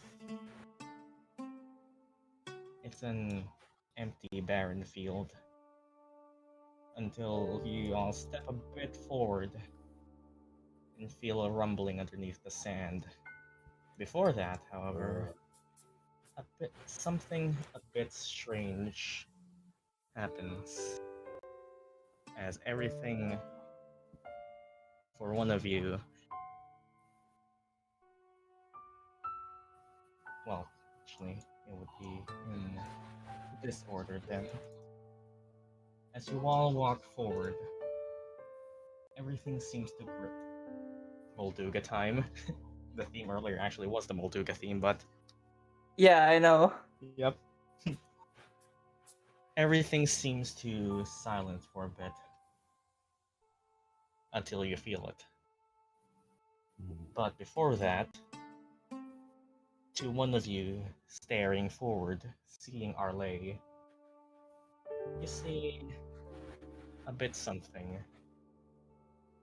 as your eyes glow a bit red more than they usually are. Uh-oh. And then and you see yourself flash by a couple scenes. One of which is the image of your father walking up to you.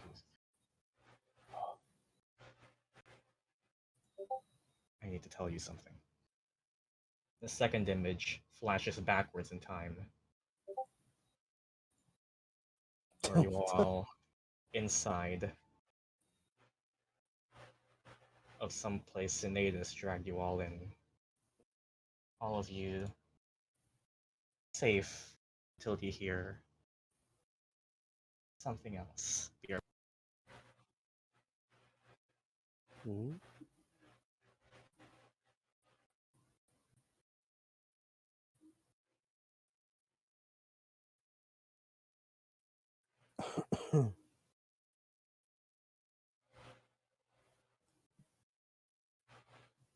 Oh, the mystery.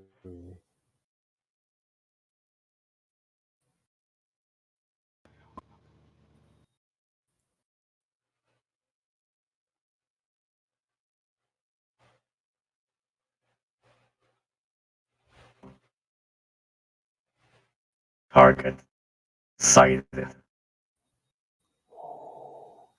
And that's where I'm ending this session of Strixhaven Curriculum of Chaos. Oh.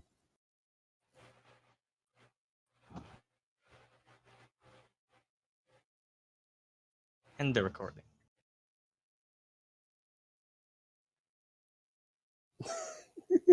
People would assume Ozzy